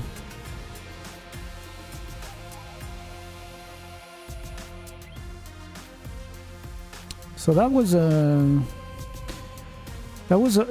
a very nice difficulty curve, and that was also a very nice general flow of the game. Oh.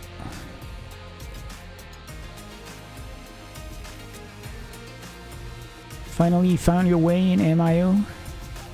You kept going into a secret passage rather than just continuing into a boss. I had the same issue in this one as well at some point. In the E&E Fortress, what was it called? Main headquarters or something. Like that was probably the most maze-like area in the game. And at some point,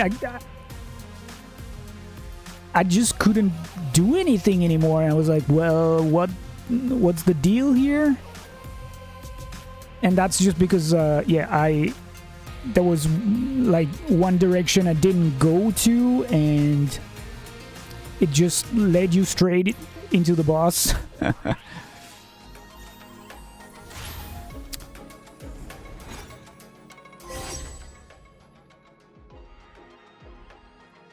Oh! What? That was the one key I was missing! Oh, nice. Boss rush unlocked. Strike down each boss as they appear. Aim for the fastest time possible. Access this mode by selecting the appropriate stage on the world map. You can now play all stages in arcade mode. Aim for the top rank on every stage.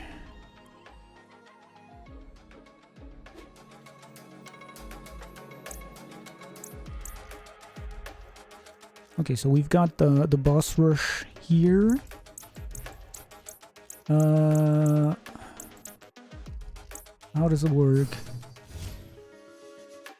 Oh, okay, arcade mode. Oh, first, let's check out... Oh, yeah, actually...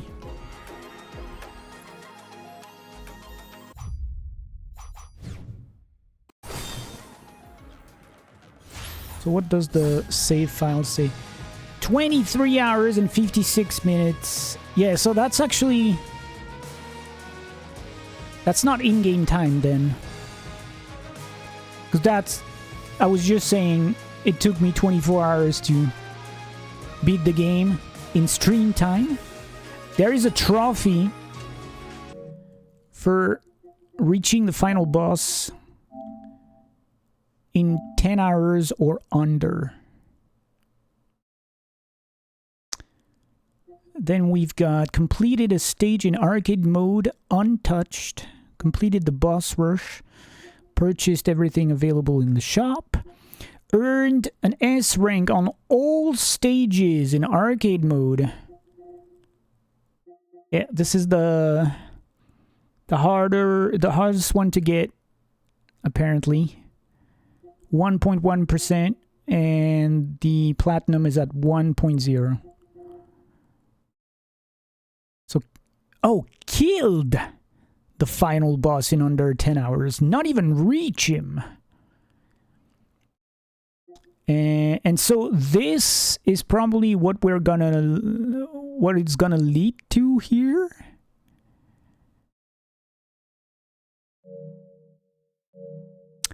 Because we do have...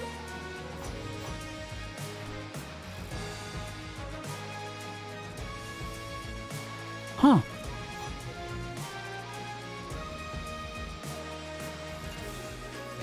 Do you have to... I wonder if you have to do this, kill the final boss in under 10 hours on a new save file or not. Because I don't exactly see how this would be possible on a new save file. Because this means you don't have all the abilities, obviously, so you have to get everything.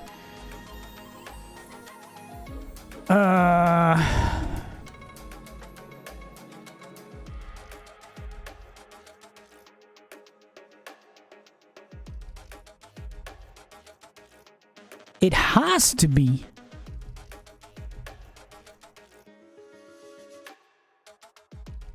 Because once you've played a stage once, you don't encounter the boss of the stage anymore. You have to go back to the world map manually.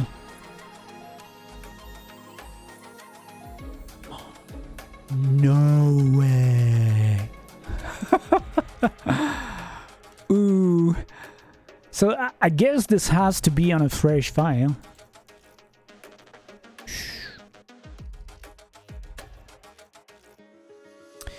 Alright, so let's check out... this was... here, I think, I'm pretty sure.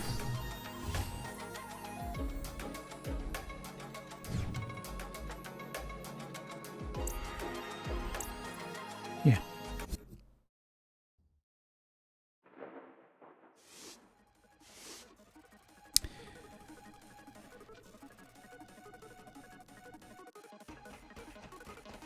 So,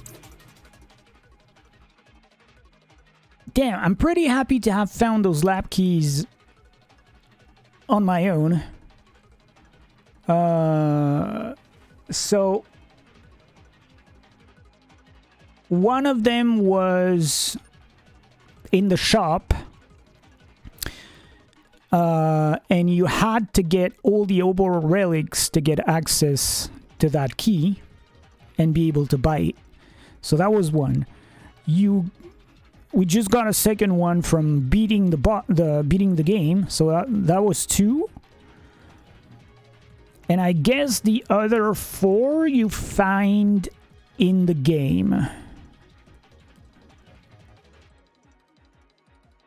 Like 3 of them for sure. So there might be one that you find some other way, but one of them for sure you find 3 of them you find like just by playing the game. And then it leads to this. And now we're going to see what happens here.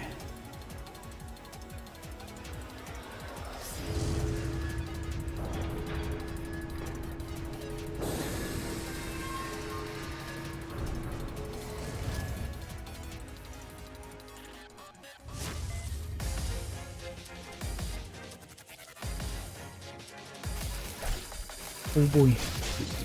That was a lot of damage on one attack.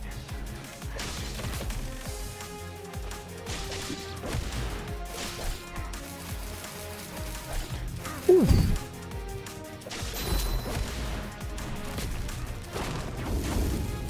Oh, and it takes my fiery attacks make a lot of damage against everybody else in the game pretty much, but not this guy. So he's definitely the toughest enemy in the game.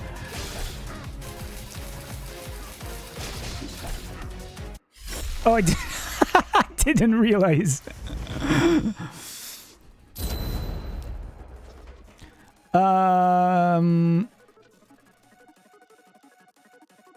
Yes, so I very probably need to change my gain health from successful katana attacks at the expense of enemies no longer dropping health orbs. Yeah, gonna have to use something else here, I think.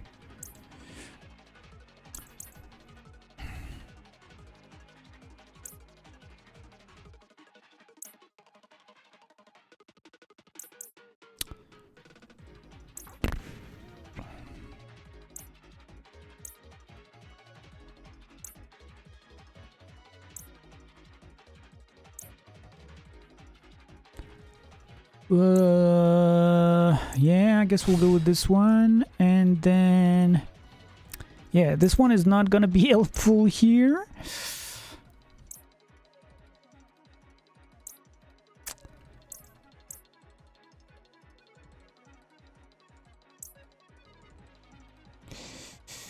Increase your overall damage dealt. I'm probably not going to be able to hit any hit count on this guy. Oh, and they, oh my gosh, they all have something.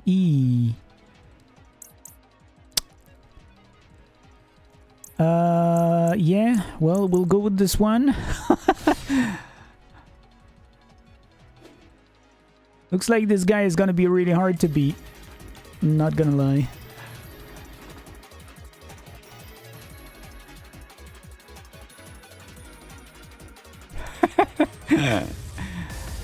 Indeed.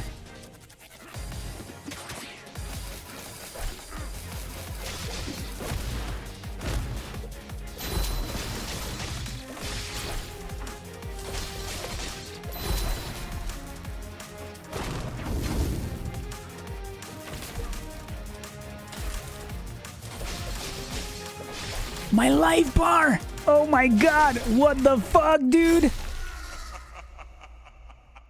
Ooh.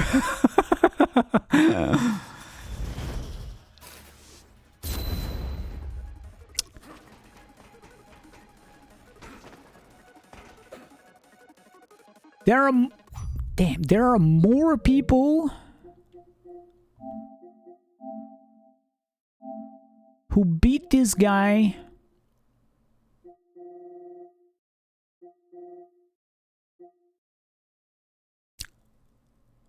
13%? Wow, there are way more people who beat this guy than people who even beat the game in under 10 hours.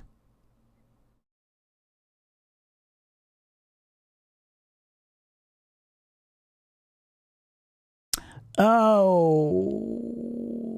Oh, yeah. Oh, yeah. I was just saying while the credits were running that no, I'm not playing on hard difficulty. You can't play on hard difficulty. So you start the game on there's only quality of life options, no difficulty settings per se.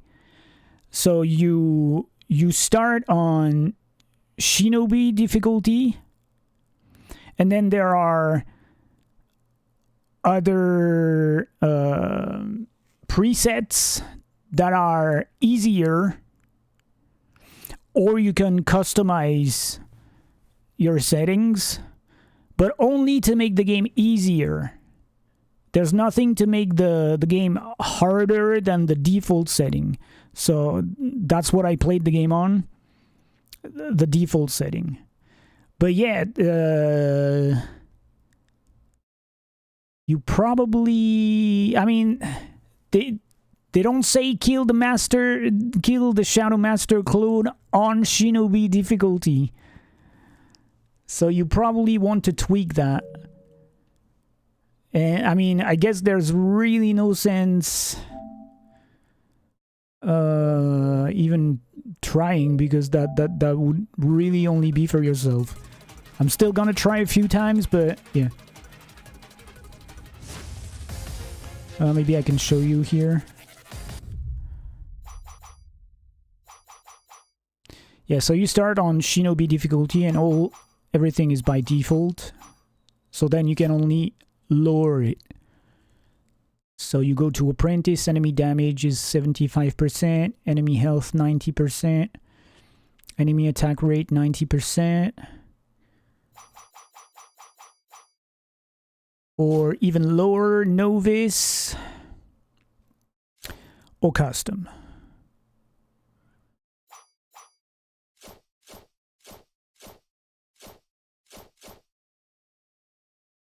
Which I guess, I don't think you can go any lower than this, I guess.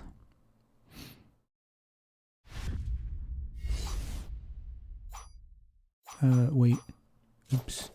Let me go back to this for the time being.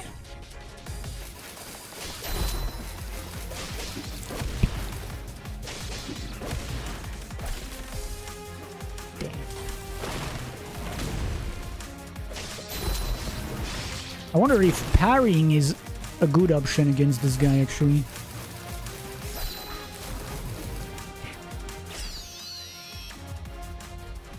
Damn, the rage gauge feels so fast now with the options I chose for the amulets. So maybe this will give me a little bit of a something.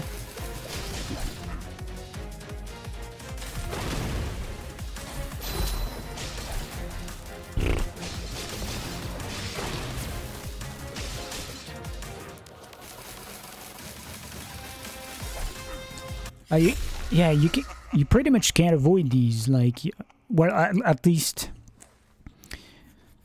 you want to try and avoid these while he's shooting them, otherwise you pretty much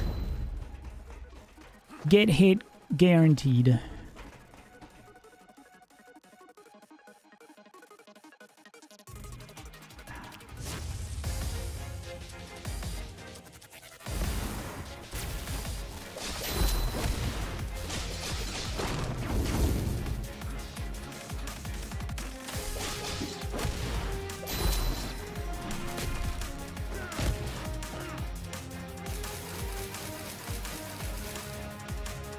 Oh-ho!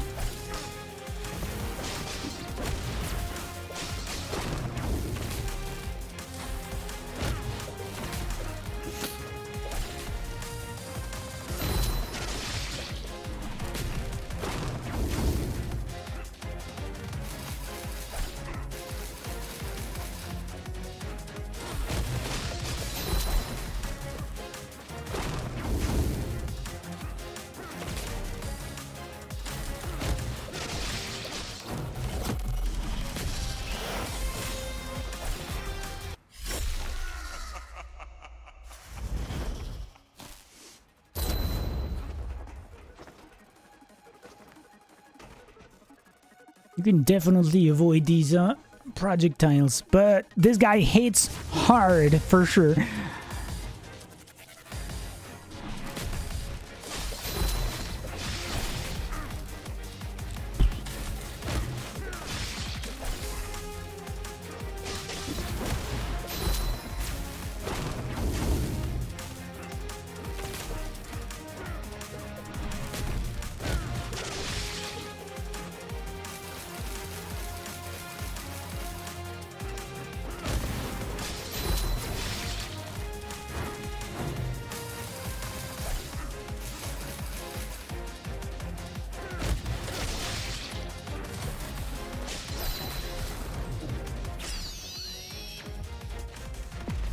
Yeah, I think you need to take your time here.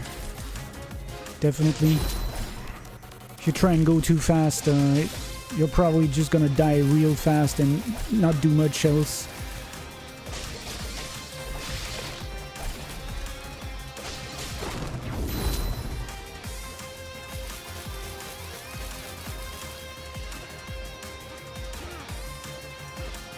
Oop. Yeah.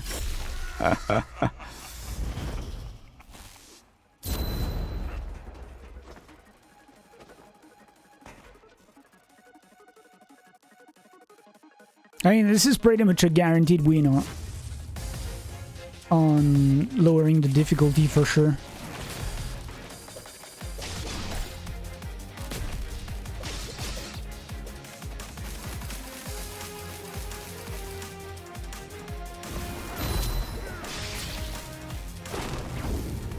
Ah, too bad.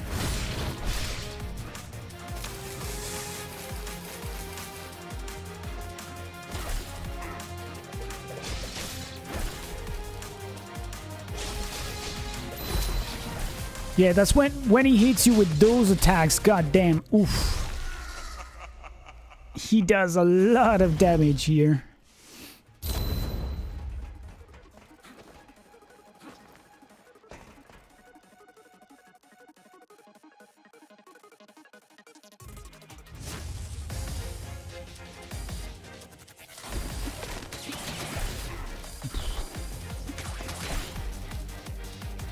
Half the life bar in 2 hits.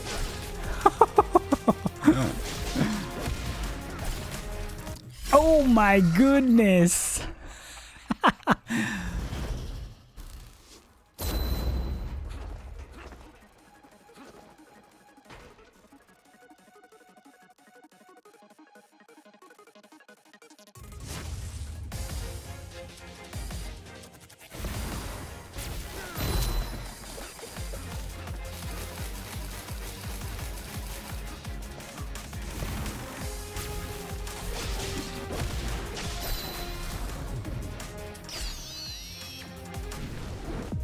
Let's see how much damage this is doing. Probably not that much, but wow.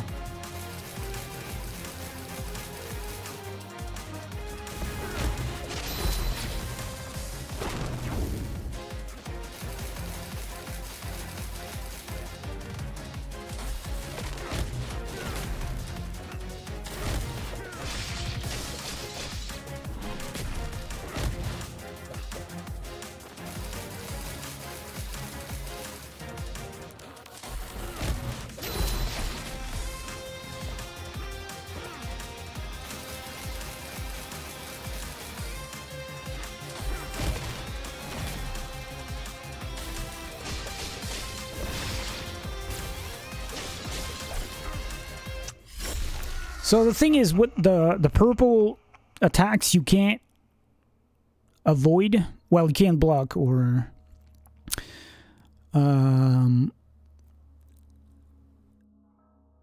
and when you start comboing, it's hard to stop. So you're probably better off just doing like 2 hits and then go. But yeah, this is gonna take a while for sure. Have you seen older cats actually become slightly easier to domestic rather than younger adult cats?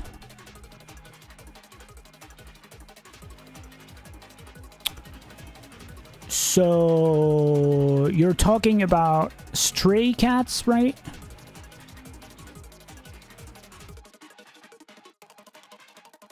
Or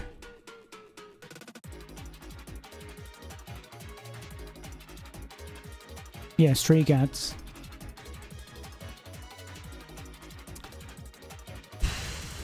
I mean, my experience is very limited. It's limited to the 4 cats I'm dealing with. So it's hard to say.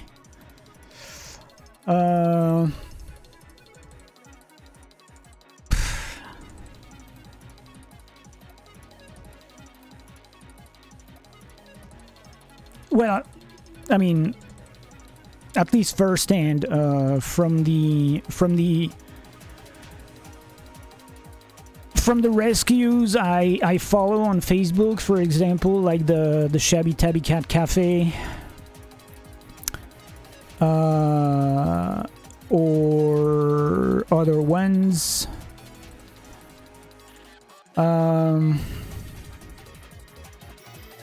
I mean, I feel like, yeah, seniors have a tendency to...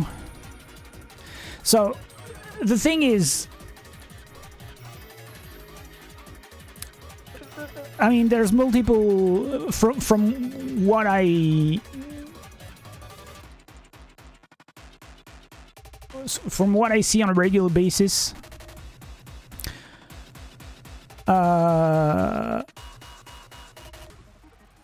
Obviously, it's gonna come down to the personality of the cat, but also to its medical condition and how long they've been living outdoors, in the streets, in the wild, because it seems that a lot of them, when they've been, you know, in outdoor / surviving mode their entire life, which means pretty much, you know, being on guard all the time, not exactly sleeping properly, probably not eating properly, they get to a safe situation, especially if they are, you know, if they get rescued when they are when they are in dire conditions. It seems that when they get rescued, their body pretty much gives up because it's been working on in overdrive, you know, for their entire life to keep themselves safe and on guard, and when they finally get safe in a safe environment, pretty fast their body just let go. So a lot of the times, like older, sick senior cats tend to die pretty fast from what I see, which is not exactly very positive. And I guess that doesn't really answer your question anyway. Easier to domestic. I feel like they are easier to domestic, yeah. Because like it's either an outdoor / stray cat. It's either you take it when it's very young in its infancy, and you can, you know, you can turn it around right away and make it a domestic cat, or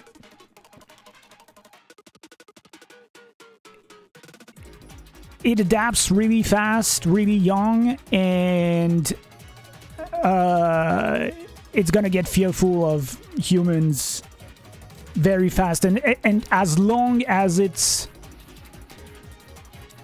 you know, really healthy and aware and able to live on its own, it's probably gonna fight humans for the most part. And then when it gets older, it starts, you know, getting weaker and more prone probably to being loved rather than being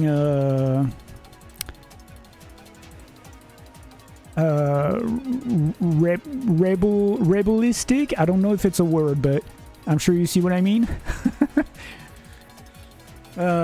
In my first-hand experience, that's what happened with T2, that I've been feeding for like 3 or 4 years at this point. You know, this is the old gray cat that for... So I've seen this cat for now going on 7 years, I guess, in the neighborhood. And he was there. It was already there before that. And before I started feeding him, he was like the wildest cat in the neighborhood. You could not even get in any close distance to him. I was always seeing him. I was always seeing him from afar, and if he saw me, he just ran away. And then at some point, probably because he got older, he started coming to the feeding spot. And for like, yeah, a good 3 years, I wasn't able to get close to him. Like very close to him. I could only pet him every once in a while, like every few months, when I was stumbling and crossing paths with him outside of the feeding spot. And it's only since summer of 2025 that his inner walls broke down, I guess, and he's allowed me to... Not only has he allowed me to pet him and give him kisses and stuff like this, but he comes to me to get them. So that's like... It's a completely different cat from the cat I used to know. But yeah, I feel like... So, obviously, I don't know... I don't know how old T2 is, and I don't know how old Naya is. That's the old black female stray cat. I feel like she's a little younger, and she is still in this, you know, I don't want to have to deal with you phase.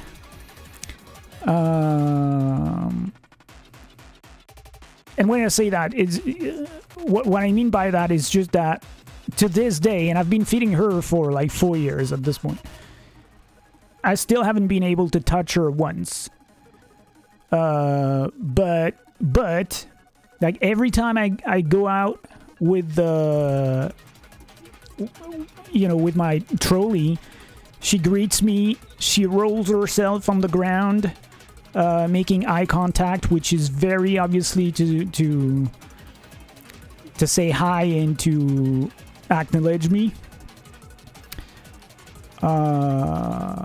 So she has a way of showing affection, you know, and that she likes me, but she absolutely doesn't want to be touched. And I can't even try. Like there's no way I can. Even at arm's length, I've never been able to be at that distance with Naya. Do these two like each other? I think they do. I think they understand that both of them... Because these two guys, T2 and Naya, are the only ones that are like truly stray outdoor cats. Yui is a domesticated cat that lives like right next to the feeding spot, so she just joins. And the newest guy, Pt.4, which has been with us for like 8-9 months at this point. I still don't know what he is. Like when he first showed up, I was absolutely positive that he was a domesticated cat that, you know, was just roaming outside. Because he is very affectionate. But lately, I've seen him at other times than, you know, at dusk. And I'm really starting to wonder if he's not just like a stray. because he hasn't been neutered, and he very often has, you know, black marks on his back that proves that he's been like staying under cars. And yeah, I don't know, I'm starting to have a feeling that he might have been abandoned or something. But he's still like super affectionate, so it's hard to say. I might have to try and bring him to a vet at some point to have him assessed and see if he's ID'd, and if he's not, like, probably having neutered as well. But he is, you know, he's still the newest guy on the spot, and so he's still finding his way into the group.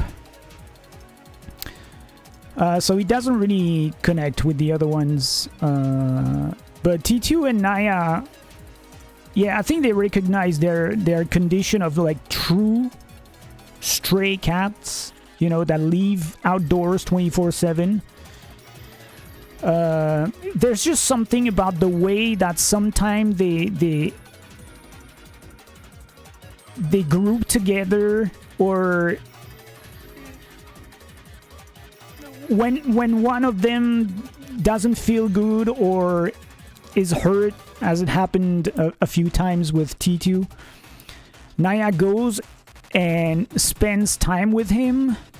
I mean, it's very obvious, you know, that they're giving affection to one another and support. Maybe more support than affection, but there's definitely something between the two of them that isn't the same as with the other two guys, and their interaction with the four of them, which is like very beautiful to see too.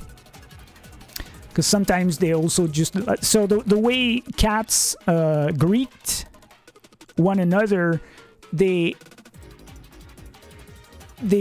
approach their nose to another cat, not necessarily to smell it or sniff it, but just as a way of greeting other cats. That's why with people who have experience with dealing with stray cats, you will very often see them point a finger to the nose of the cat, because that's how cats greet themselves or each other, more so.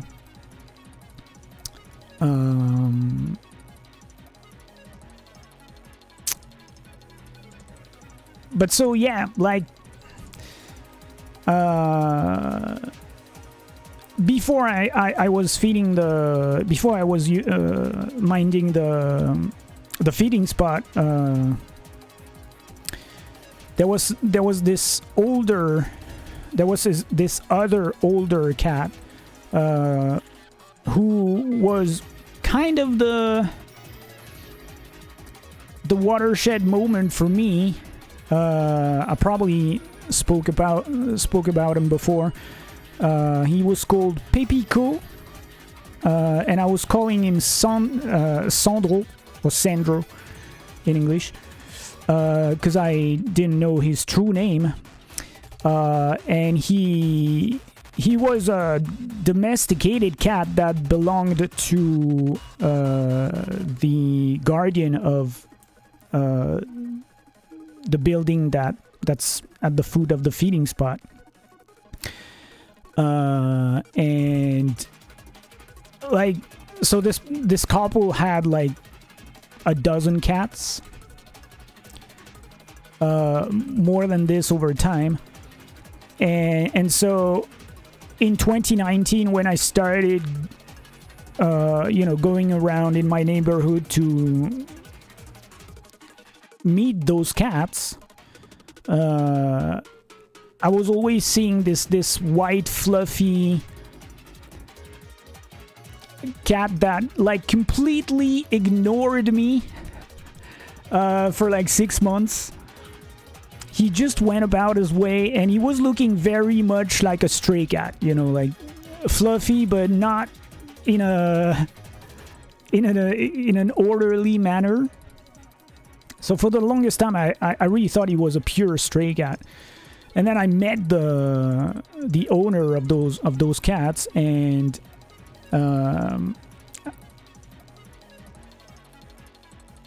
yeah, I met their human owner, and then at some point when I got into the parking lot, this white cat, which was called Pt.4, who ignored me for like 6 months straight, went straight at me. Like, he was on the parking lot and I was on the other side, and he went straight for me.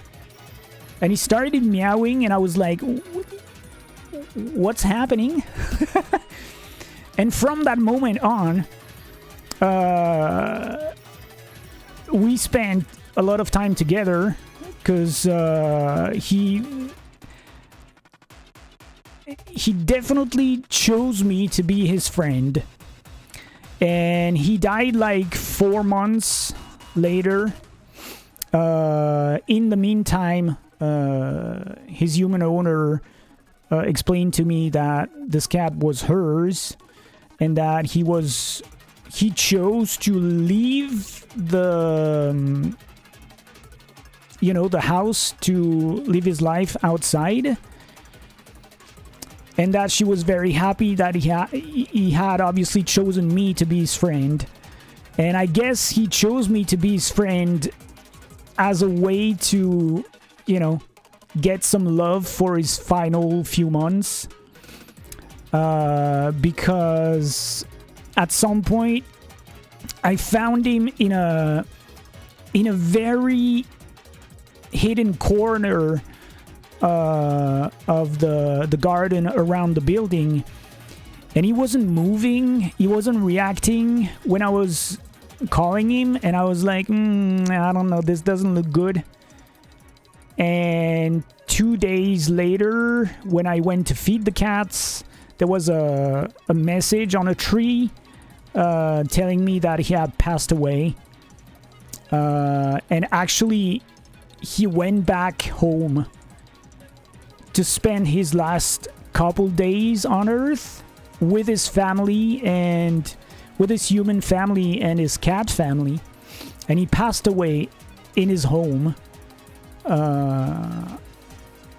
So that was obviously very bittersweet, because I would have loved to spend more time with him, but he was like 18 years old.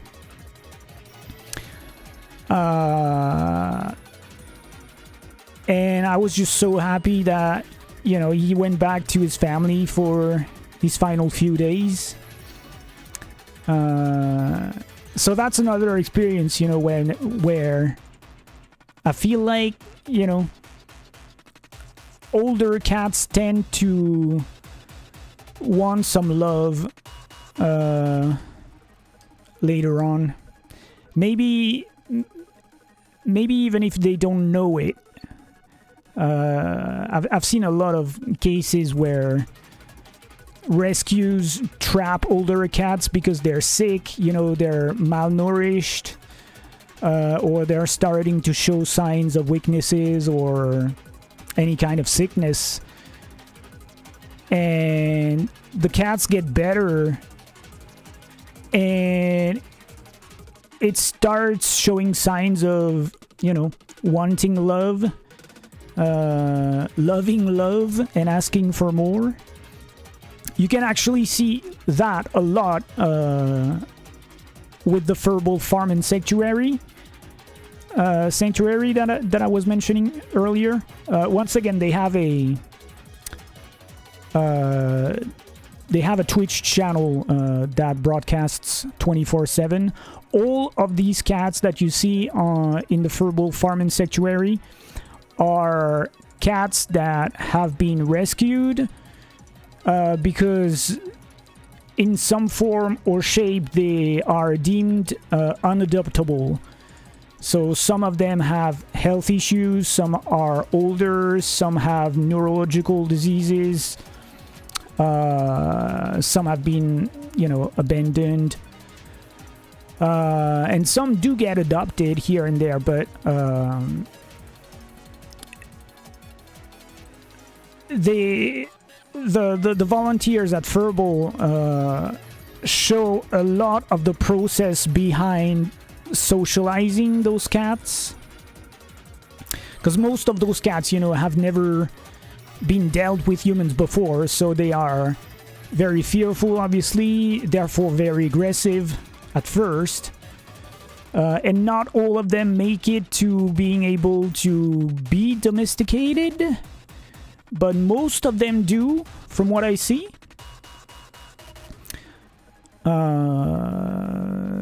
And yeah, I feel like, I mean, it's not necessarily the older they get, the more prone they are to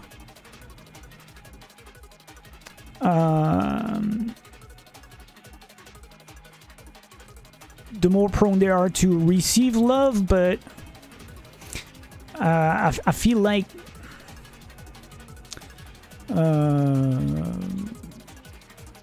this happens more than often, yeah. I don't know if that really answers your question. Why were you asking this?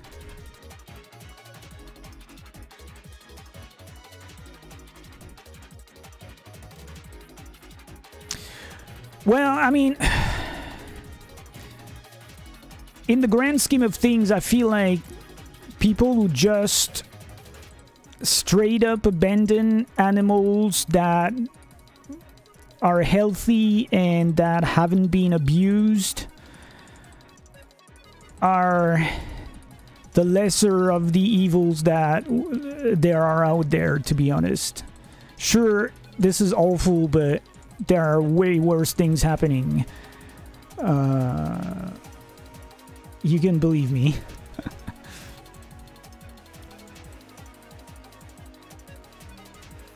But yeah, like, you know, when a domesticated cat gets abandoned, it's like, it's a lifelong trauma. Well, not necessarily lifelong trauma, but, you know, it's a real deep trauma. And that's something that most people don't think about, if they even care. 'Cause, like, people move on, you know. An animal doesn't. Especially if it's been domesticated and it's been, you know, a family animal, because literally all they know about their entire time on this planet is you and your home. They don't know anything else.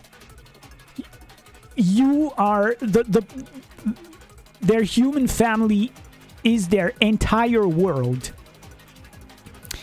And so when they get abandoned, they lose that. They lose everything they know. They don't know why, and you can't explain you can't explain to them why they're being abandoned. If it was any comfort. But it's like their entire world gets shattered. And this is not dramatizing things. It's like literally they lose everything they've known. Which is a completely different situation for a human, obviously. So, and yeah, like most of the time it completely breaks them. Because they lose their confidence, they lose all their habits, they lose their home, they lose their human, which they love unconditionally most of the time. And you have to rebuild that, so it takes it takes a long time generally. A lot of patience and a lot of love, and yeah, this is not an easy thing. It's very easy to abandon an animal, and repairing everything that it breaks takes days, weeks, months, sometimes years. So yeah, that's a dreadful situation. I mean, just these past few days, I've been mentioning how I follow a rescue in a shelter in St. Louis, Missouri. I'm never sure if I say it right. Missouri? I never know where the accent goes, goddamn. But yeah, so I've been following Stray Rescue of St. Louis on Facebook for like 4 years at this point. And for the most part, they rescue pit bulls because they have a huge, like massive pit bull population over there. And like this past couple years, they've pretty much been at max capacity all the time, because there are just so many dogs being abandoned or abused, or that gets taken out of bait dogs situations as well. And these past few days, because of the snowstorm warning, they've been rescuing a bunch of other dogs. One of them was in an abandoned house, at the top floor of an abandoned house. This one was in good health, though. At least he wasn't malnourished or anything like that. He wasn't sick. He wasn't abused. I guess he was just, I don't know what his predicament was, but he was definitely alone in the cold before the severe cold hit. And this morning, I guess, or with the time zones, it's always a little confusing, but like the last post they made was about a dog chained up in a backyard with like the heaviest of chains. The dog is like has open wounds on his entire body. He's like skinny as my little finger. I mean, it was disgusting. So they just scooped him up, and because apparently the owner wasn't around, and they said that if the owner shows up, or if they get to know their identity, they're gonna press charges. And there's like so many situations like this. And that's just in the US, because most of the shelters I see are either in France or in the US.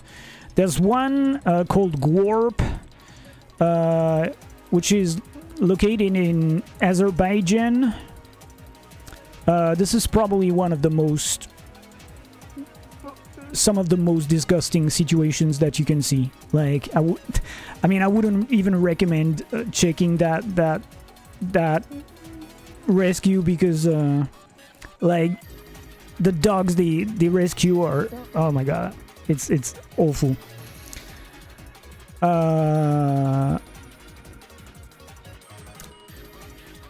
And just yesterday I got aware of a new situation that I had never heard of in Spain. Of all countries, another very civilized country, on paper at least. Apparently in Spain they use a very specific breed of dogs for the hunting season. And as soon as the hunting season closes, which is February 1st,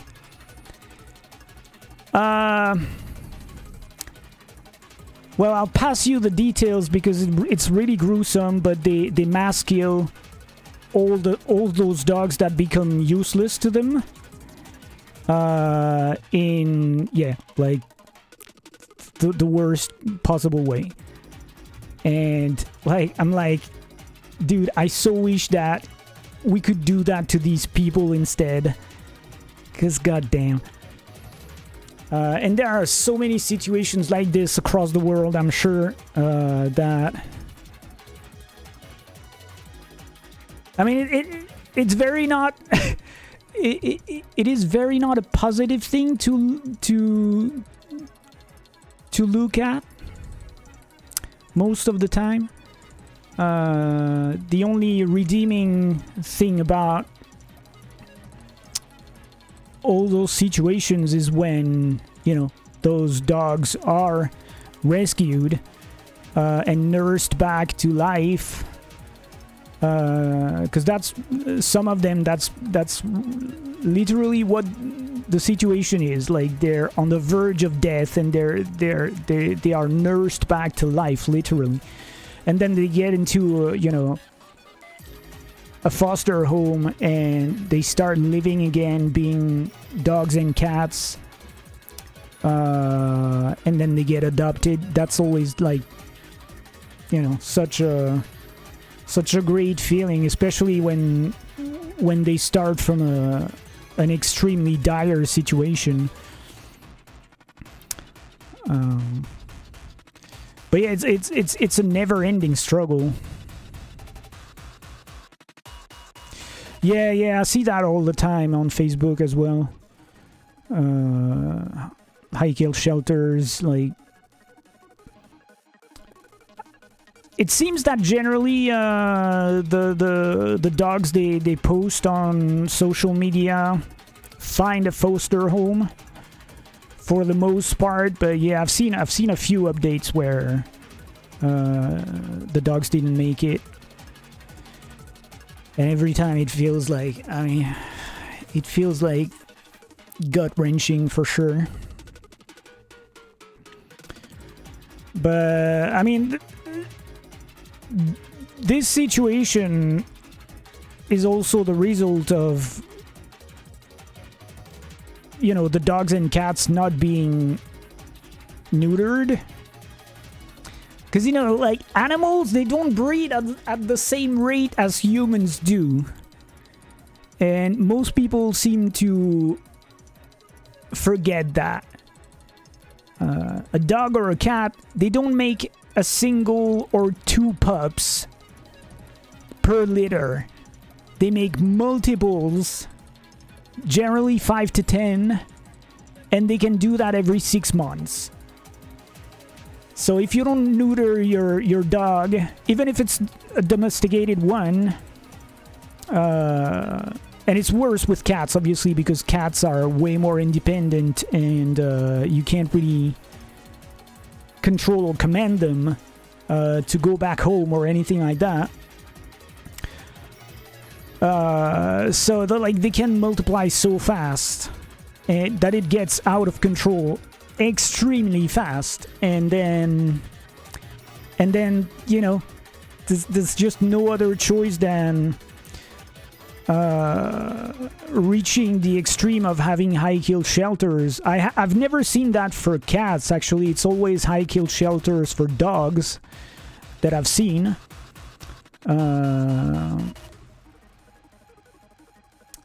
But the situation is the same at the end of the day, you know?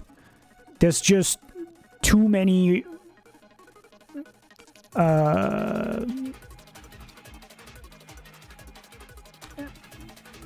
roaming animals or stray animals for the capacities that shelters can take them at. So they have no other choice than to kill some of them to make room for others. as dreadful as it sounds.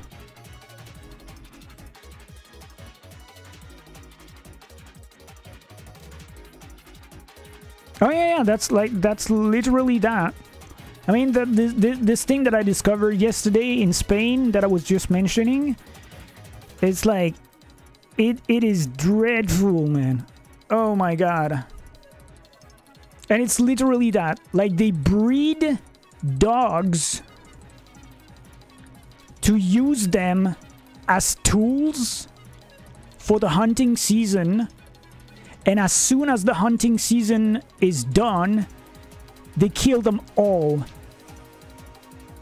Because they're useless for them for the next 8 months. And they don't want to spend money to feed them. And then they breed another batch to have fresh tools for the next hunting season. This is literally what it is. And oh my god. It's like it's literally playing God with animals.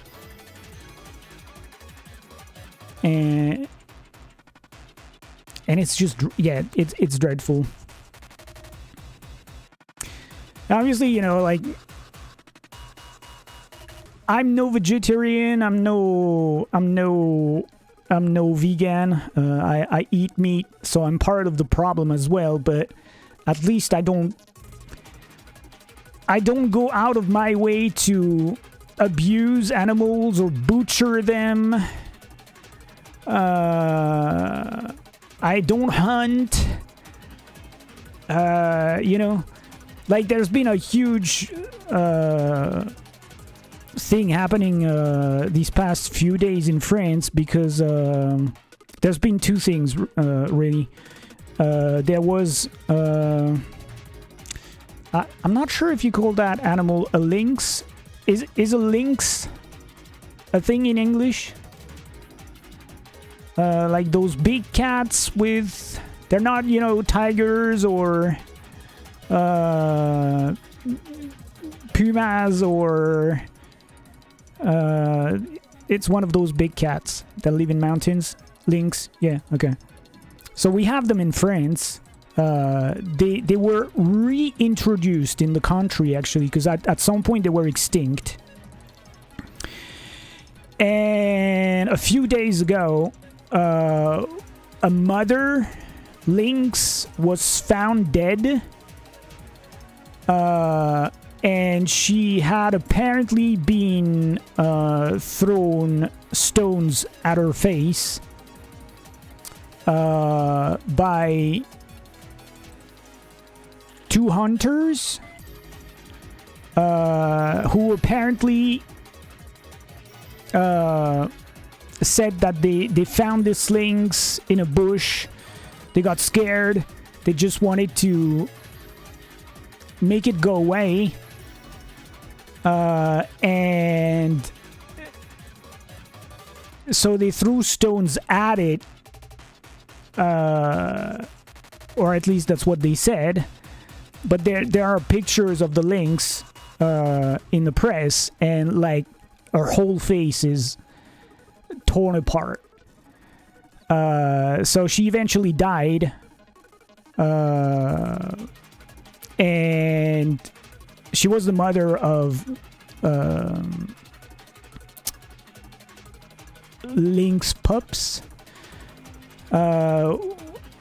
who are still in the wild, and they will probably die from from not having their mother around, and you know, from the cold and stuff. So it's been a huge controversy, obviously, here. And then another thing like that. So there's you might have heard of the cinematographer Luc Besson. He's the guy who made The Fifth Element and Léon and other movies like this.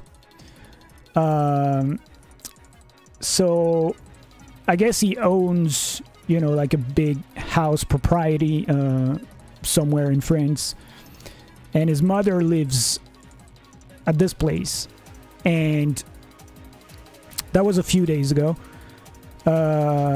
Saying a couple of hunters chased a deer in the woods. The deer took refuge in Luc Besson's on Luc Besson's propriety, which obviously is private, right?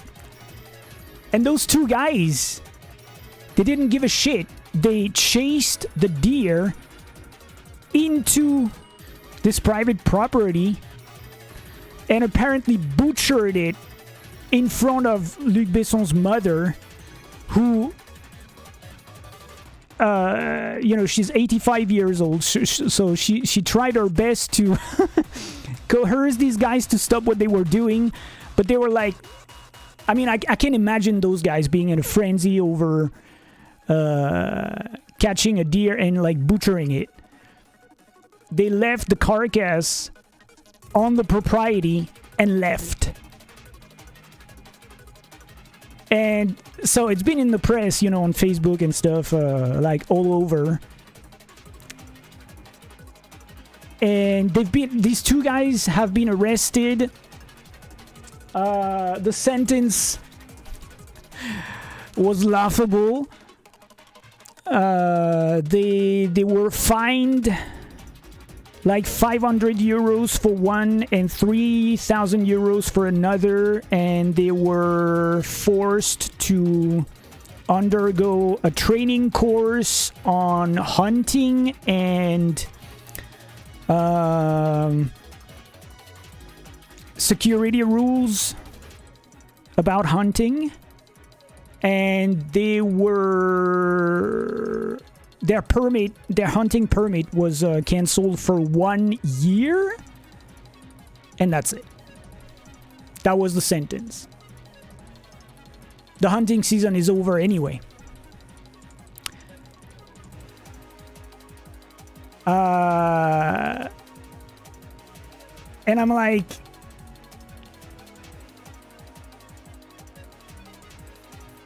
I mean, my personal take on this is that in order to enjoy hunting this way, you have to be sick in the head. Like, literally, seriously, I really don't understand how you could be enjoying torturing and butchering an animal around. They keep in mind that they didn't even take it back with them. They butchered it on a private property and left. That doesn't sound like sane people. And so, you know, obviously there was like a gazillion comments on the Facebook posts, and I couldn't help myself. I just had to like lash out. So I commented on a few of them, and yeah, I said that probably the only thing keeping these people doing the same with human beings was that they could go to jail for that. They don't risk that risk with an animal. Because, like, literally, like, the sentences pronounced are just, like, they are laughable.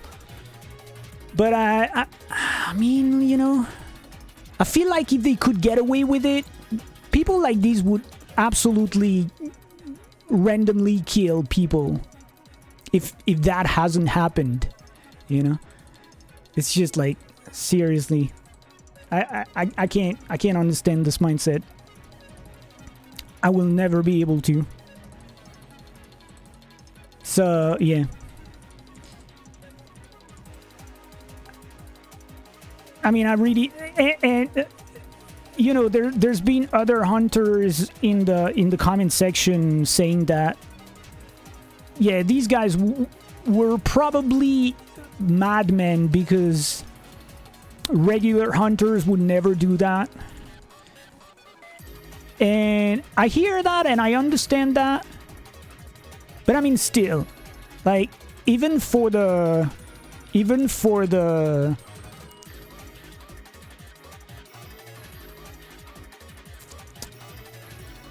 pleasure of the hunt, or, you know, like,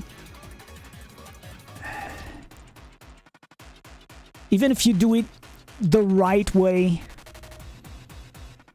I still think you have to be a little sick in the head to be doing that. You know what I mean? Like, I don't know. I'd be very curious to meet some of those people. Well, not necessarily meet them, but, like, you know, be able to be a fly and see how these people live, what they do for a living, what they do when they're home. Because I don't know, like, I just don't understand how this is possible. How you can... I just don't understand how you can abuse any kind of animal, obviously. Because I love them all, not just cats and dogs, but obviously, yeah, we know more cases when it comes to cats and dogs, but, like, you know, with Stray Rescue of St. Louis, like, all of these dogs, and 98% of them are pit bulls, once again, they are all so loving, so affectionate, and I just do not understand how you could abuse or abandon dogs like these. I can understand... I mean, I can understand... I'm not condoning it, but I can understand abandoning a dog. Or... because, you know... times are getting tougher and tougher and tougher and tougher year after year for everyone out there. And what was true 5 or 10 years ago, you might not have the same financial means, you know, 5 years later or 10 years later. So I can understand abandoning a dog, but at least do it the proper way. You know, that's what you were saying earlier. Don't chain it up in the wild or put it in a bag in a trash can. You know, that's not right. Bring it to a freaking shelter. No one is going to judge you if you do it properly. I guess a lot of people are ashamed. I guess that's also why there's a lot of, you know, outdoor wild abandonments like these, because people are ashamed to not be able to care for their animal anymore, and they don't want to be judged. And I can understand that, but it's just like, no one in a shelter or rescue is ever going to judge you for abandoning for letting go of your animal the right way. Because these people understand that, you know, sometimes you just can't do it any longer. And these are, you know, these are extreme situations. I would... Once again, I understand that you can abandon... You have to... You reach the point where you see no other option. But I don't think everybody even reaches that I have no other option point. Yeah. Some people are just like, now I can do anything I want anytime, so yeah, I'm just going to return the dog or abandon it. And they just don't care what happens to the animal, who's, once again, you know, whose entire world is you and your home. So yeah, that's always like a a very sad, if not painful, anger-inducing situation for sure.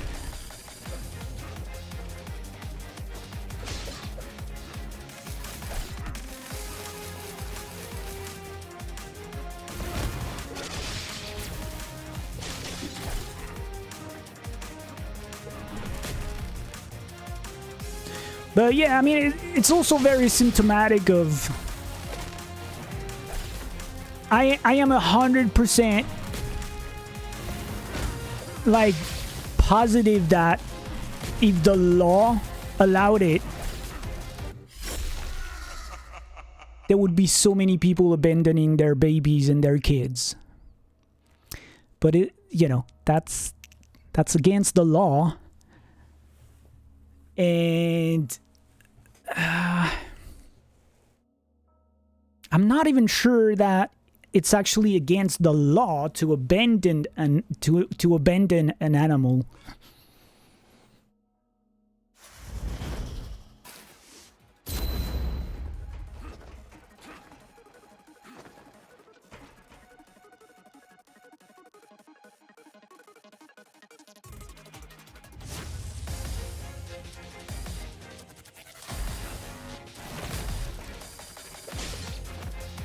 Ah, damn. Can't be too close for that. Yeah, that's what I need to avoid. Oh my gosh, even the regular hits are so painful. Ew! Ah!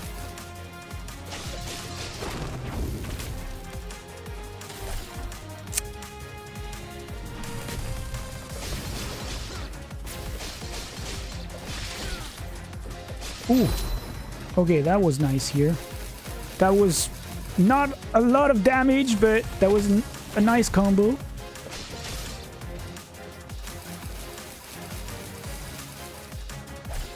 Oops.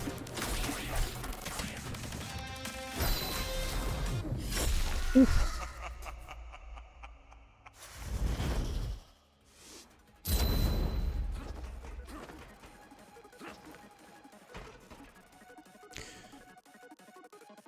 Okay, I'm gonna try, like, I don't know, a few more times at this difficulty setting.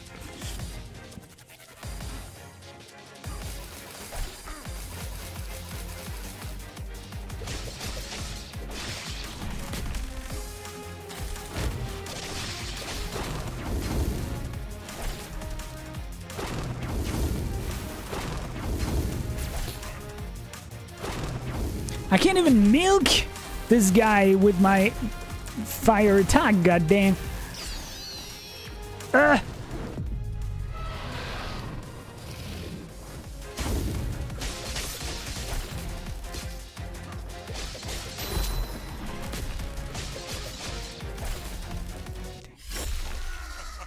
And he's really hard to... So that's the attack I was mentioning earlier. I can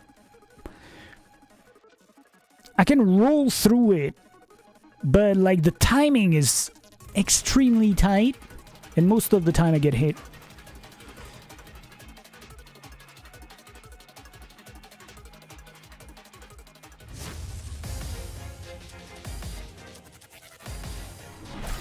Oh my gosh. What a way to start. Oh my goodness.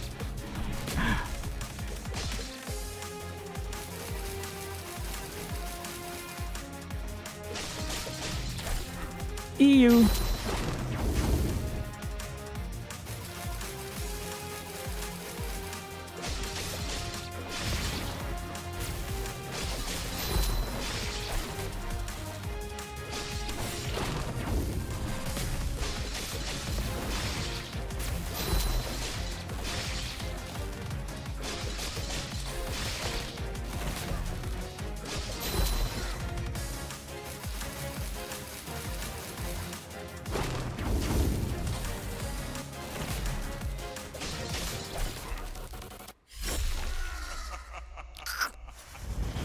Alright, let's try 4 more times at this difficulty level.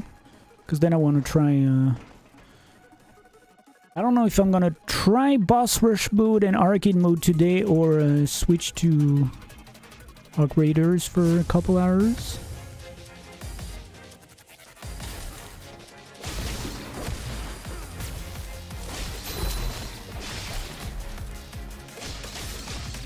I definitely want to give a go to boss rush and arcade mode though. Today or next time.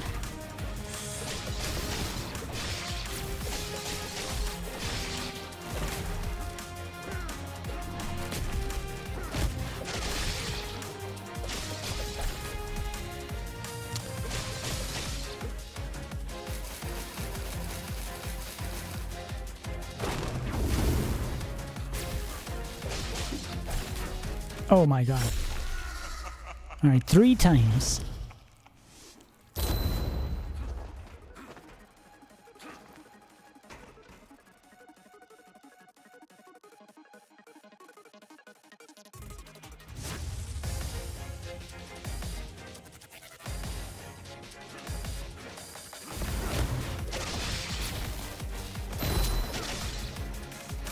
Hey.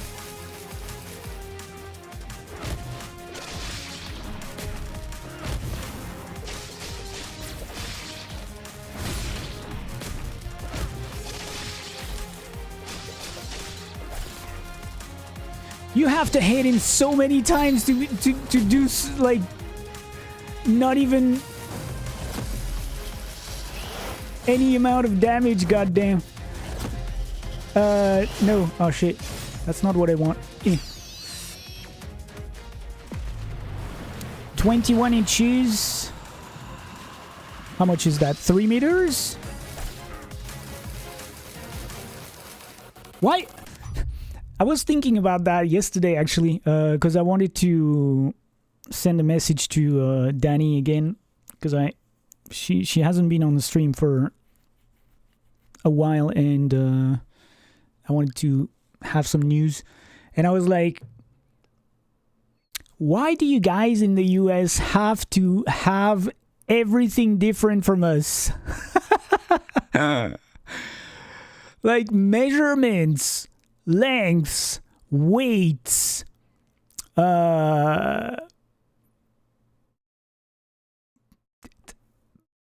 you can't even compare the salaries because the cost of life is completely different. There's nothing that matches, degrees. Everything is like,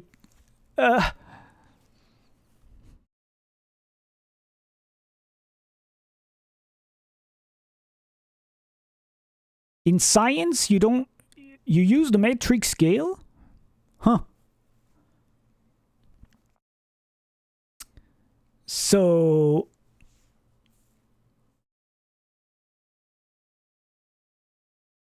what exactly do you mean by in science? Because, like, mathematics are a science, right? So, by extension, weights and measurements should be a science as well? But you use inches and pounds and gallons and who knows what else. Oh, Peco Nano Micro Milli. Oh. Okay.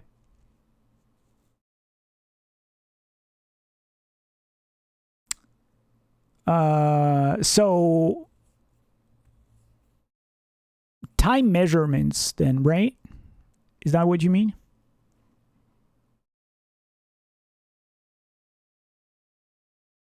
Like when you say milli, the first thing that comes to mind is milliseconds, but I guess millimeters as well. Milliliters.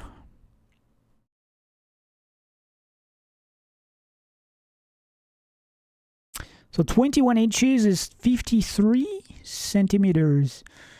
Yeah, I just wasn't sure. I fumbled my multiplication table because 1 inch is like 3 centimeters approximately. Yeah, very approximately.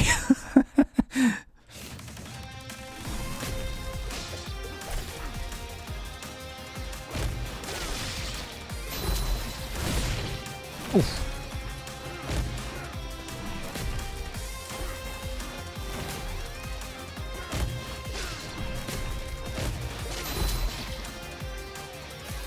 Oh my gosh. Bad placement.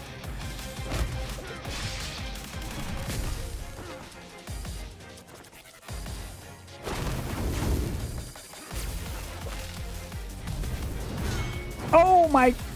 Oh shit. Okay, so when you reach its life bar, it starts doing other things. Oops. Haha. Maybe. Oh no! That was a good attempt. Oh yeah, I was forgetting Miles, obviously.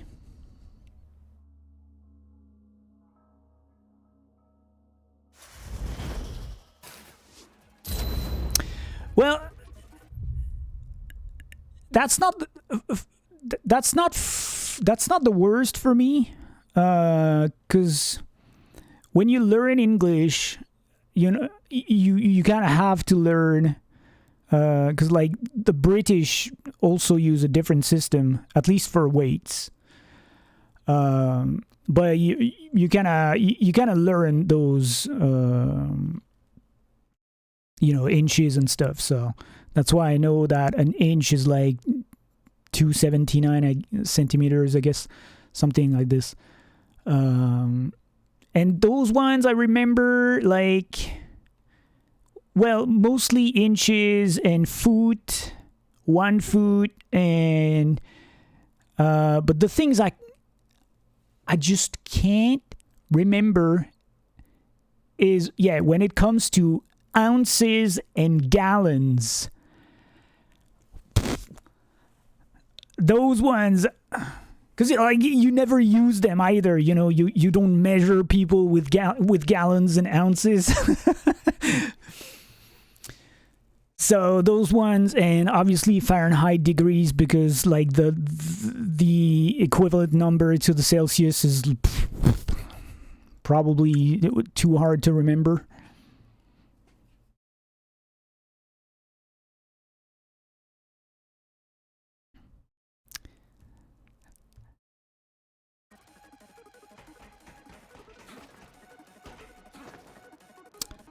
Cup is an actual measurement. I mean, it's a measurement for us as well, when it comes to cooking, though. So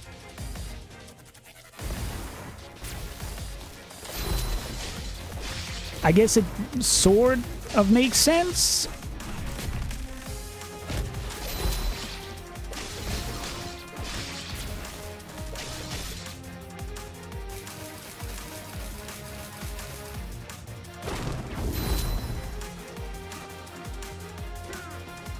You bastard.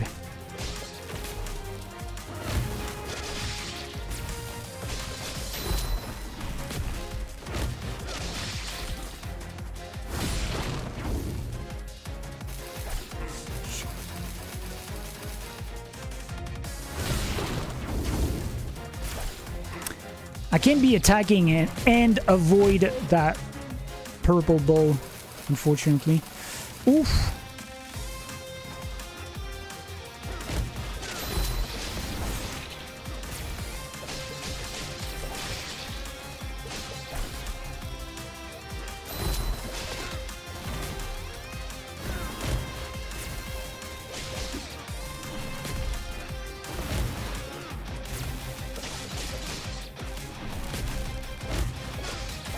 Oh my god. But yeah, we use cups for cooking. So I guess technically, if you go into the detail, yeah, we probably get the measurement of a cup, but in actuality, you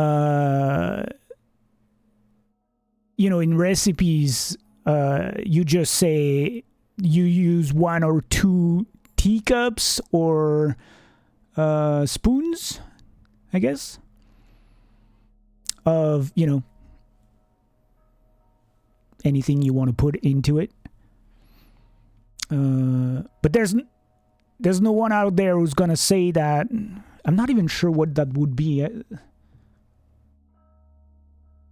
You know, the measurement of the actual measurement of what a teaspoon or an actual spoon contains.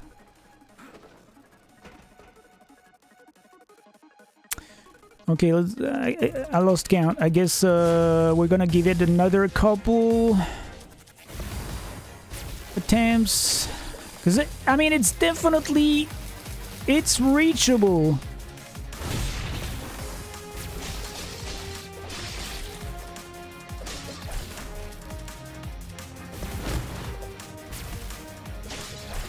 Yeah, it's really hard to read those attacks though.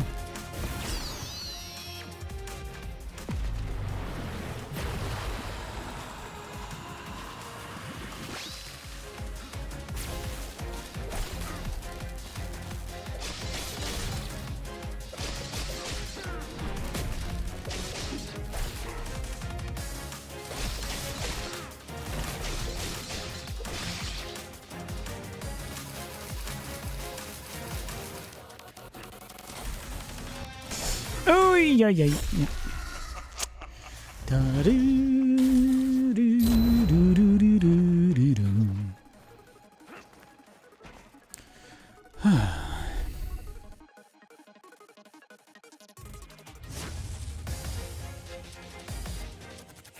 All right, final attempt on this difficulty setting.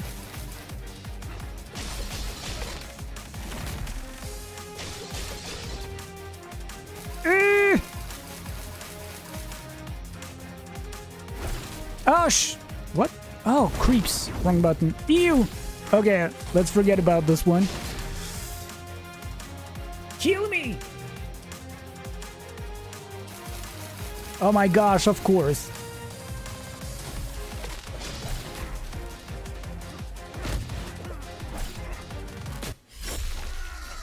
I was using the wrong button for my main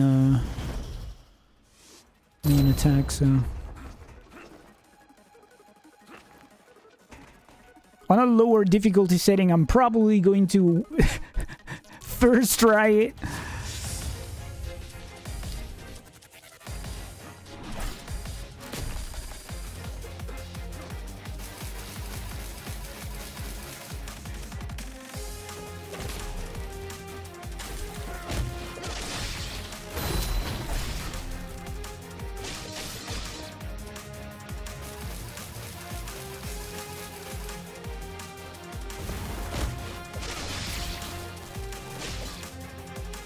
Oh my god.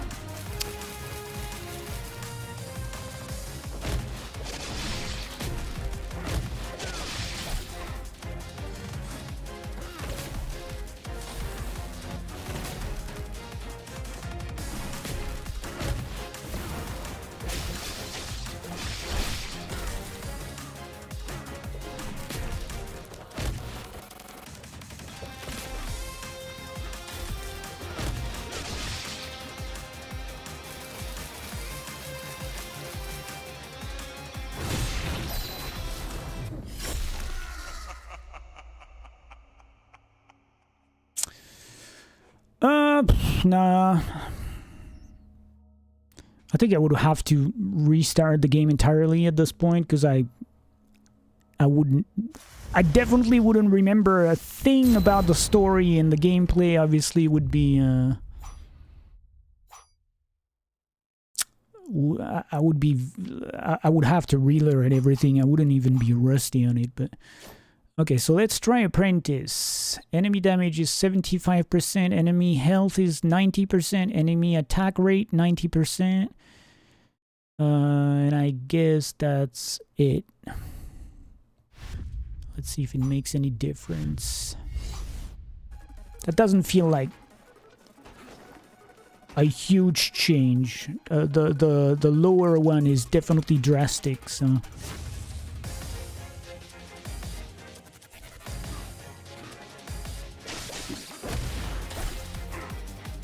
Oh yeah, you can see that it's definitely less damage though.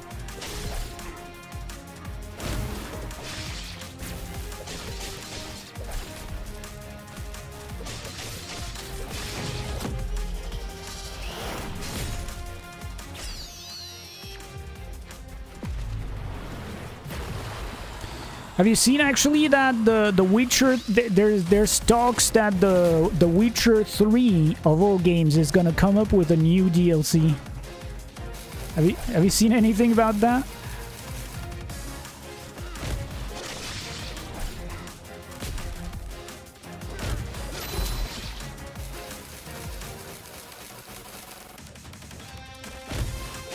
That one is wild for sure.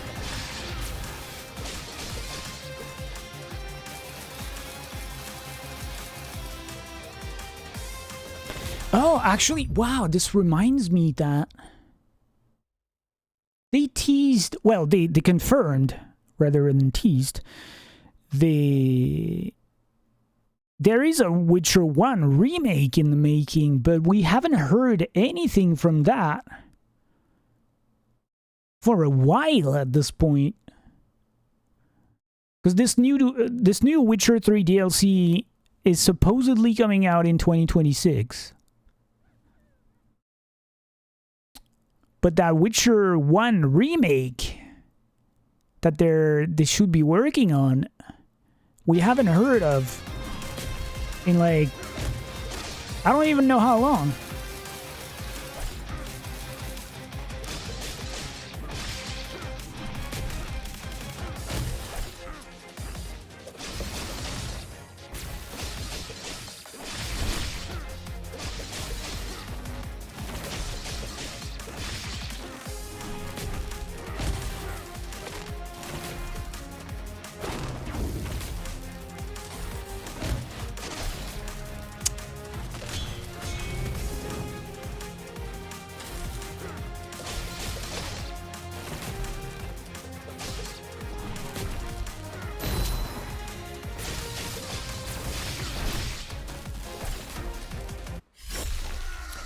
Well, it's still hard, but it's definitely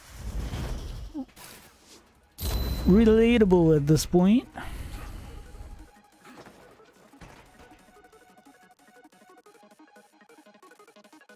I can feel it coming.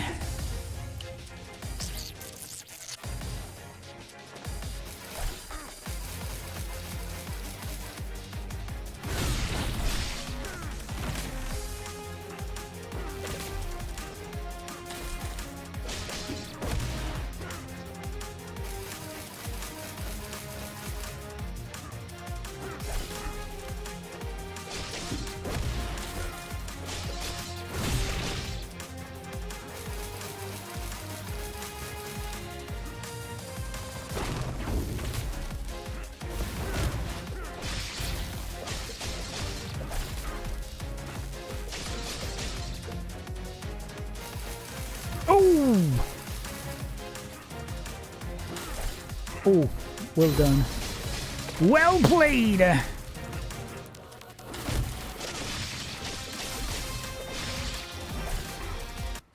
mean, it's still pretty hard.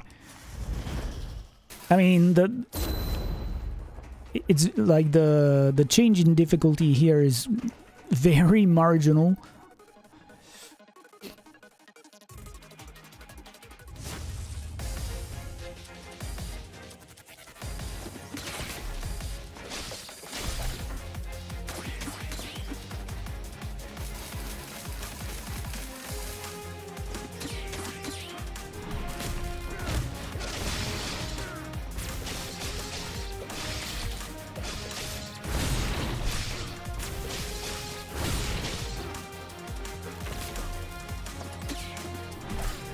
Ew!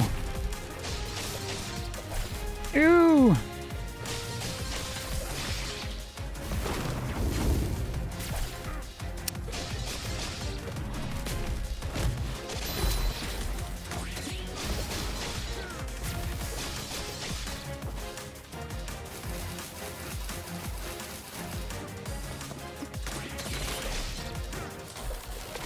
Ew!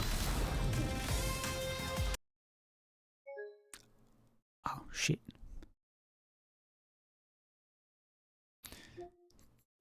Too much going on.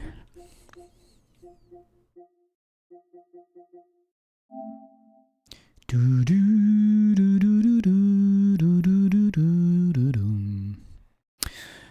Oh, earlier in the day though, I was watching IGN's video about everything that's been added so far to Monster Hunter Wilds. Yeah, it sounds like it definitely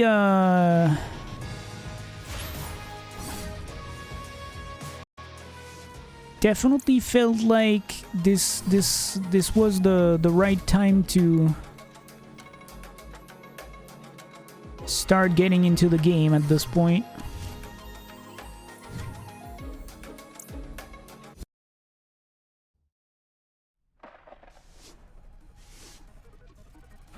So I'll probably play this one during 2026.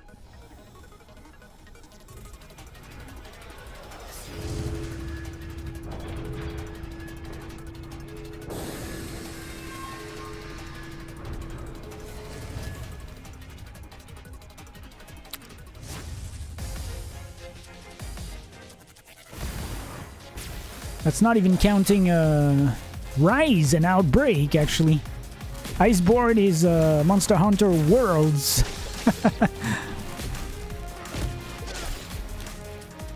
I think we're back on Shinobi difficulty. Yeah. Oh, maybe the game doesn't want to allow me to play on a lower difficulty setting.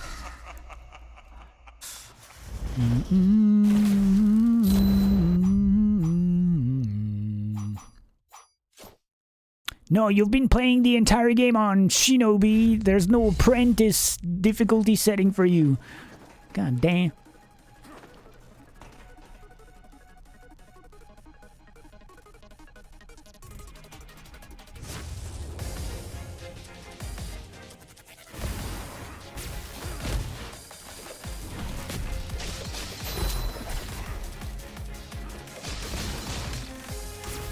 Oh! Misbutton my buttons.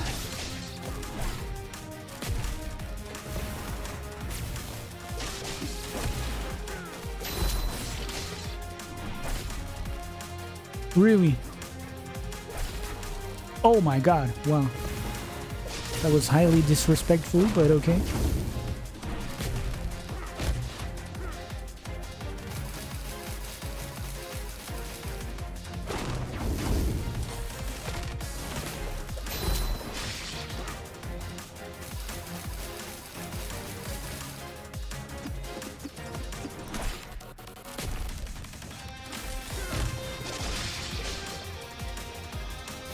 Oof. Yep. Death ensues.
Oh! Ooh, nice dodge.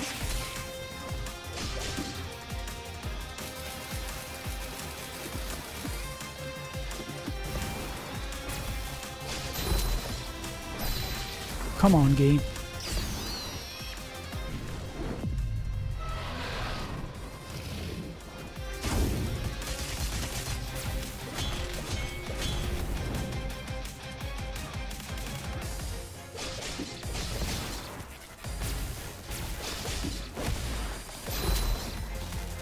Oh ho! I'm starting to feel it. Oh boy.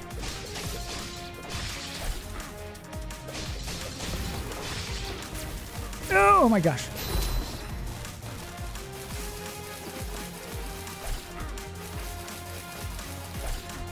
Really?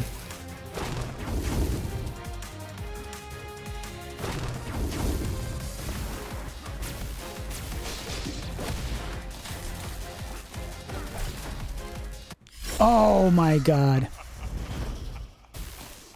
By far the best attempt so far, though. I guess I jinxed it when I said that I was starting to feel it.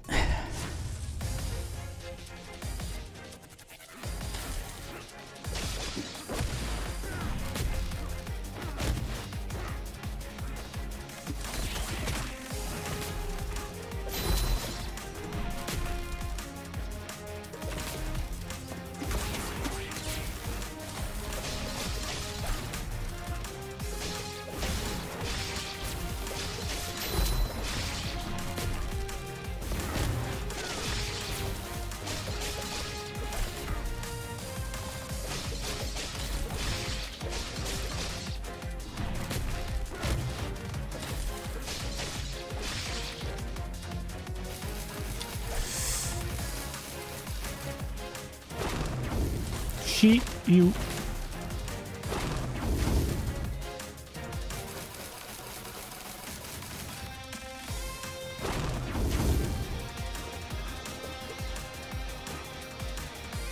Oh my god.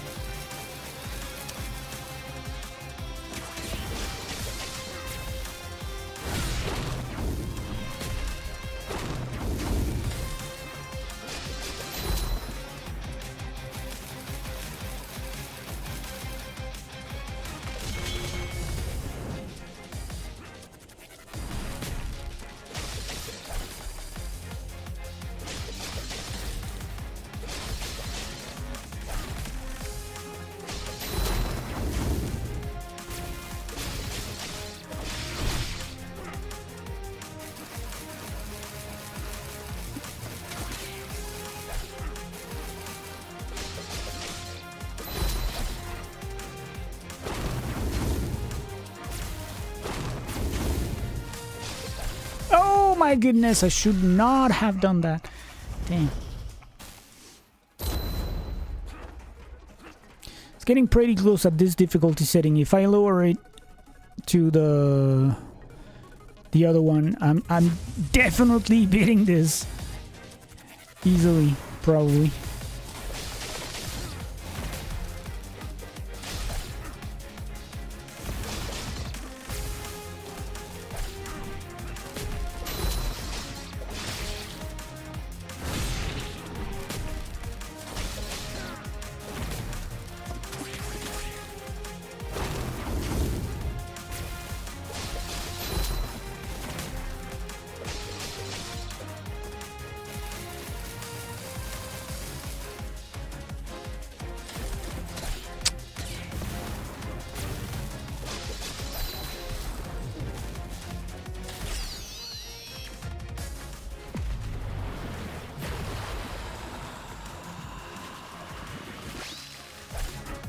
Wow.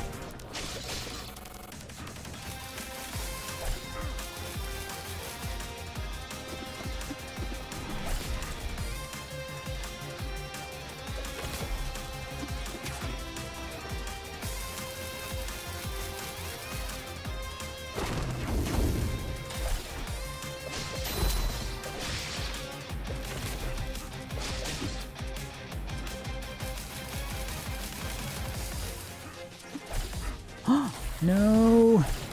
Oh my god.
It's really hard to be precise here.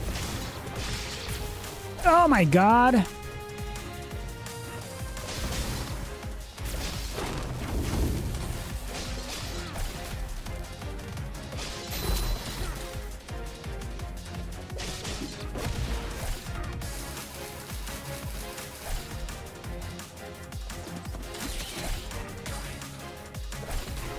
Wow. Alright. I don't want to spend like 2 hours on this, so let's give it another half a dozen attempts at this difficulty setting.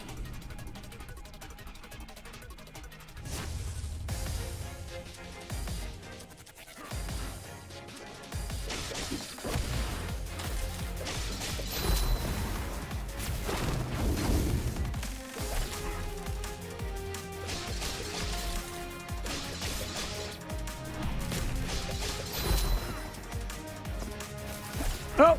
Oh shit! I thought I had the superpower activated.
Oh my gosh.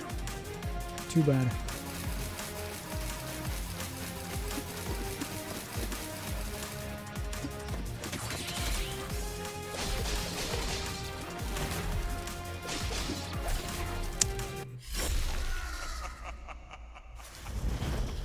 All right. 5 left. Let's go on the left. Maybe that will change things.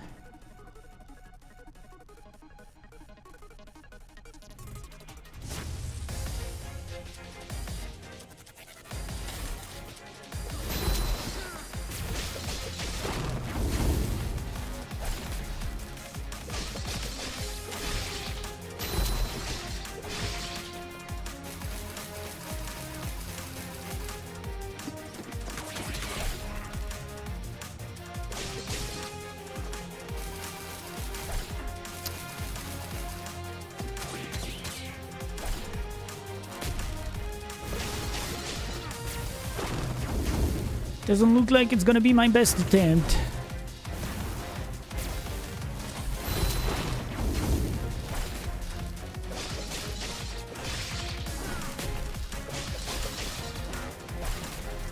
Really.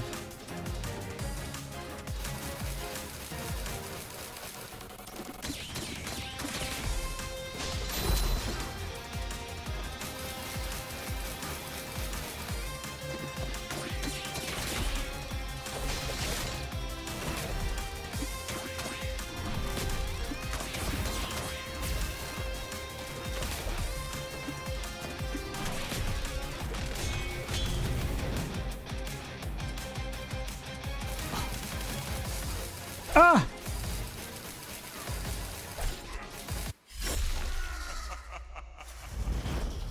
Four. I mean, I'm pretty sure, I'm pretty confident that if I lower the difficulty setting, I'm gonna one-shot this.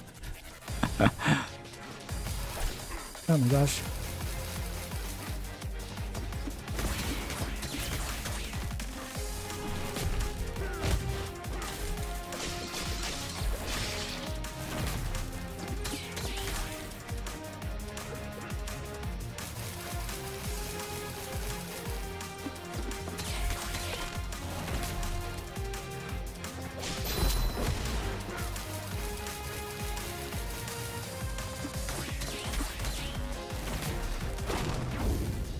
Yeah.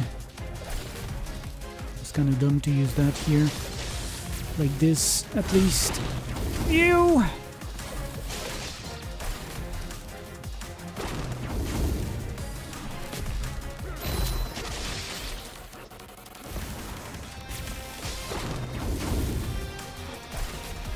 Oh my gosh, really?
Going for the healing rather than the attack.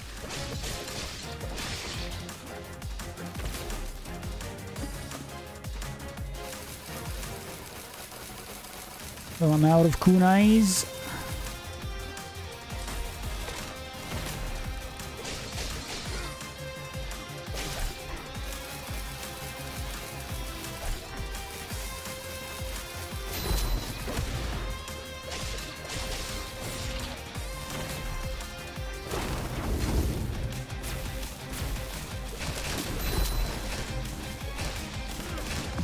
Oh, he's doing some shenanigans here. The fuck?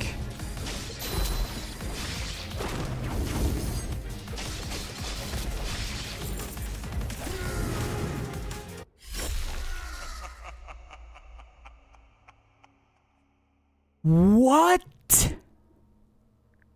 Are you fucking serious? What the hell was that? I had like 70% of my life bar. Took everything in one go.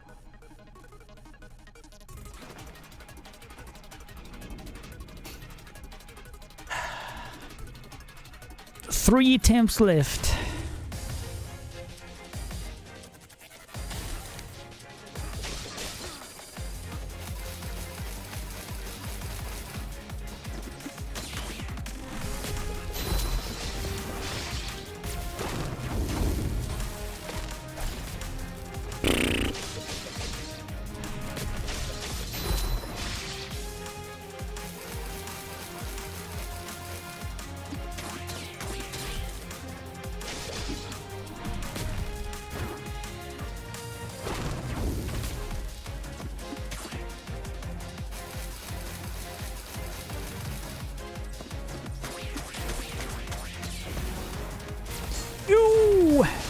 my god, wow.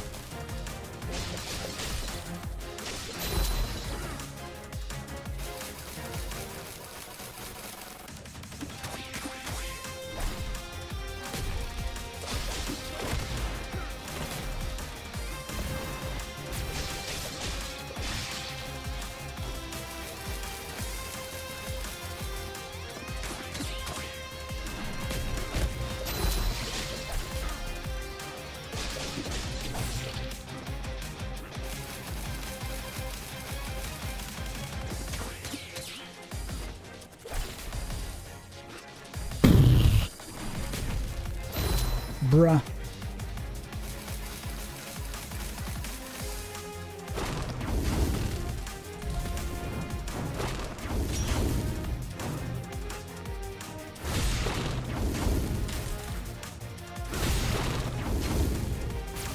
Oh my gosh.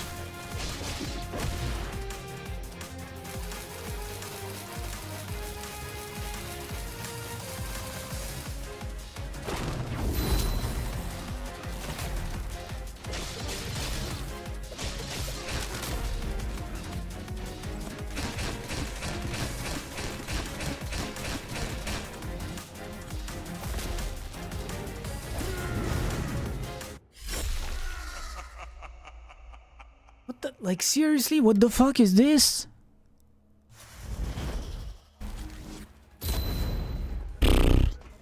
That feels so cheap.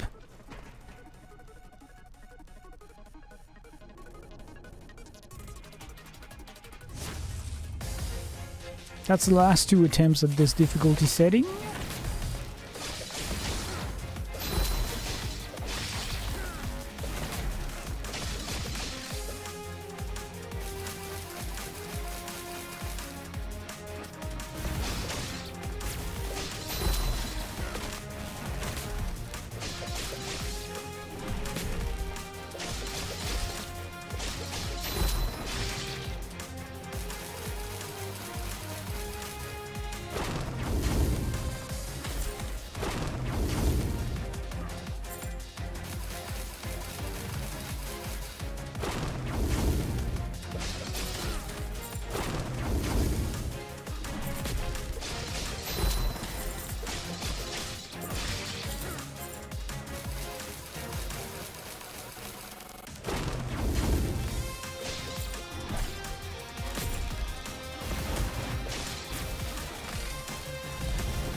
This is so cheap!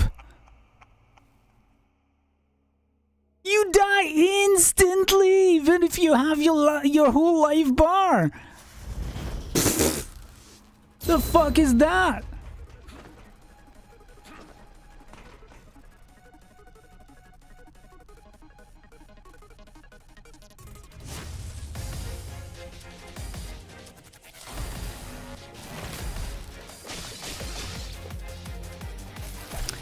Last attempt at this difficulty setting.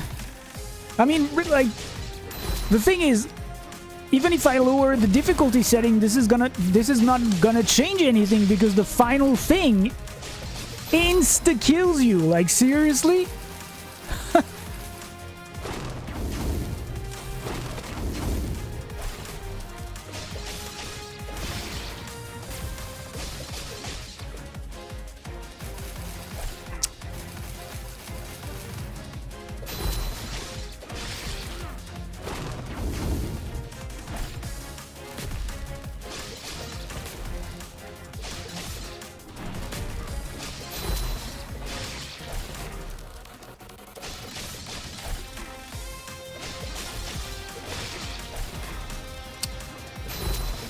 Shit attempt to...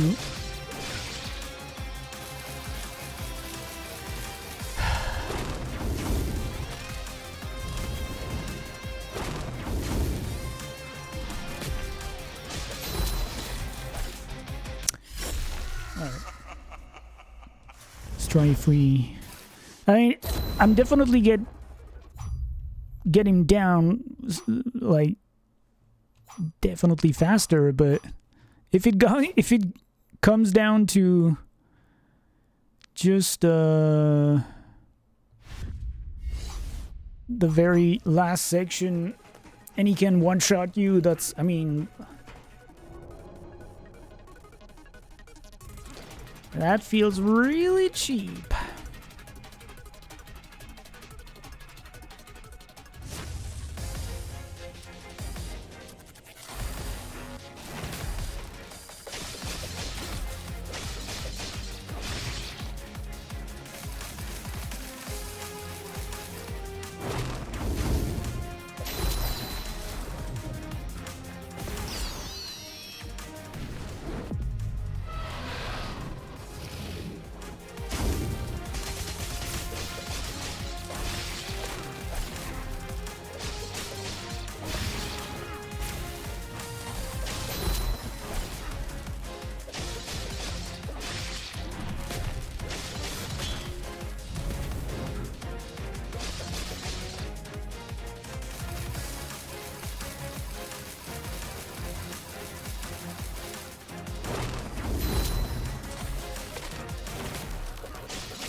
There's this sign again, like this kanji, but I don't know what this means. There was the exact same thing at the end of the very last boss, and I feel like I hit L2 and R2 to get that, but I think I'm gonna try and hit every single button possible at the same time and see, hopefully it does something.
Like,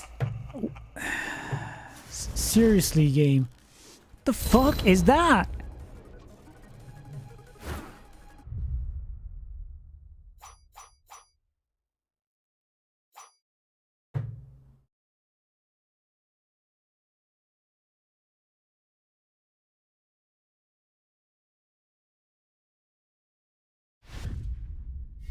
I don't know what this is.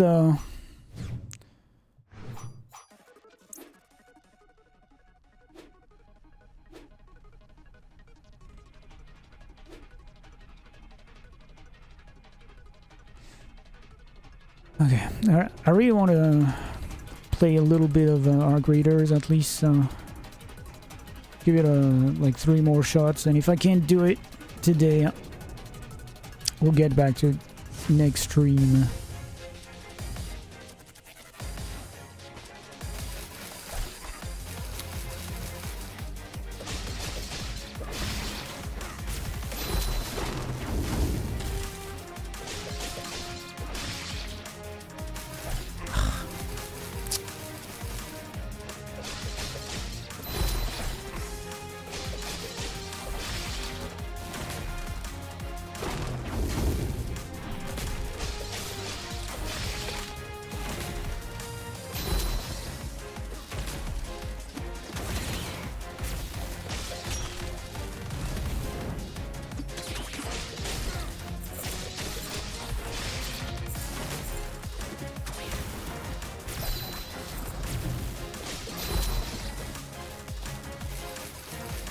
I mean, okay, maybe I need to have this. Oh yeah, because if I do R2 and L2 and I don't have a power, maybe that's what's preventing me from doing the final thing.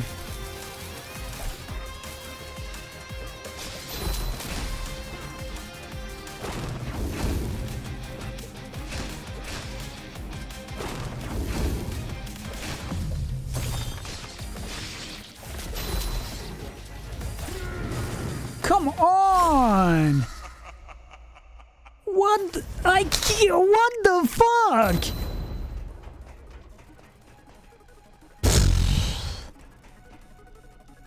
This is just, oh my god, I absolutely abhor these kind of mechanics in video games. I'm sorry, but like,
maybe that's when you have to use this?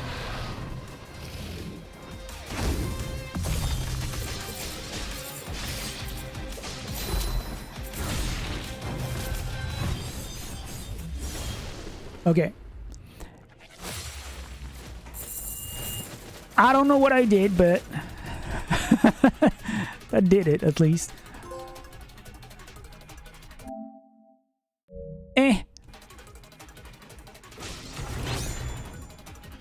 Oh! You get the final skin. Golden Shinobi.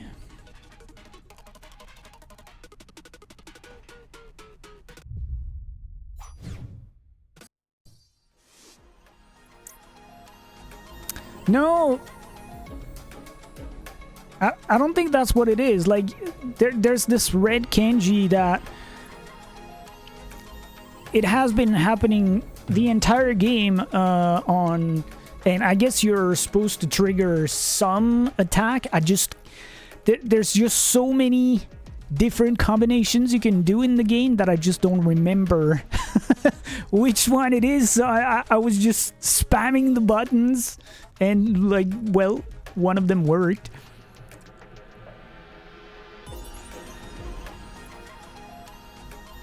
So that's the new one.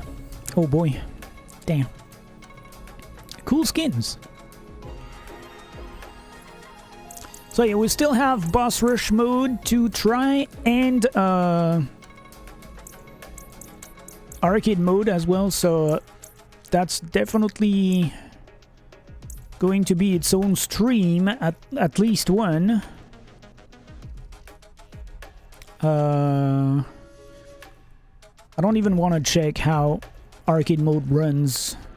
I guess we'll keep it as a surprise for next stream.